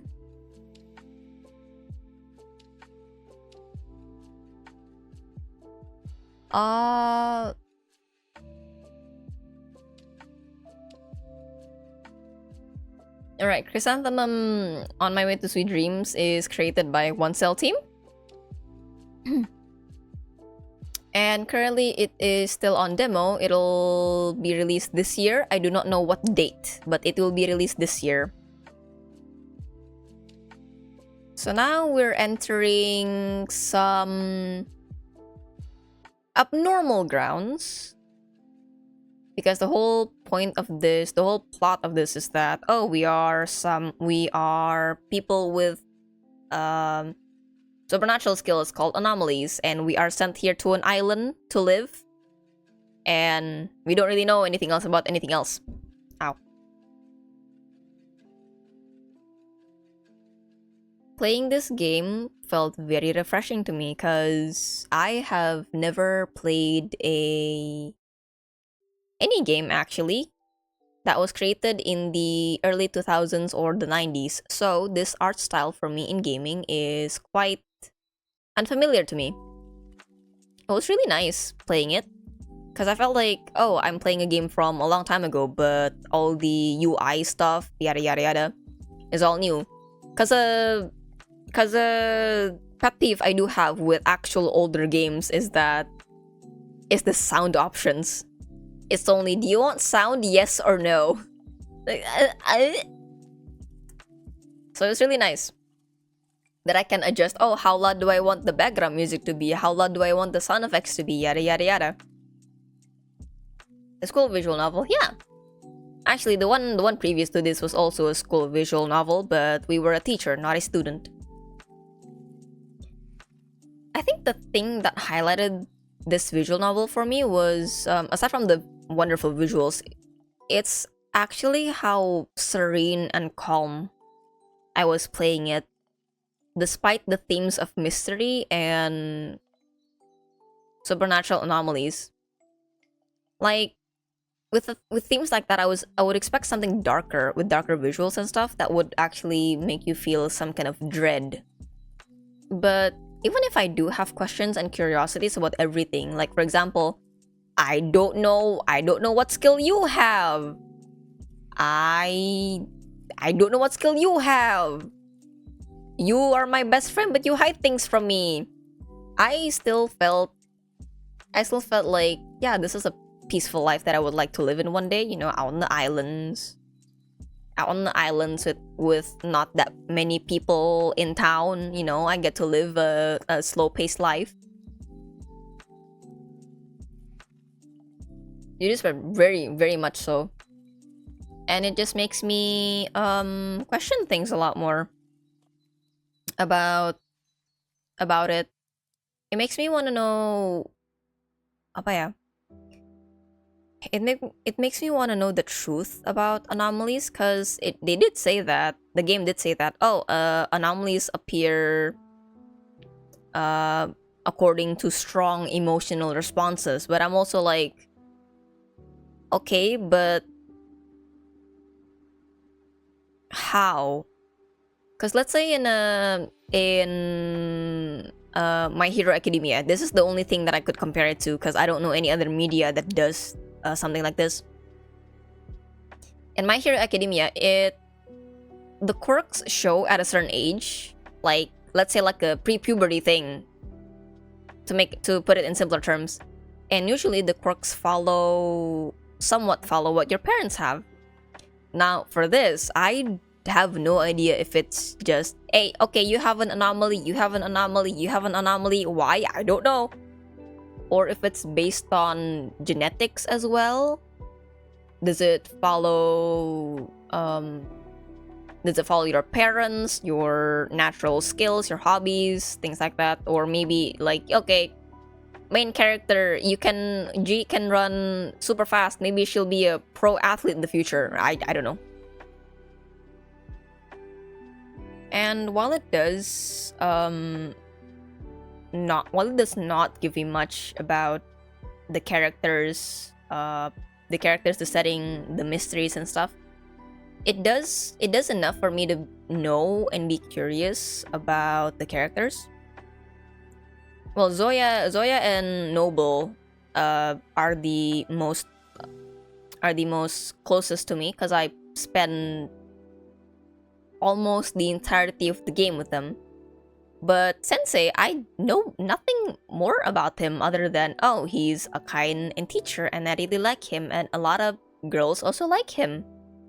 And the prince as well, I know that he's well known at the school, he's helpful. But other than that, I don't know anything else. I don't know if he's nice because he is, or if he's nice because he's got some grand motive or something. I don't know. Let me drink some water.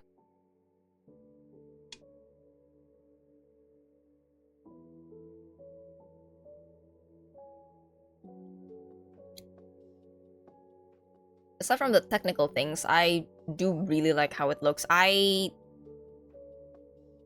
do have a bias when it comes to pastel colored flowery designs, especially when they're blue, pink, purple. So visually, this game really hits me really good.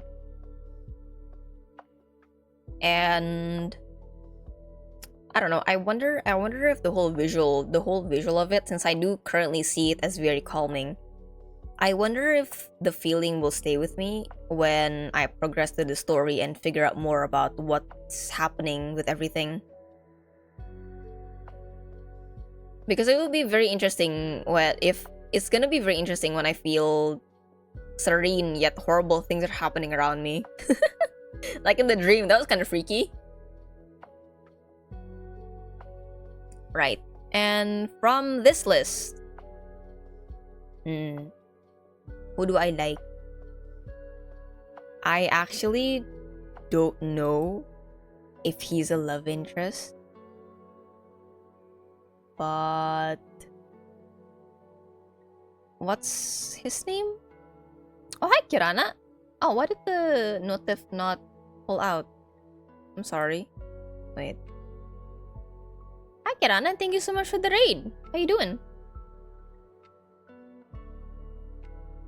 Copy! Kirana, what you doing? God Eater 3. Ooh, what that? Did you have fun? Alright. Well, thank you so much for the raid. I really appreciate it. Hi, everybody. Welcome. My name is Ara. I am a person who happens to be a VTuber. And I usually stream calm and cozy games, so feel free to kick back and relax. I also stream in full-on English and Indonesian, so sorry if I flip languages, but if you would like a translation, I will gladly provide. I also have a little about me page on Twitter, so if you would like to read more about me as a person, please go ahead. Today I am I'm finishing up my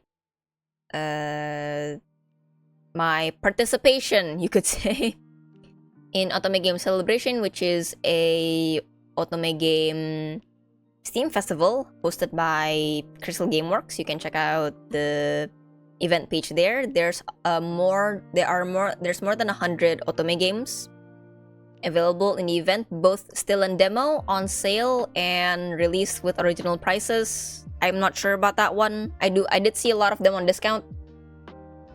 So if playing Otome games is your vibe, please note that Otome games mean maiden game, where you are a female protagonist looking for romance with male love interest most of the time. Yeah, go ahead and check out the Steam event. It's gonna last until May 11th, so it's a good time for you guys to check out different demos and to buy games that maybe you've been eyeing yourself on. Today we played the demos of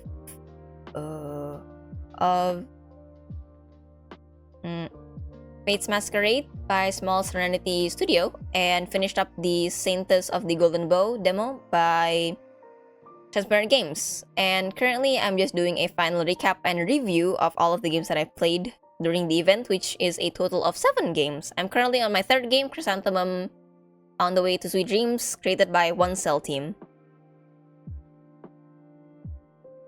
Supposed to be a stream for God Eater 3, but I mean, okay, it's supposed to be, so it's not, but your thing says God Eater 3, so I'm assuming... Oh. So did you change midway and forgot to change the thing, or what?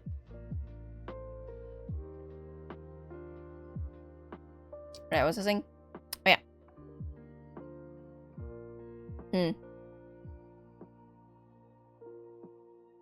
I had a bone to pick with final boss of the game, one to clear and clear stream, shelter. Huh? We're doing on image schedule. Ah, okay. I mean, in the end, you did do the God Eater 3 stream, no? It's just that you had an extra step to get to it, that's all.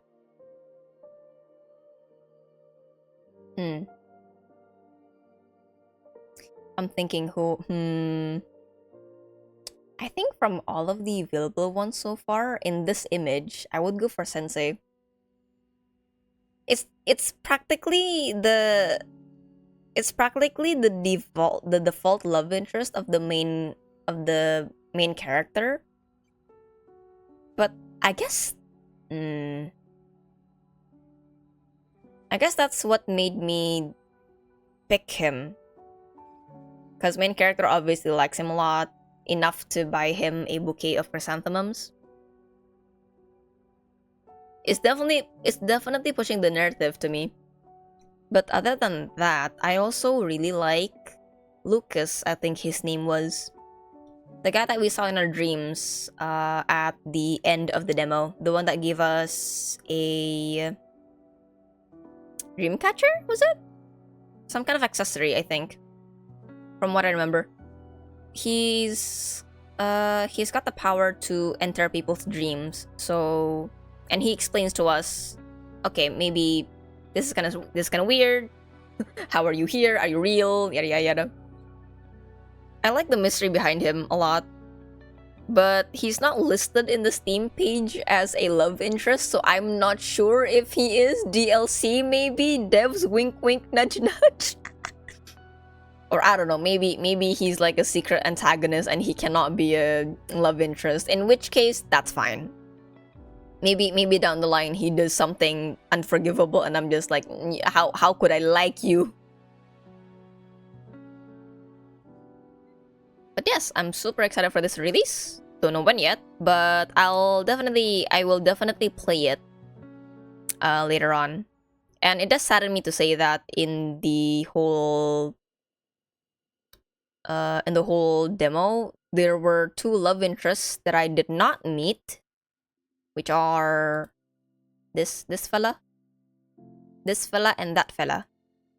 I did not meet them in the demo, which kind of saddens me a bit because I do want to know who they are, but on the other hand, it does make the narrative a lot more natural. Because naturally, let's say, oh, you wanna, in real life, you have 2 choices. You can go to place A or you get to go to place B. So if you go to place A, you just miss everything going on in place B and that's it. So it's not just like, okay, you go to place A now, but you're gonna meet people of B later. Which I do like. It kind of strengthens the consequences, quote unquote, of certain routes. So you just completely miss things, that's all. And considering that this is a linear, I say linear. because this is a linear story, you're definitely missing them. I say linear because a lot of older Japanese visual novels, instead of going through one story and making choices in it, you get to pick which route you want to take, and then you go through that story individually. And then you pick another route, and then that's a whole different story throughout your gameplay. But this does make it interesting. It makes me... It's nice to see that, you know, all the characters, love interests, what have you, are not forced to meet you in the story whatsoever, even in the demo. That means if I were to want to meet the two that I missed, I'm gonna have to replay it and figure out which route to take to actually meet them. I also didn't meet Sensei outside of class when I wanted to give them the flowers, so that's also a really refreshing thing to see in visual novels. It makes me think about which route I want to take more. Alrighty, next up is Saintess of the Golden Bow. We just finished the demo for that. Oh my! Saintess! Miss Celeste. Beautiful cover art. Yeah! Saintess of the Golden Bow was developed by Transparent Games. It is currently on full release. On full release, and it is also... Is it? Am I correct? Oh, it's not? Oh, never mind, it's not. Huh. I thought it's released. Or the demo was released. The full game for Saintess of the Golden Bow is planned to be on next year, Q2 of next year, so around April. April, May, June of next year is the planned release date. Hopefully they can make it. Hopefully the development process will go as smoothly as possible for them. But we just finished this one, so the memory of it all is still very fresh in my mind. Right, so this is our only isekai... Wait, only? Let me try to remember. Yes? It is the only isekai visual novel that we played. I'm not familiar with playing that genre in a visual novel, so from my point of view, I do find it very unique. I also... I would not consider Okami as a isekai because it's more of a rebirth story. Because, you know, according to legend, if you die, you do become a yokai. So it's kind of like a... Oh, it does happen. It's not like a unique thing that happens to just Akine. So it's really interesting to see the character. Oh yeah, I read this in the web novel. This is supposed to happen. That's supposed to happen. So it's really interesting to see the main character, Celeste, compare and contrast. What's supposed to be the Saint of the Golden Bow, as she read, became the Saintess of the Golden Bow just because she didn't die at the beginning.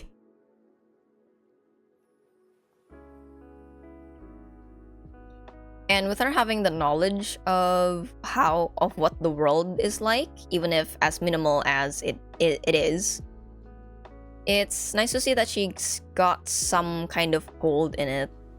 She vaguely knows, oh yeah, this character is like this in the story, in the novel.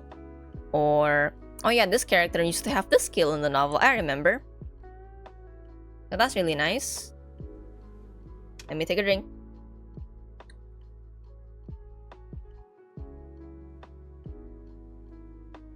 Hey.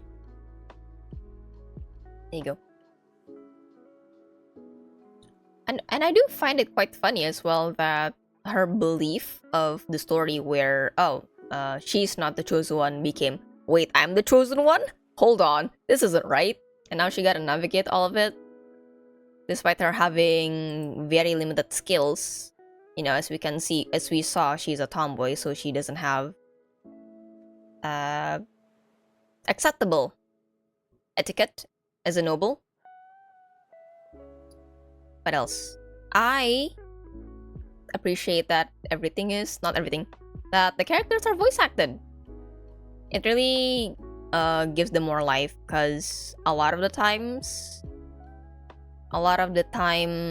when I'm playing visual novels, I do really wonder what the characters sound like. Wait, why am I the chosen one? Not at the beginning, yes. At the beginning, it was, oh, why am I the chosen one? It's not supposed to be me, it's supposed to be that other character. And then turns out she is the chosen one if, hold on. But then, in the story that she knows, the character that she isekai'd into died. That's why she didn't become the chosen one, but because this time around, after the isekai she lived, she's the chosen one. And after that, after the initial confusion, it becomes a plot of like, oh yes, okay, I have to accept that I'm the chosen one, so I have to work really hard to fulfill my duty as the chosen one. Which is basically she gotta kill a demon queen. Okay, and everything is voiced, including the main character, so I really appreciate that. I know what all the characters sound like, because a lot of the times when I play these, I do wonder a lot what they sound like, and even if the developers give voice claims, let's say, let's say for some example, this character sounds like Chris Hemsworth or something. I could imagine it, yes, but also I wanna hear the voice saying the dialogue, you know? So I really appreciate that. And what did it say? Hold on. I think the voice acting is a little different. American Bits game. I think there is actually more voice acting in the full game. I think when I started up the demo, it did say like, oh, for the demo it's only this part. But I believe in the full game it's gonna be more, from what I remember. So I really appreciate that.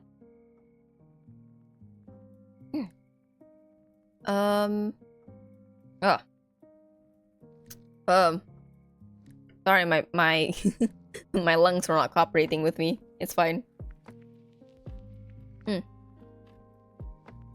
And once again, this MC has companions beside her, just like teachers, just like Chrysanthemum, which I do like. She's got a sister. And she's got some other nobles, like Lady Letitia. Kind of an antagonist as well in was it Viscontis? In Lady Penelope. So it's not just people saying that, oh, people don't like the main character. There's actually proof of it from direct conversations and whispers and whatnot, but I do like that not everyone's like that. I do like that some nobles, like the Duke, for example, like Duke George, he's very understanding. Hey, I understand that you're not the best at this, so let me teach you. Though I still think there might be an ulterior motive, as said so by my sister. He's not the kindest person around. But I do appreciate that. It's portraying that she's not completely a mediocre person. The love interests are also great. I got the chance to the game gives you lots of chances to spend an adequate amount of time with them in different situations. So with Elijah, the priest, you mostly meet him when you're injured or when you're visiting the refugee camps. With Noah, you just meet him. He lives in the castle. He lives in the palace. You just meet him. He's just loitering around, I guess. And for Levi, he is your loyal knight, so I'm assuming he just follows me in the background everywhere, even if we don't interact all the time. But it's nice. I do like that even in demo, we spend an adequate amount of time with them. It gives me much more time to get a better feel of who they are. Aside from their regular tropes, I get to see, oh, so underneath all of that, there's also this. Like with Noah, despite him being boastful and I wouldn't say arrogant, cocky, yes, but not arrogant. Despite him being boastful, very much confident in himself, he's genuine. If he does anything wrong, he apologizes, and I'm saying this because I think I'll pick him. I'm saying this because I think he's my favorite from all of the characters, which is very rare. It's quite rare because of two reasons. One, character trope. I don't normally fall for Noah's trope. I would normally fall for Levi's trope, honestly. The loyal knight. Normally, I would fall for Levi's trope. But something about Noah. There's something about Noah. And two, another outlier. Normally, when it comes to visual novel love interest, I normally don't go for blondes. I don't know why. Dark-haired characters, wonderful. White-haired characters, wonderful. Blondes, that's kinda unique. That means that also goes for Ray, but I think Ray's more like silverish blondish rather than blonde. But Granny tonight, yeah. I mean, hey, look at my... Hold on. Wait. Trust me, this is important. This is important, trust me.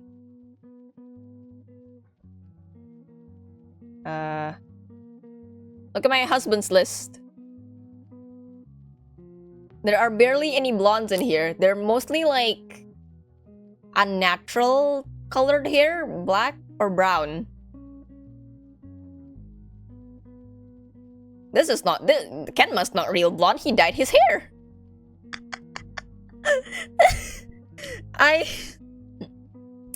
I was thinking about this, and then I look at my husband list, and I'm like, wait, hold on.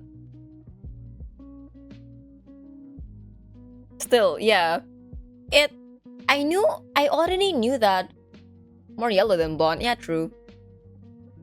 I already knew that I don't normally gravitate towards blonde love interests, but looking at the list, I'm just, man, I really don't gravitate towards blonde love interest, but that's just a personal preference. I don't know, I think something about Noah's confidence just bursts interest in me. I don't know. Let me drink water.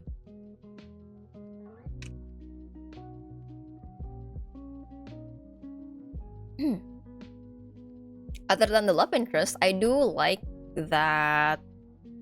How do you say this? I do like that. Now I mulas. Oh no. Well, better keep the toilet door open on standby. I do like how Celeste quite quickly accepts her situation. She's not questioning it. Well, for the first few bits, she did question like, oh, why am I the one doing this? It's supposed to be Levi that's being the chosen one. Stuff like that. But she did accept that she is the Saintess pretty quickly in the story, and then it fuels her to do what she's supposed to be doing. It fuels her to do right by the boss choice, because honestly she doesn't really have a choice, but you know, she's not abandoning it. She's working together with everybody to defeat the Demon Queen. So I appreciate that in Celeste as well, that she's willing to adapt to her situation and learn to be essentially a better character, quote unquote. No longer a character, more of a person, because this is her reality now. And then since we did just freshly finish this demo, the whole plot twist, I did not call it. I did not call it at first until Celeste died. And then, well, knowing that I'm playing the demo, I'm just, no way I die at the point where I'm supposed to, you know, kill the big bad. But then the whole time regression thing happened, and then that's a fun plot twist. I was not expecting that at all. I was expecting this to be a full-on isekai, not including time regression. So that's very cool. I'm looking forward to what Celeste's reaction to it is, whether she retains her knowledge and memories of what has happened. And I didn't realize it because I didn't realize it when she died, or when she was about to take the shot for the Demon Queen, because I remember that, in the original web novel, the Demon Queen died because, you know, the power of love was fueling the golden bow. But then I realized I haven't really made substantial relationship progress with any of these guys. I'm just friends with them. So where's the love? Now I know. Now I know where the love at. Rest in peace, my granny. She got hit by a bazooka. Oh no. Oh man. Right.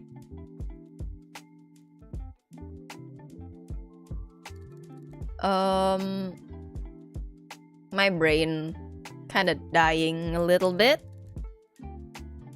All in all, I am looking forward to seeing this continue, because for the full release of the game, because I do want to see. I really more than anything, I want to see Celeste's condition after the time regress, because I think she's aware of it. Oh no. It's not gonna be very polite of me to do a bit crush while I'm doing like a heartfelt, sincere review. So later, I guess, when I'm just saying my byes.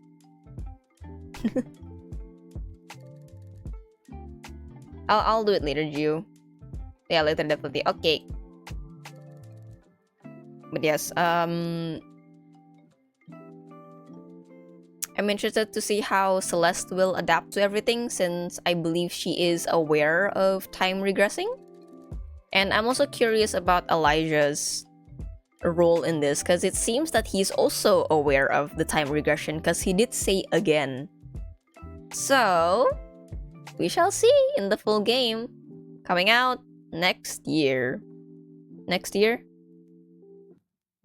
Next year. You can actually also romance Duke George, but that's a DLC route. So that's gonna come in way later. Alright. Next game. It's Scarlet Hunt.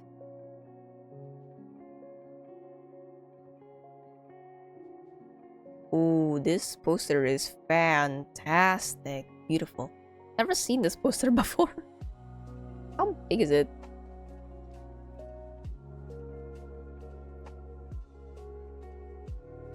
I'll just use the header. Oops. The header poster. Here you go. This is Scarlet Hunt by Soft Poison Studio. This one is our only, I believe. Yeah. Our only very obviously dark visual novel, which is always a cup of tea of mine. So in this game,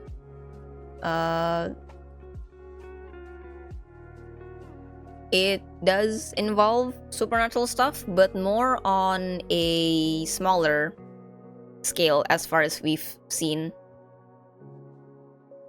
In comparison to Saintess of the Golden Bow, where, the use of magic and demons are abundant in the world.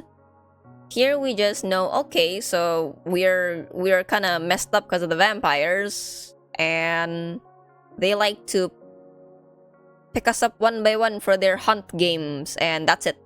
We don't know anything about them. We don't know about what the politics are outside of our little camps. It was definitely a change from all of the other ones I've played, which is very nice. Very interesting. Very Era is thirsty for water.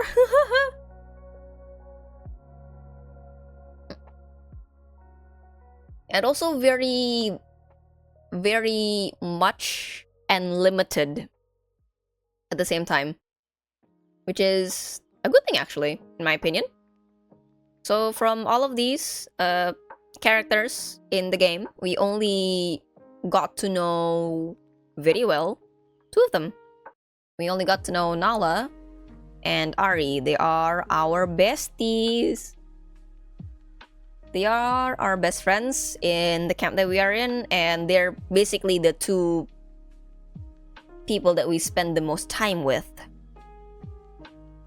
Start from there, their personalities, goals, motivations, and whatnot are very obvious from the start. Hold on. Wait.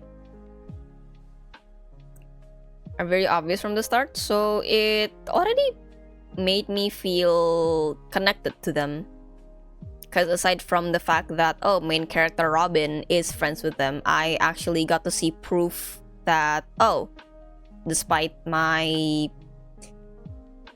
Robin's more distant personality, they are actually a good team of friends. And with the situation going about with the themes of the game, that me and my besties are slaves in a camp, it does paint, the dialogue and interactions does paint a clear picture of what life is like for everybody. It's not the best, but for example, with characters like Ari, he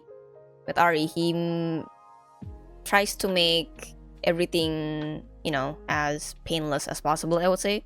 The one who cracks jokes, the one who makes sure that there's a smile on everyone's face. And then look what happened at the end of the demo, and I'm just, what's happened? What? Lot of cliffhanger endings in this one, huh? Man. The cliffhanger on this one make me shooketh very much. And then meanwhile, there's Nala, the one who's hanging on in there, going at things day by day. She's definitely the trope of like, you see her and you want to be the one taking care of her and stuff. I like them both very much. Maybe Ari more, because I do tend to gravitate towards Sunshines a little bit more than Shy characters. And the whole twist at the end also kind of like, you are interesting as a character, but I'm not sure if I want you as a love interest anymore. As much as I like those kind of themes, I have limits. And then we head over to the vampires. We really do not know much of them. Maybe aside from Bran, the NPC that's like, oh yeah, they're gonna do this to you and that to you. You're gonna die, blah blah blah blah blah blah. We barely know anything about them. We only met them in one very short scene. They talked for a bit, some of them. One of them claimed me, I suppose, for something that I do not know of. And that's it. They left. It showed me a glimpse of their core personalities, presented them to me well, and established a solid opinion of what they might be like. And it does make me curious.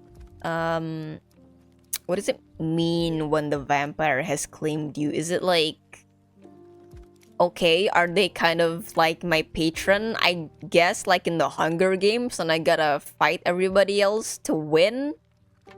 Or is it like when the hunt begins, they're the ones who gets dibs on hunting me down? So I'm curious about that. I've been mentioning it many times that I'm really curious of how the hunt system works in the game. But we won't get to that until later. Now, because of that, it does make me wonder another thing where... Okay, so does that mean that aside from the routes of Ari and Nala, if I were to choose the vampire's route, are we doing it more for survival then? So Robin's gotta like,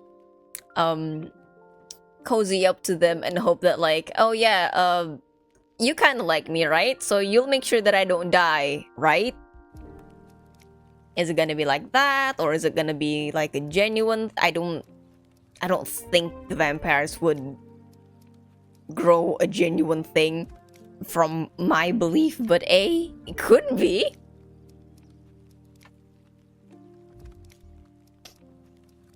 What else do I want to say about this? I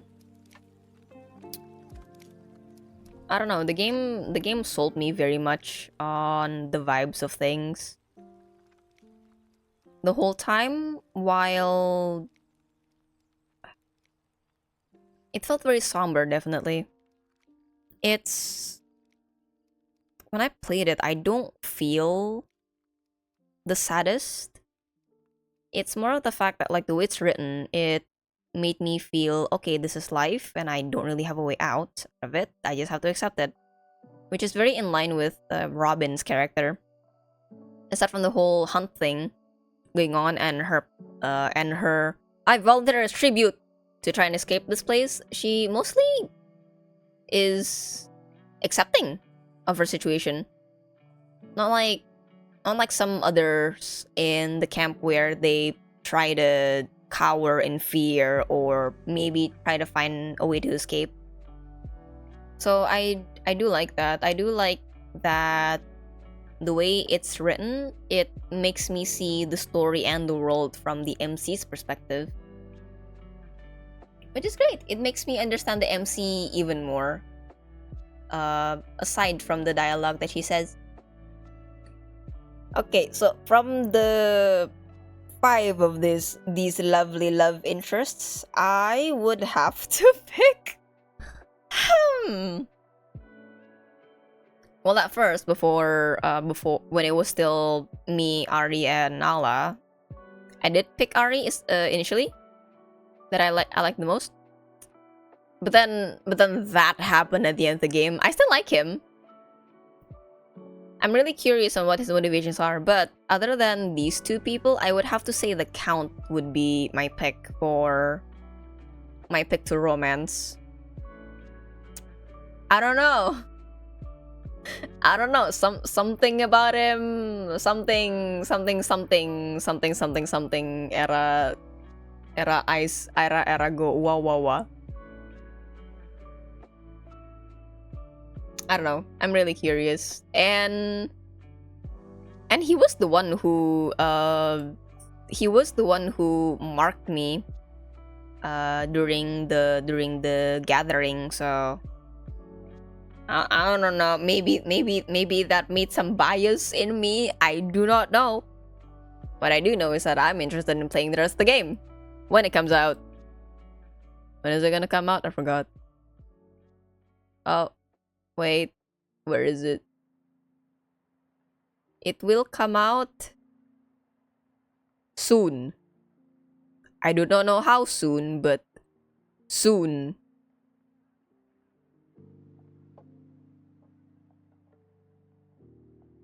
Ooh.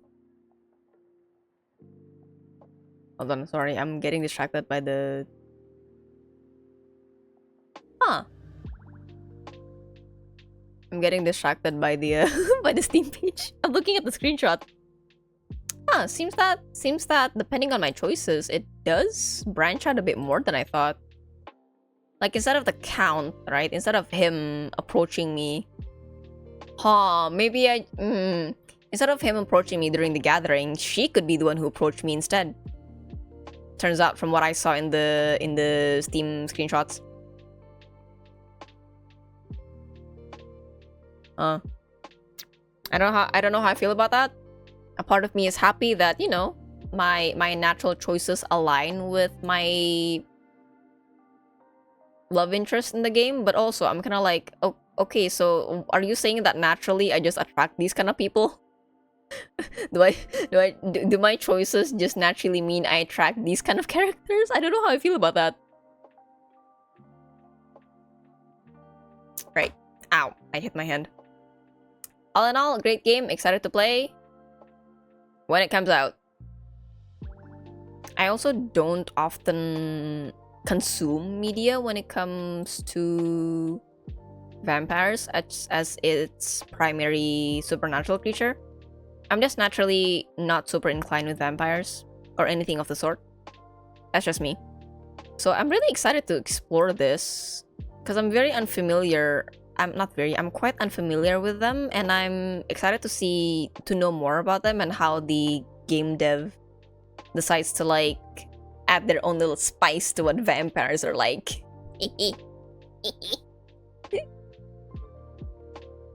Next game, Your Crown is Mine.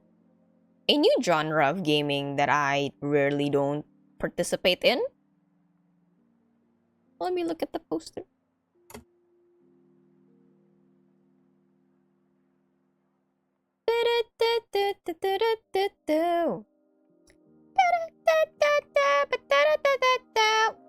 Boom. Whoa, that's a small poster. Boom. There you go. Next up for me to recap and review, it is Your Crown is Mine by Lycana, who is a solo dev. I think this game is also fully released. Hold on. Let me take a good look at this. This game is fully released and it's on discount as well. I think during the duration it's on a release discount. I think it released at the start of the week, so it's fresh. It's fresh. So if you're interested, you know. Alright, so about this game, it is the game mechanics wise, it is the outlier because it's more stat management than visual novel. Which I don't mind. I'm what's the word? What is the word for it? I'm enjoying? I think that's the closest thing I could equate it to. I'm enjoying the fact that it does heavily impact the outcome. And that your affections with the characters is not the end of it.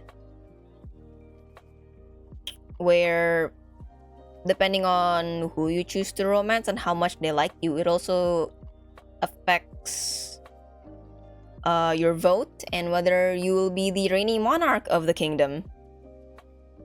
Which I find very tricky, I do have to admit, since I'm so used to playing visual novels with just dialogue options and nothing else. Maybe some gifts here and there. Hey, I thought it was raining. Where, hey, your love interest likes candy. Here, I bought candy. Here's for you. Evil era. Close enough. Villainous era. Oh my god.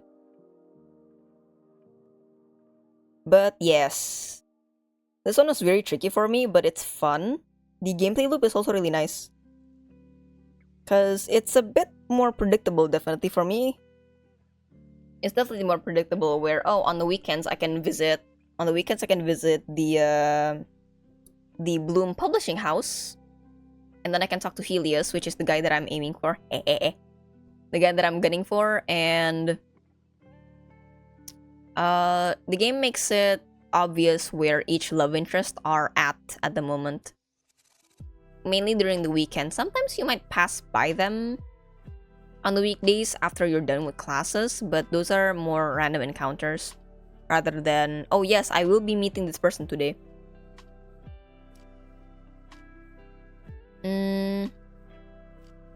Okay, sorry if I'm kind of slow at the moment. I think my brain's getting fried. And it's barely 2 a.m. Holy cannoli.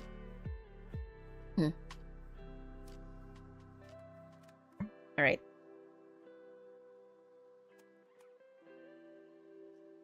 Right, and following how each love interest would definitely affect your standing in politics. Aside from just that, it's kind of like, okay, so your country doesn't like another country, but you have the option of romancing someone from that other country. I don't know how much it'll affect the ending of it all. So if I were to romance somebody from another country, would that cause problems with me and my people or not? Something like that. I'm saying this because I am aiming for a foreigner from a country that my country people don't like. That. So I'm really curious about how that'll go. I also like the fact that the characters are gunning for me really hard. Like, for example, with what's her name? I forgot her name. I'm so sorry. Arizel. Like with Arizel, when she wants something, right? That's kind of big. Like, oh, let's blame another country for this. She goes to me instead of anybody else. There's that. So it's not a simpler thing where, oh, okay, this love interest is showing signs that they're interested in me as well. They're much forward about it. And it's not in a way where, oh, I want to get to know them better because I'm interested in a relationship with them. Arizel is doing it because she wants something out of me. It did say that it does say in the Steam page that going for Arizel is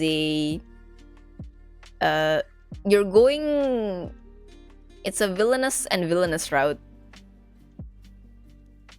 So she's also not the best person not the best person around. Which was shown very clear.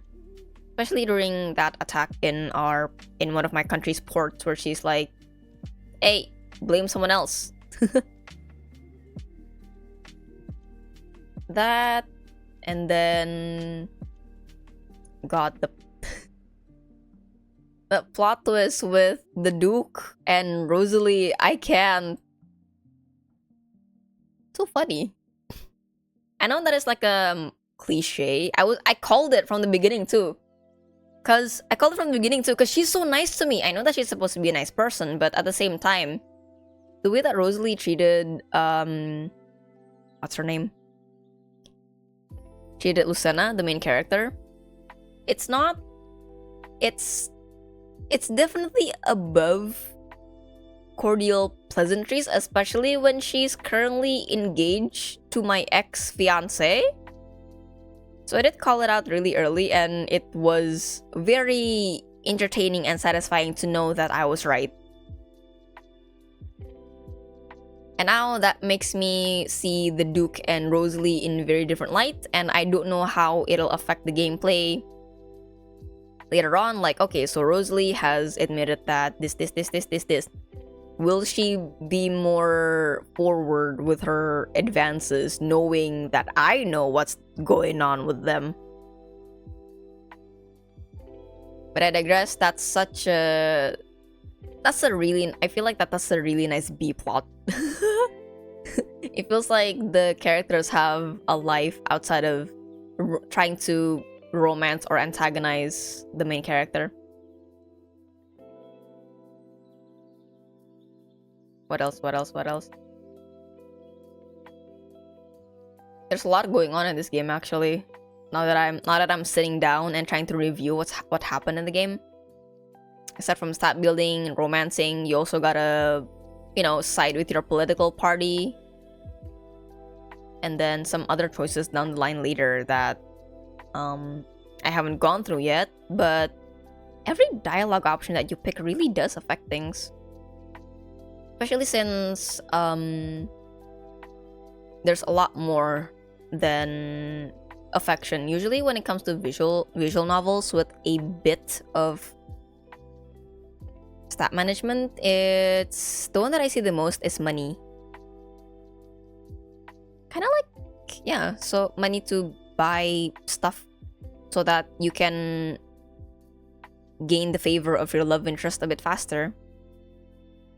But never to the point where... But not often to the point I've played where, oh, you gotta make sure other people like you, you gotta make sure that... You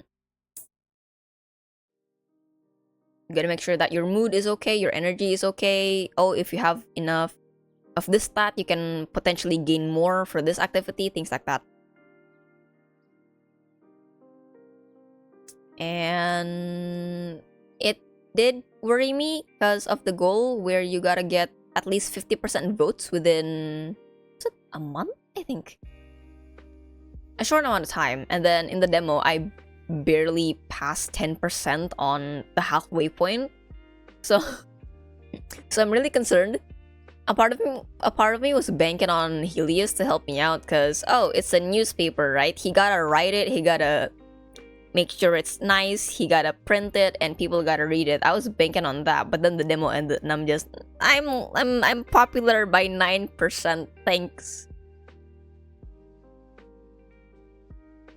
I'm really curious if it'll actually work that way, because some of the texts from the stat building activities did say that, oh, the final result will come out later, so it's not immediate.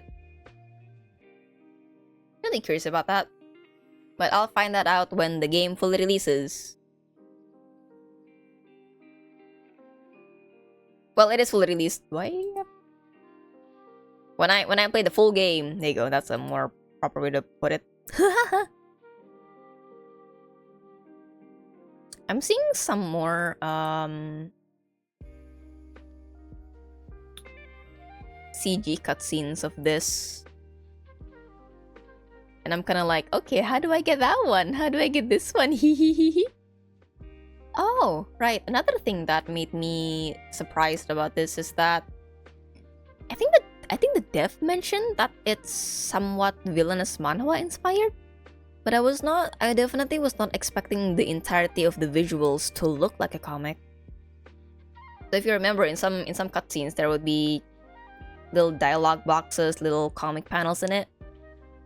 So it really did feel like a comic, and not a visual novel at certain times, which is very unique. And following up to that, my brain's fried. Hold on. Ooh. I'm looking at screenshots of the game. Looking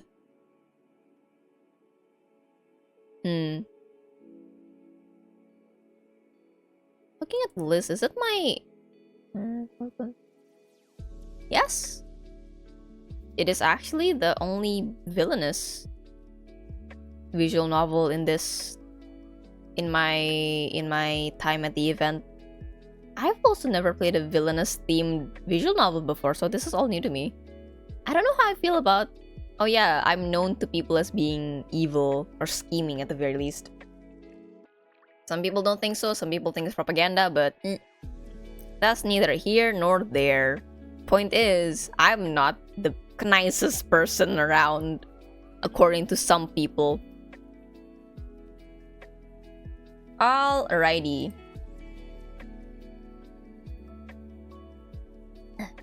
It is now time for me to recap and review the final game I played for this event, which is Fate's Masquerade.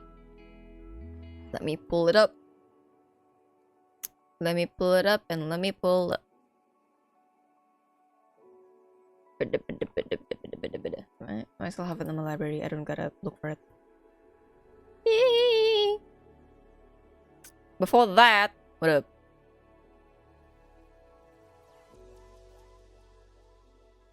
Oh, thank you for the full set.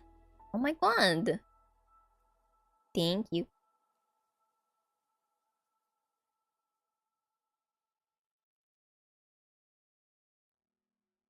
Hey. Tummy nut. I should make myself something to eat after this.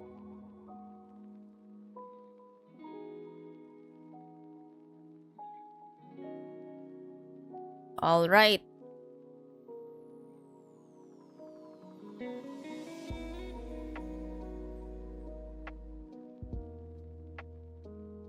Tis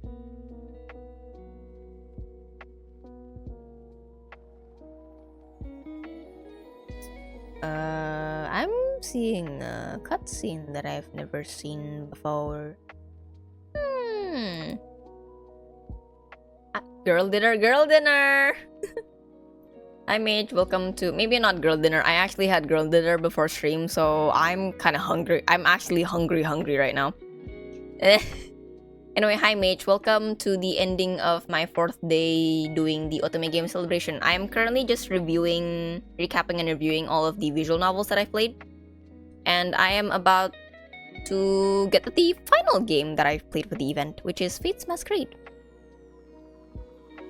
Small image, come on. Fate's Masquerade, developed by Small Serenity Studio, who is also a solo dev. Very, very impressive.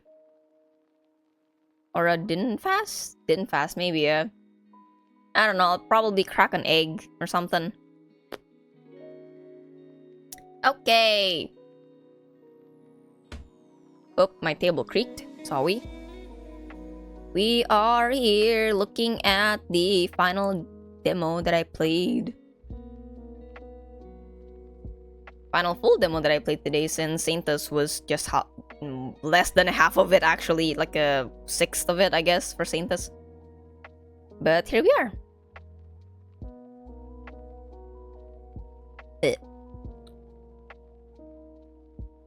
When this game was proposed to me, the dev did say that, oh, it's highly inspired by manhwa visuals, you know? And from the screenshots, I already saw that. But then when I played the game, it really does feel I'm in the manhwa. I don't know how I feel about that.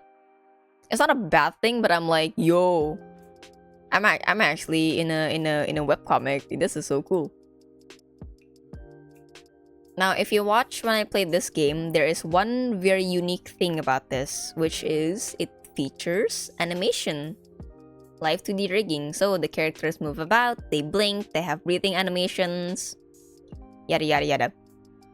Very lifelike, because they all move. Well, because they do have the breathing physics, they don't sit still, even when they're not talking. So it does make the game really lived in. But at the same time, since this is my first time playing a game with this type of sprites in a very long time. I think the last time I played something like this was Obey Me, the original one, which was from what, 2020? or even less around those times. So it's quite reminiscent of that, and it did take me by surprise at first, but I got used to it because it does make the game feel less static, definitely. And from the movements, sometimes I do get to see more of what the character is like, because body language, movements, things like that, it says a lot about a person most of the time, which I can't get that from games with static sprites. Oops. It does also make interactions between each character much more clear to me, because when a character is approaching another character, it's actually shown. They're walking, they're leaning down, they're reaching out a hand, which is really nice to watch. It makes it easier for me to understand. Since I'm a very visual person, it definitely makes it a lot easier for me to understand what exactly they're doing and how they're doing it as well.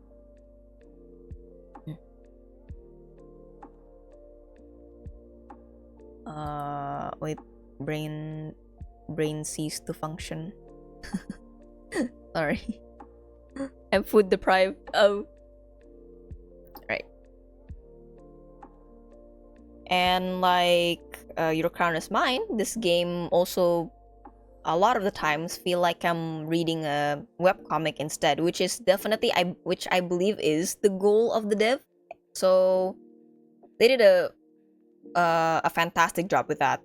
They definitely delivered what their goal is for the game's visuals.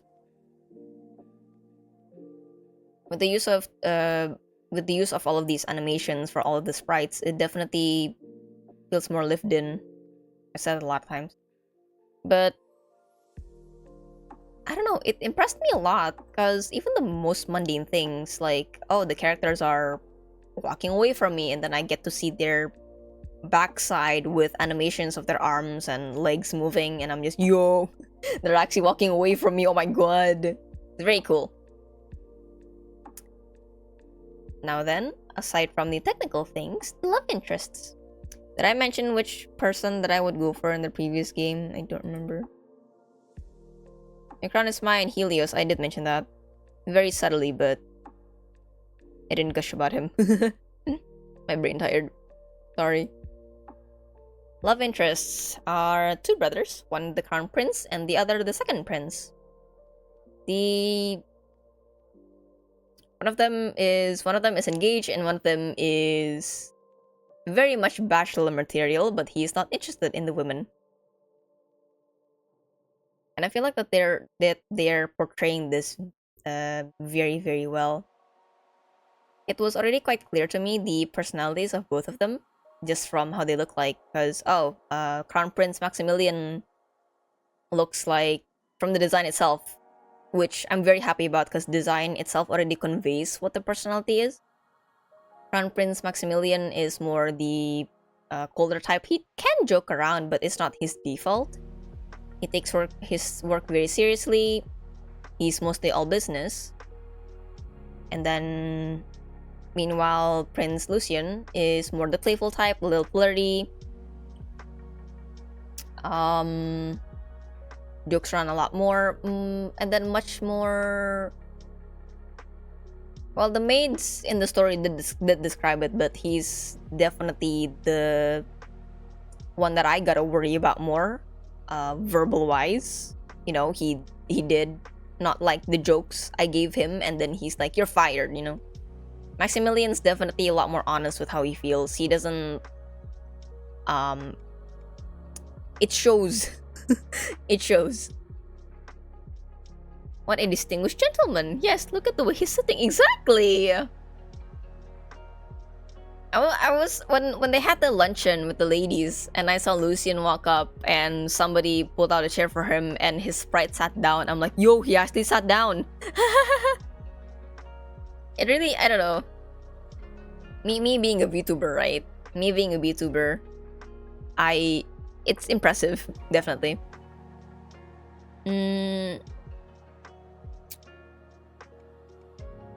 Alright, love interest about them. Different personalities. The contrast is nice. The contrast is really, really nice. Very clear on their personality types, even from just the design itself. But I also really like that despite their differences, they still get along. And it's not just like, oh, you're my brother, I have to get along with you. They actually do get along, even if it's not shown that much. Like when they wanna ditch the council meeting because their sister got poisoned. They both work with the same mindset. Like, yeah, we don't really want to go to the council meeting. We have much more pressing matters than politics right now, and they work together for it.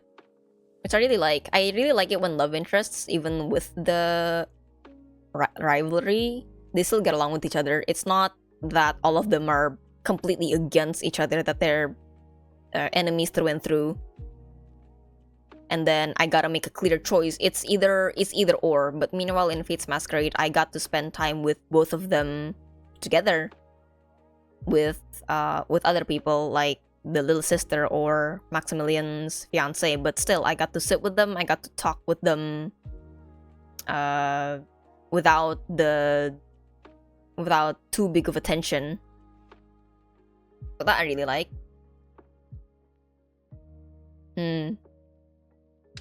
What else? Collection of side characters are nice. I really like how all of them basically are illustrated. Not rigged, but all of them are illustrated. So it doesn't make me wonder too much on what they look like. Even the guards were illustrated, and all they did was like, yo, I'm here. I'm protecting the Emperor's bedchambers. Oh, you want to enter? Okay, we'll move to the side. I still got to know what they look like. Definitely a lot easier for me to visualize what's happening around the world, what people look like, and stuff like that. More natural, definitely. What else do I want to say about this game? Oh yeah, the MC herself. I do like that she's got, I would not say an ulterior motive, but I do like that being here, she's also got a different agenda. It's kind of like similar to the other games where, oh, her main goal isn't to fall in love with whoever man she chooses. She's got her own goals and things that she wants to achieve. It's just that on the way to it, she just happens to receive the affections of one of the love interests. And then I don't know what that's gonna lead to. I don't know if it ends up like, hey, I guess we're married or we're dating now. I really don't know. Because so far, the plot mostly revolved around the Miss Main character. What is her name? I don't remember her name. Oh no. Miss Main character. I really don't remember her name. I'm so sorry.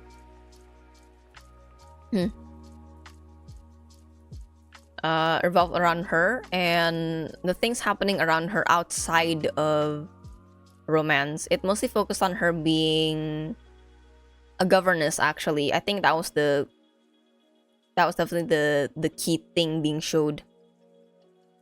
Amelia was definitely the center the center character aside from mine in the whole thing, and I'm quite happy about that. Shows that MC has bigger problems to deal with than romancing princes.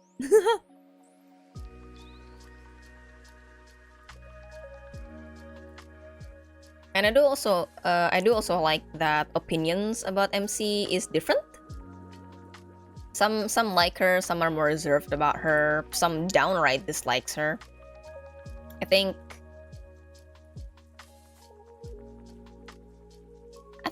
the maids from their whispers, they're definitely like, there's a foreigner here. I don't think she'll do very well, you know. Now, from these two, who will Era pick? Well, judging from the affection meter that the game has, it's gotta be Mr. Crown Prince Maximilian. Once more, Era is attracted to the dark-haired male character. What a surprise! But now the problem is, I gotta fight his fiance if it ever gets to that. There was a time she did look unhappy at me, so there's that. So I don't know what's gonna happen. I don't know if I'm gonna have to fight the fiance to have her back down, or if Prince Maximilian will be like, I'm breaking off this engagement. I found true love, and, you know, breaks it off, and people are gonna like, oh, but she's a governess. She's not of noble blood. Or maybe, you know, main character has the signet ring.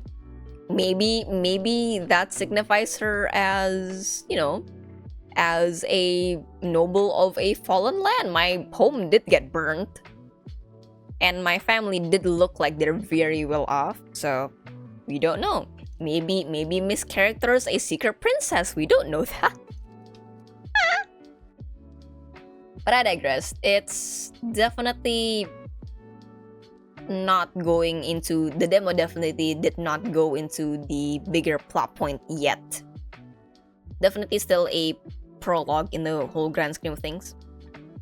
So I'm excited to play more of this game when it comes out.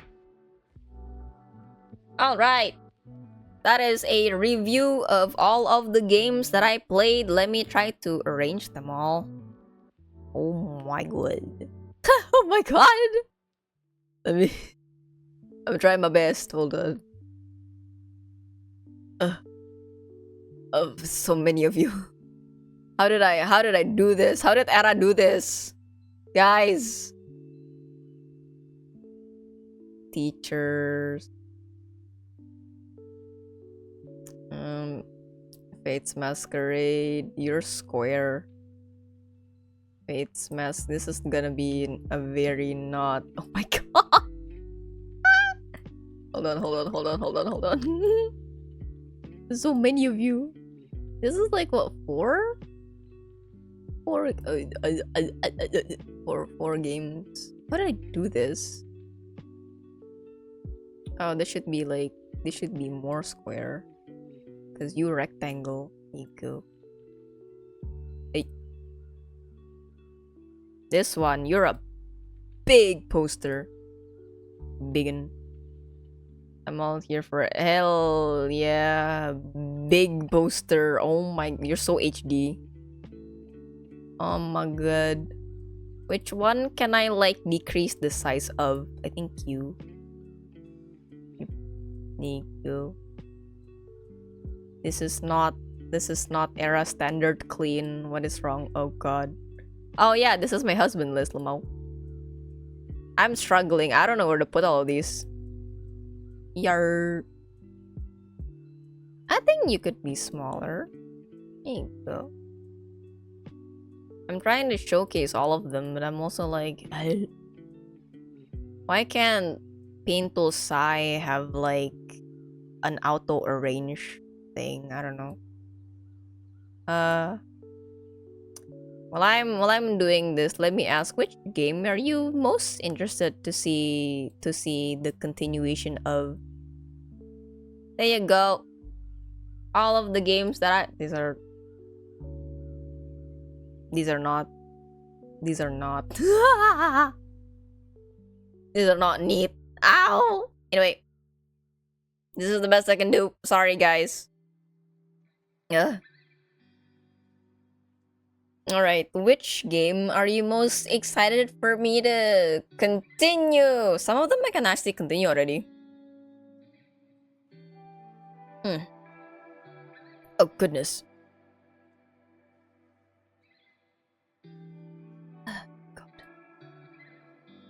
I can definitely continue teachers. I'm really looking forward to Fate and Scarlet Hunt. Ooh, I see, I see. Scarlet Hunt. They both still unknown release dates, but you know, I will definitely try my best to stream all of these when they are available to me. Well, I'm gonna screenshot this later, and I'm gonna make a note at the bottom like event finished. You know what? I'll do that now.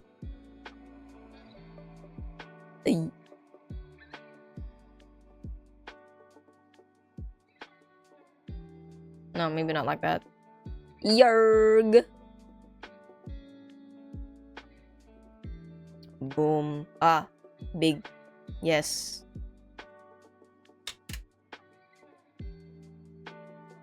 Why is my pen tab so much to the side? Hello?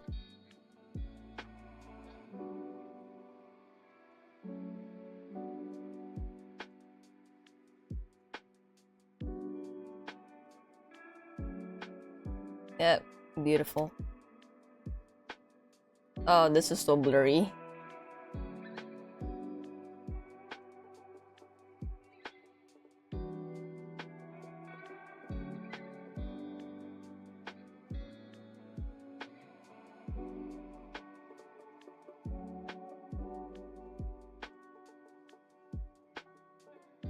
Big.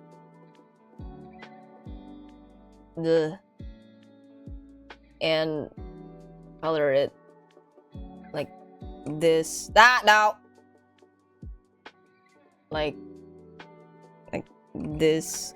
Why don't you just put on one canvas?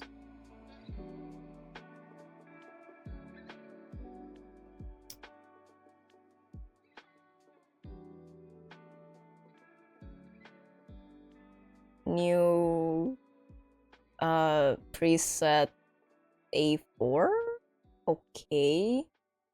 Canvas vert no. This. Yes. Oh god. Cop. Paste. Oh god. Copy. Paste. Oh god. Look how big. Look how different they are. Copy. I forgot about chrysanthemum. Holy cannoli. Yes. Up. Up. Up. Up. Up. This is 1, 2, 3, 4, 5, 6, 7. Yep, perfect. Forgive me for my struggles. I mean, why do I have to say sorry? You're probably enjoying it anyway. Kinda weird, don't you think? Chris, why you poster so small? Alright, so we have Okami, we have Charlotte Hunt. I'm just gonna put this together haphazardly because I really can't brain anymore right now. Chrysanthemum. Put her there. No. Why you in the way? Go away. Oh. Oopsie. Boom. And then you're also a big boat. Oh, they're all big. Guys, I don't know how to do this. God dang it. Maybe you should be as small as this, like, boom, you know? I don't know how to do this. Should I just, like, keep this? Make it smaller? Yes, thank you so much for the advice. Wonderful. What would I do without you? It's that and this. You together. Ta-da! And then, I mean, up to you. Yeah, I'm very bad when it comes to doing these things, so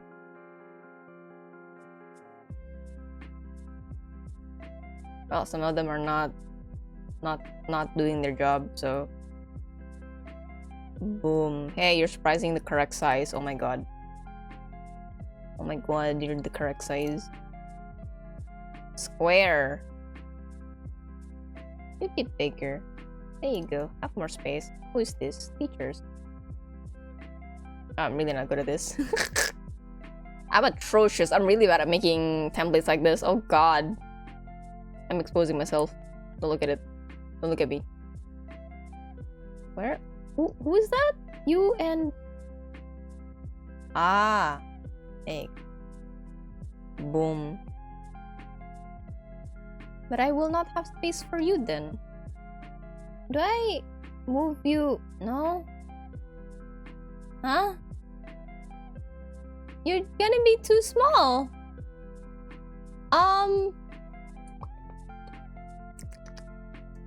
struggling. I'm struggling really badly, guys. Help. Help me. Actually, maybe not. I might yell at you if you help me. You know how it is. Sundere, oh my god. That. And then... Where are you?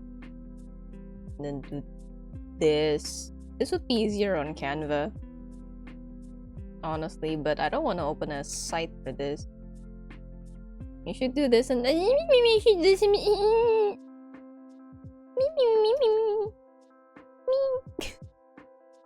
Why are you square? What? Why are you square? Why are you square? But I can do this, so exactly. Canvas size, height 2000 pixels. Nope, too much. No, yes. 220. Nope, more. Edit canvas 2. No. Yeah, that's better. Jingle, jingle, jingle. Jingle, jingle, jingle, jingle, jingle. Canvas size, width. This is... I don't need to decrease it by much. Nope, bit more. Bit more. Canvas size. This is what Ara mutters when she's drawing. Why are you that much? Who told you to go that much? 3. Like what? 220. 225? 325. Much better. Right. And I'm gonna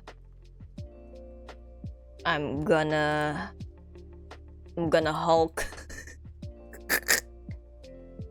I'm gonna what? Hold on. I'm gonna do this. You know, I gotta Oh, you're a big logo. Whee! Jingle jongle. Jingle jongle, jingle jongle, jingle. Do I make the back purple? Would it be what if I don't have the full background for it, do I? That's bad. Oh well. Ta-da! And then I use purple. This is a really well made logo. Purple.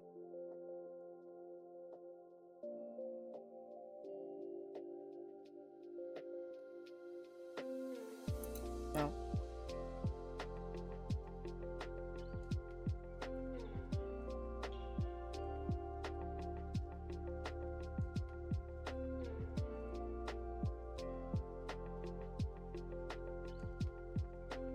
I don't like the S. I'm very bad at writing S's.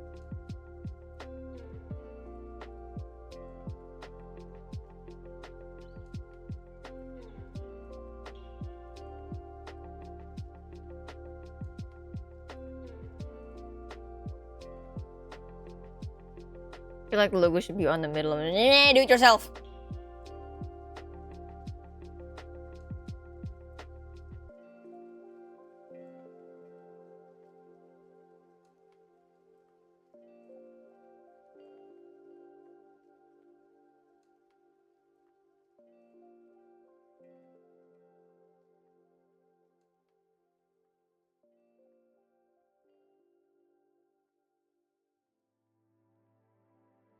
There you go. Yes, being like distribution have do it yourself, man. Be cranky. Yeah, also cause I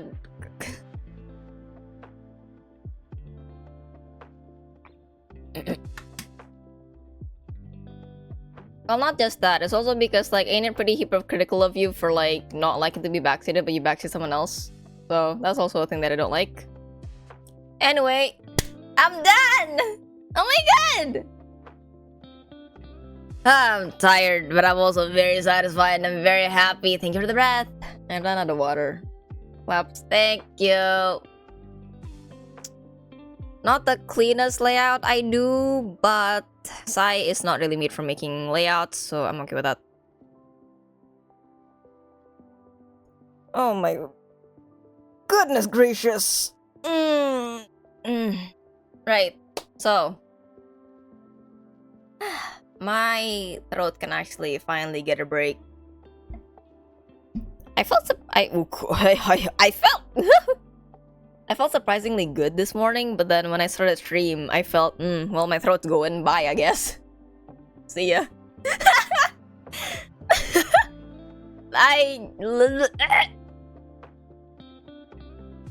It's definitely, this whole event is definitely one of those things where I'm hella tired and my voice hella broke, but I'm really satisfied with everything. I'm really happy with all the games. I'm looking forward to playing the full versions of them when I get my hands on them. And I'm super glad that I got to share one of my primary game genre interests with all of you and, you know, increase your interest in it, your curiosity in it, and perhaps increase the player base of visual novels as a whole. Someone on PC. And right in the background, I'll do it myself. That's well said. Yeah. Thanks for sharing eye candy. Yeah. It's always an honor for me when people invite me to do these things. And I'm really glad that when Crystal Gameworks opened up their Google form for streamers for this game, I'm really glad and proud of myself that I went through with it. And from there, I got to know more games from devs that I've never seen on my timeline before. And it's always a pleasant surprise to see that, oh, this kind of game exists. Oh, that kind of game exists. And I definitely would not have found these games if not for the game celebration and for the developers very kindly approaching me to play their games. A little tidbit. I can't send you daddies. I can send you hubbies, yeah. And a little tidbit, actually. These are not all of the games that were proposed to me. There were more. So, but I unfortunately had to not cut off, that's the really harsh word to say. I unfortunately had to decline a lot of game proposals because I'm already tired enough doing all of these, and I cannot imagine how much more exhausted I would be if I were to play all of them. So I do plan on playing other games and other demos that more devs are requesting me to play. I'll be more than happy to do so, and very excited to see where those will lead. I've seen some of them in action from other Otome Game Celebration streamers, and I'm really curious on how my own playthrough of them will go. But yeah, that's it for today, everybody. Thank you all so much for sticking for me in this somewhat insane stream schedule. And, you know, I'm really grateful that y'all stuck around. And I'm really happy that y'all feel comfortable enough here to share your opinions of the games, your likes and dislikes. And I hope that from my streams, I'm able to, even just a little, increase your interest, curiosity, and enjoyment of visual novels, specifically in the romance genre. I think we need to get a standard for how long a demo should be, lol. Thank you for... Yeah.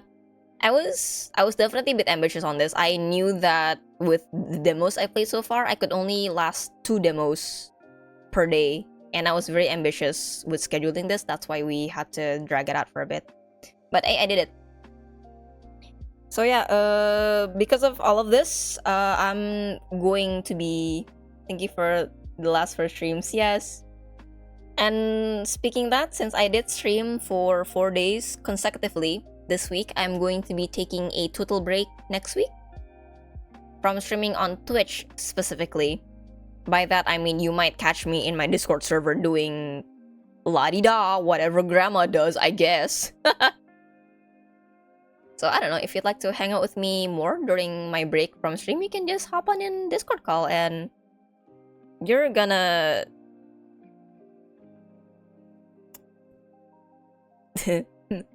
You will experience Era outside of stream. So, I don't know, do with that info as you wish. And then plans are upcoming. I will be going to Comic Frontier next weekend. So, the stream for the following Tuesday, I'm going to be doing a merch haul. This is a short one. I don't think I'm going to be getting that many merch to be able to do a full stream of a merch haul. Just that, and then we're gonna head straight back to Silksong, where I am essentially fixing the end of Farloom that was caused by me. Alright, everybody. That is all for today. Thank you all so much. And extra thanks to my Twitch activity feed won't update, so thank you to Kirana for the raid earlier. Thank you to Small Trinity Studios for the follow earlier. You are a new teacup now. Welcome. And thank you to... Somebody's resub, didn't they? It's Krarak resub. Thank you so much for that as well. I was on poppin' at the Really? Yeah, I don't know. Thanks for giggles for 4 days in a row. Yeah, I'm exposing to you what kind of men I'm into. Do with that info as you will. I don't really care. You can like tease me or whatever about it. Yeah, I don't know. My OBS has been very funny today. I literally had to open close the software multiple times for it to actually function. I think I might need to update it or something, but I don't know. My graphics card did request me to update it, so maybe I don't know. Alrighty. Let me toss y'all to a person also streaming for Otome Games if there is available.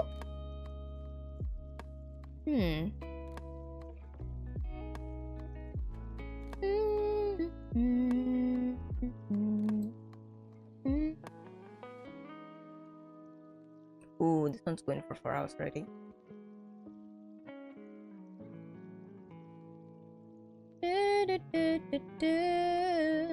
My tummy is rumbling. I'm probably just gonna have rice and eggs and soy sauce. I don't know. Kecap manis. Let's go.